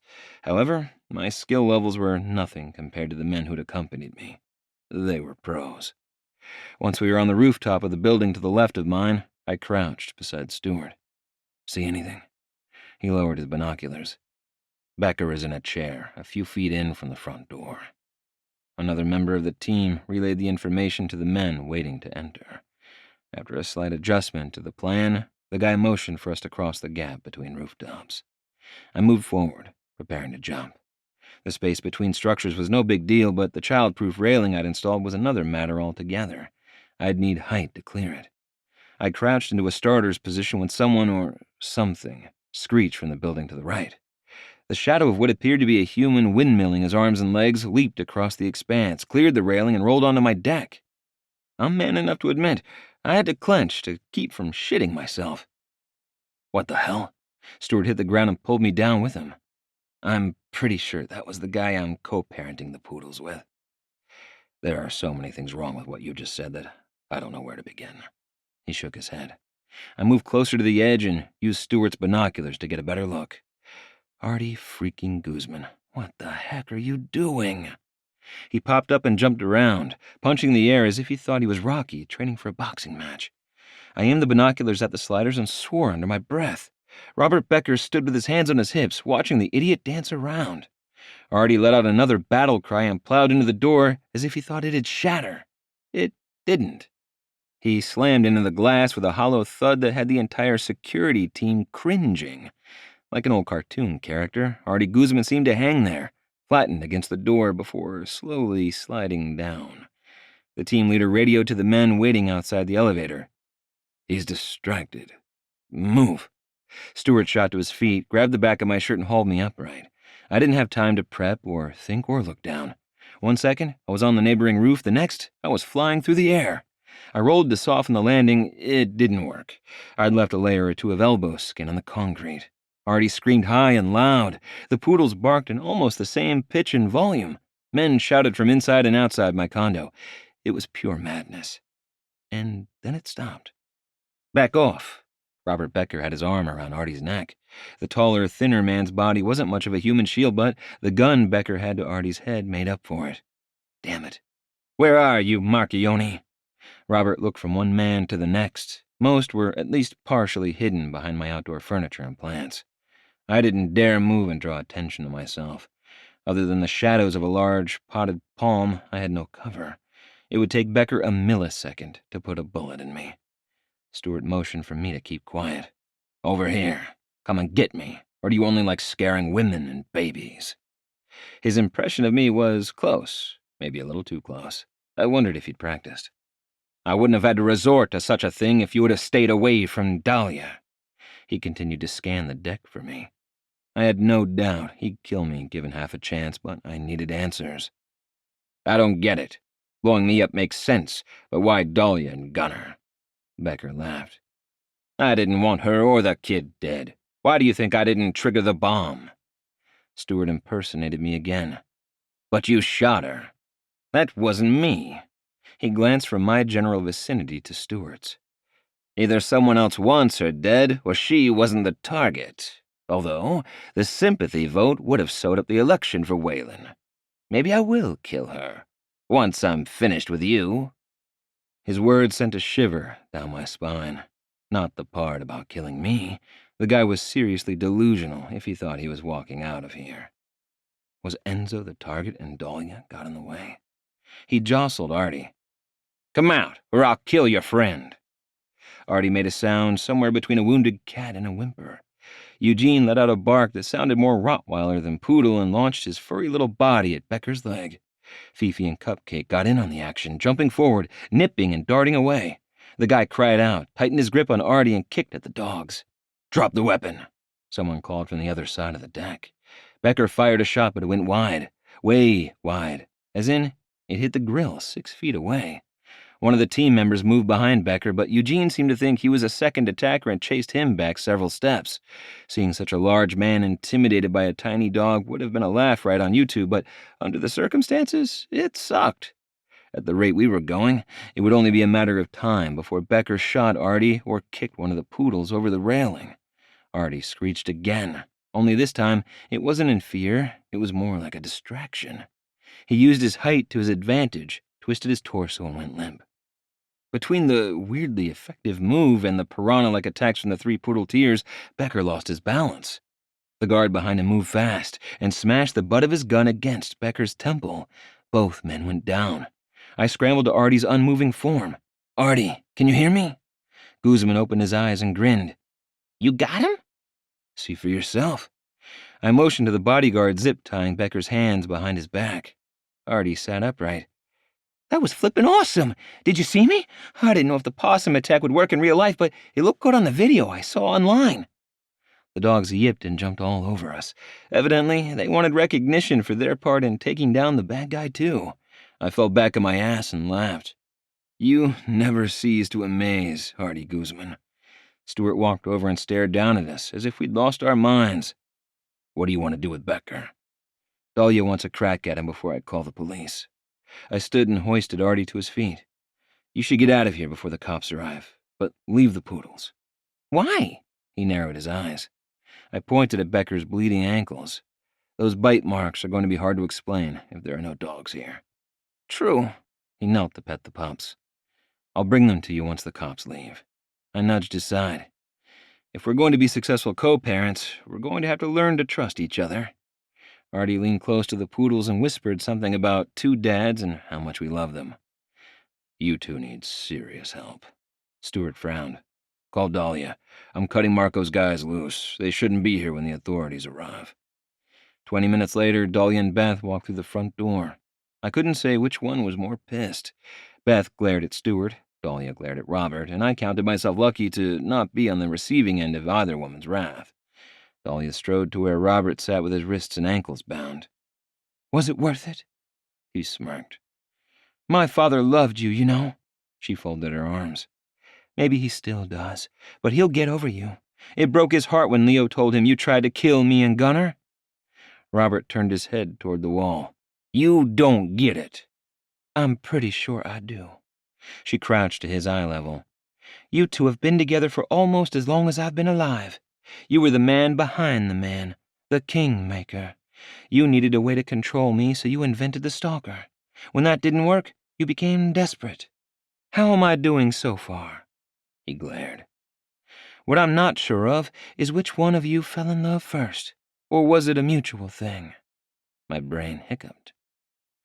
The governor and Becker were a couple? When did she figure that out? Better yet, how did I miss it? Robert's eyes widened. "You knew?"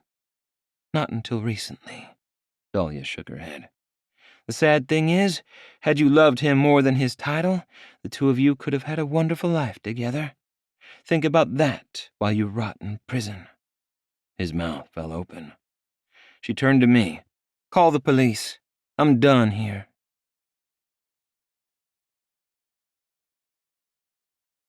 Chapter 34. Dahlia. Hurry up, it's starting. I curled up on the massive couch and turned on the television. We'd arrived at the Marchioni's ancestral home in Sicily 4 days before Christmas. The FBI and the local authorities weren't pleased we left New Orleans. It's not like we were accused of a crime, but it had taken Leo and my father insisting we'd told them everything we knew and threatening to complain to the media before the authorities had backed off. I'm here. Leo came in from the heated pool. Between the view of the Mediterranean behind him and the water running over the peaks and valleys of his abs, he looked like a mythical sea god. He leaned in and dripped on me, but I couldn't bring myself to care when he slanted his mouth over mine and kissed me like he hadn't seen me in years. How are you feeling? Better now. I traced the hard edge of his jaw. I wish I could swim with you. Not until the stitches are out. Is the wound healing? Rather than lifting my shirt from the bottom, he peeked in the top. Evelyn walked into the room. Leonardo Andrea Marchionni, there will be plenty of time for that after the wedding. Go dry off. You're making a puddle on the tile. Be right back. Leah winked and jogged upstairs. Sitting down beside me, Maggie whispered, "She'll let up once you're married." I don't think I'll ever feel comfortable touching him in front of his parents. I skimmed through the channels looking for the American news. Gabe seated himself at his wife's feet. Mags used to say the same thing. Now I can't keep her hands off of me regardless of who's in the room. I rolled my eyes. I think you have that backward. I'm serious. She felt me up in church yesterday in front of God and the priest. Maggie tugged his hair. That's enough out of you. Where are the kids? I'd barely seen the older 3 since we'd arrived. They mostly hung out on the beach with their nanny. Rocco and Ella preferred the swimming pool and playing with Gunnar inside. Napping, thank goodness, Maggie said. Where are your parents? Mom went shopping and Dad will be down soon. I couldn't help but smile.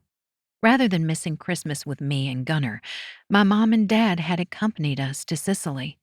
Of course, they were all too happy to leave the United States for a couple of weeks to avoid the press. Maggie lowered her voice. It's weird they're getting along so well, all things considered. I think they can remain friends during the divorce because they were never really in love. I had mixed feelings about my parents' weird relationship. Once my father had admitted to his long-term affair with Robert, he and my mother had agreed to share a house as roommates. I didn't get it, but they actually seemed happy with their new arrangement. Gabe turned to me. Does he miss politics? Not even a little. I grinned, but he's not happy about moving out of the governor's mansion. Maggie sighed. I still don't understand why he gave up the governorship. Me either, but he seems like a different person now that he's retired. I never would have thought my dad would leave public service, but I supported his decision.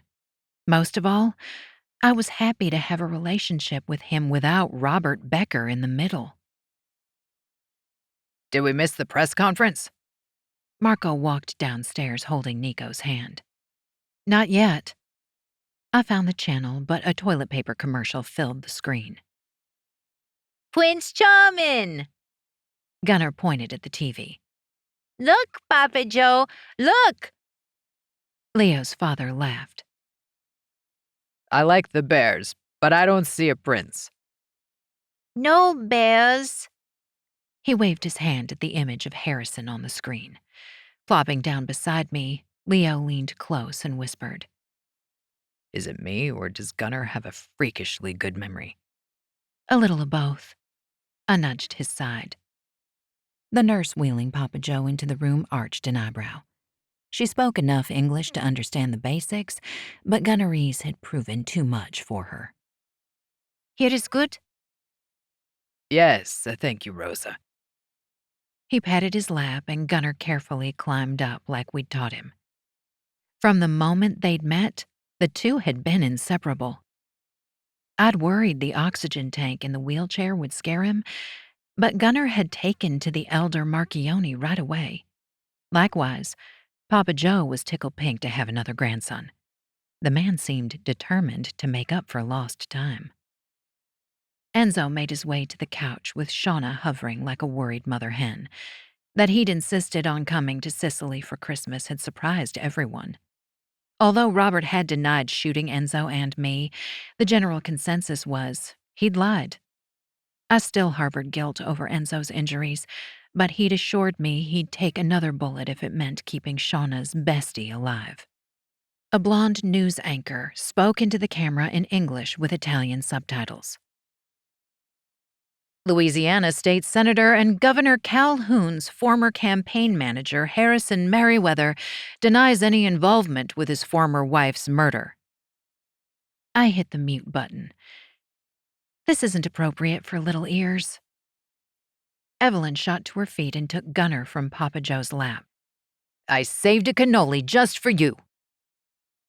Yay! I love nollies. He clapped his hands, then planted a big, wet kiss on her cheek. In Italia, we kiss 2 times. She demonstrated with a loud lip smack on each side. 3 is for good luck. Gunnar giggled when she kissed his nose. No, Nina, you silly. What'd I miss? Dressed in sweats and a t-shirt, Leo bounded into the room and plopped down on the other side of me. Just the intro. I hit the mute button again. Harrison Merriweather hardly resembled the man I knew. He'd aged 10 years in the previous week. His eyes had lost their sparkle and his suit was ill-fitted and wrinkled. He looks rough. Shauna leaned closer to the TV. Marco slung his arm over the back of the couch. You'd look rough, too, if the world thought you were guilty of murder and felony stalking. Shh. Leo gave him a mock glare. Harrison looked into the camera.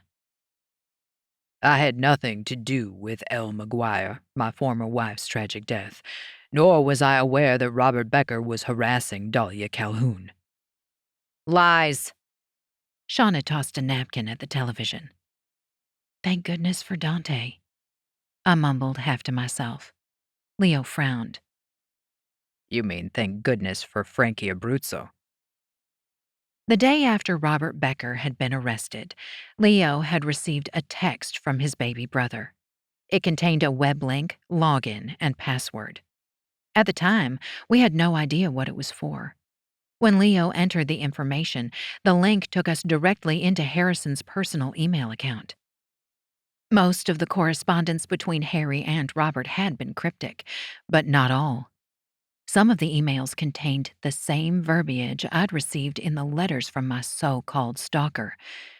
It still creeped me out that I'd befriended someone capable of writing such awful notes. Leo squeezed my hand. Are you okay? I nodded and turned my attention back to the TV. The station split the screen between a live version of Harry's press conference and a photo of Gunnar. I deeply regret lying about the paternity of Miss Calhoun's son. Harrison cleared his throat and delivered the message we'd agreed on. I was deeply angered when Miss Calhoun refused my marriage proposal. I have a long and checkered history of disrespecting women. This is a problem that I am currently seeking treatment to change. My face heated. That last bit wasn't part of the script. Leo nodded without taking his eyes off the screen. He's walking a thin line, but he won't cross us. He has too much to lose. Harry cleared his throat again and loosened his collar. In an effort to force Miss Calhoun to marry me, I released a statement claiming her son, Gunnar, was mine.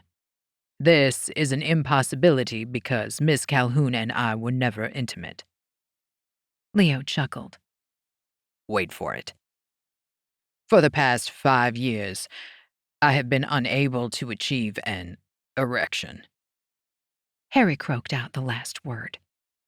The Marchionni men burst out laughing. Poor Enzo winced, held his side, and laughed again.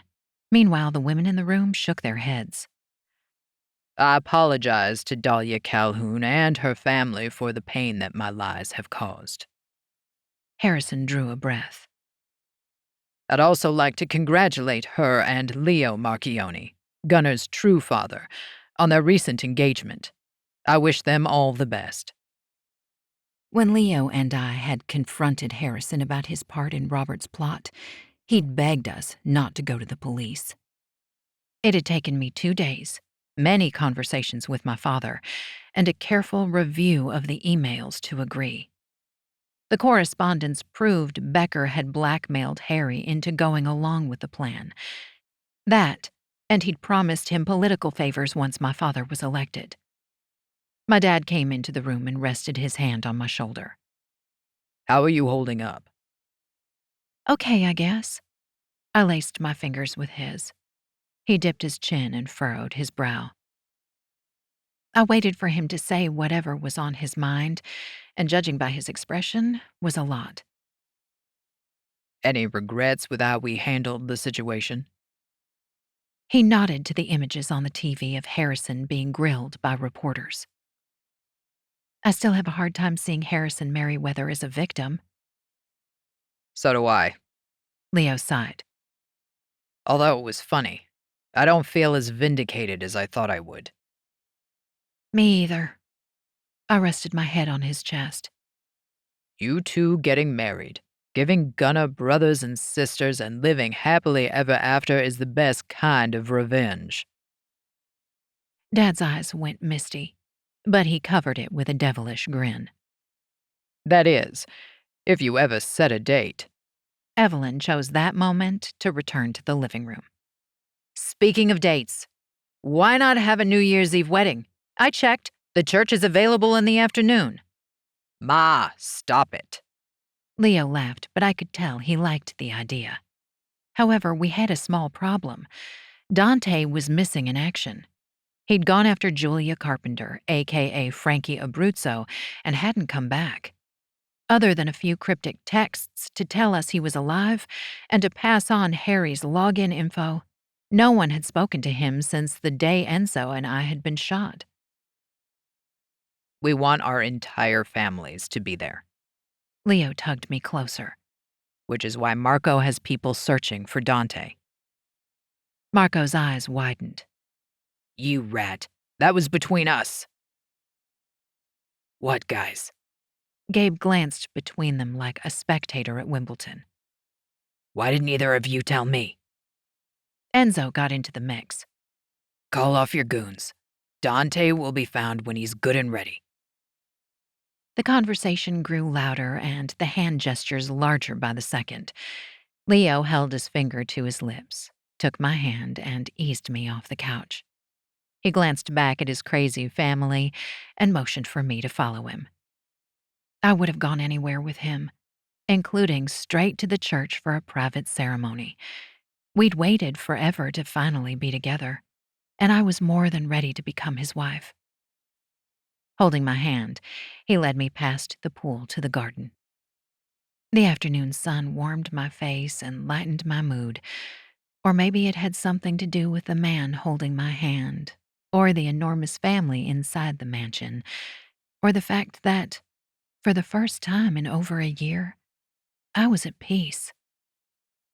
Where are you taking me? I paused to enjoy the view of the bright red bougainvillea covering the side of the cliff. Below us, sunlight shimmered on the crystal blue water. It was truly paradise. Is this the spot? He tucked my hair behind my ear. The spot? Your favorite place in Italy? He tilted his head and stared into my eyes. A memory fluttered across my consciousness. I'd stood in this exact place too many years before to count. We had been kids at the time, still in college, and more than a little lovesick. Smiling, I held my arms out wide like I had before. This is my favorite place in all of Italy. You have to kiss me here, right this minute, or I will never forgive you. That I'd remembered the words made me laugh. I was such a romantic back then. Leo dropped to one knee and took my hand. That was impressive. Perhaps you still are? Maybe a little. My voice cracked. What are you doing? Proposing? What does it look like I'm doing? But you already did this and I accepted. Yes, but it was lame. I want to do it again. Properly. But, Leo chuckled. Will you please be quiet? Just for a moment. I mimed zipping my lips. Dahlia Elizabeth Calhoun, you've owned my heart since college. It will make me the happiest man who ever walked the face of the earth if you agree to spend the rest of our days together. Marry me, doll. My stomach did a cartwheel. I already said yes. Say it again. He pulled a ring from his pocket. The diamond in the center sparkled like the sunlight on the water, and the rubies surrounding it reminded me of the flowers trailing down the side of the cliff.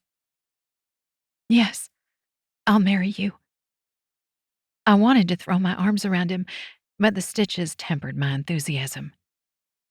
Leo slid the ring on my finger, stood, and pulled me into an embrace. Laughing, he kissed a line from my neck across my jaw to my lips. Our families cheered and shouted from the deck above us. Tuning them out, I lost myself in his kiss, the feel of his body against mine, his gentle caresses and demanding tongue. I could have stayed there, kissing him in our favorite spot for the rest of my life. Mama! Gunnar broke free of Evelyn and ran toward us, downhill on uneven rocks. Leo released me and met him halfway. Swinging him into the air, he spun in a circle that had my heart leaping to my throat. But they laughed like they didn't have a care. He tossed the boy skyward one more time before catching him and blowing on his tummy. Gunnar squealed. Leo turned to me and his smile wilted. What? Unable to catch my breath, I motioned to the cliff and then to Gunnar. He slung his arm around my shoulder and kissed my cheek. Don't worry. I'll blow on your belly later. Since we'd reunited, I'd longed for our relationship to be like it once was, to tear down the wall between us, to have the old Leo back. In that ridiculously high garden overlooking the sea, I realized my wishes had come true while I wasn't paying attention. I rose to tiptoes and whispered into his ear. Too bad we can't do what we did on this spot 10 years ago. A slow grin spread across his face. Who says we can't? I loved the devious twinkle in his eyes, but there was no way I was going to risk getting caught naked in the garden. Your mother, for one? She raised 6 boys. She has to know at least one of us has had sex on every available surface in the house and grounds. Thanks for that mental picture, but the next time we have sex, it'll be as husband and wife. Gunnar glanced back and forth between us as if he'd understood every word. Let's do it. Let's get married on New Year's Eve. The sudden seriousness in his tone surprised me. Wanting to have sex isn't a reason to get married. What about Dante? We'd discussed wedding dates and logistics on the plane from the States. He'd seemed determined to have all of his brothers standing with him at the altar. Maybe a wedding will bring him out of hiding. He hitched a shoulder. If not, we'll force him to watch the video. I don't have a dress. He gave me an "are you kidding" look. The second my mother hears we've set a date, she'll be on the phone with every seamstress, florist, and caterer in Sicily. My heart skipped a beat. Okay, let's do it. Leo poked Gunner's belly. Want to tell Nonina we're having a party? Yes! His eyes widened. A birthday? Better. We're having a wedding. He chuckled. With lots of food and cake. Gunner pressed his hands to Leo's cheeks and furrowed his brow. Ice cream? Loads of ice cream. Leo led us up the path and set Gunner safely on the deck. Running toward his grandmother, he shouted, Nani! Nani! Evelyn knelt and embraced him. My goodness, what is it? A party and ice cream! She glanced at us with a knowing look before turning back to the boy. What kind of party? Gunner shook his head and used his Batman whisper. ASEX party. Leo and his brothers burst out laughing, but I wanted to crawl under a rock. Evelyn stood and pressed her lips into a thin line. I guess that's one way to look at a wedding reception. You've been listening to Hot Momosa, a mafia romantic comedy, Bourbon Street Bad Boys Club, Book 4, written by Kathryn M. Hearst, narrated by Ava Lucas and Aaron Shedlock, produced by Bookworm Audio, post-production services provided by Eric Sinestvet, text copyright 2020 by Kathryn M. Hearst, production copyright 2021 by Kathryn M. Hearst, all rights reserved. Be sure and check out Gin and Trouble, Book 5 in the Bourbon Street Bad Boys Club. Thanks for listening.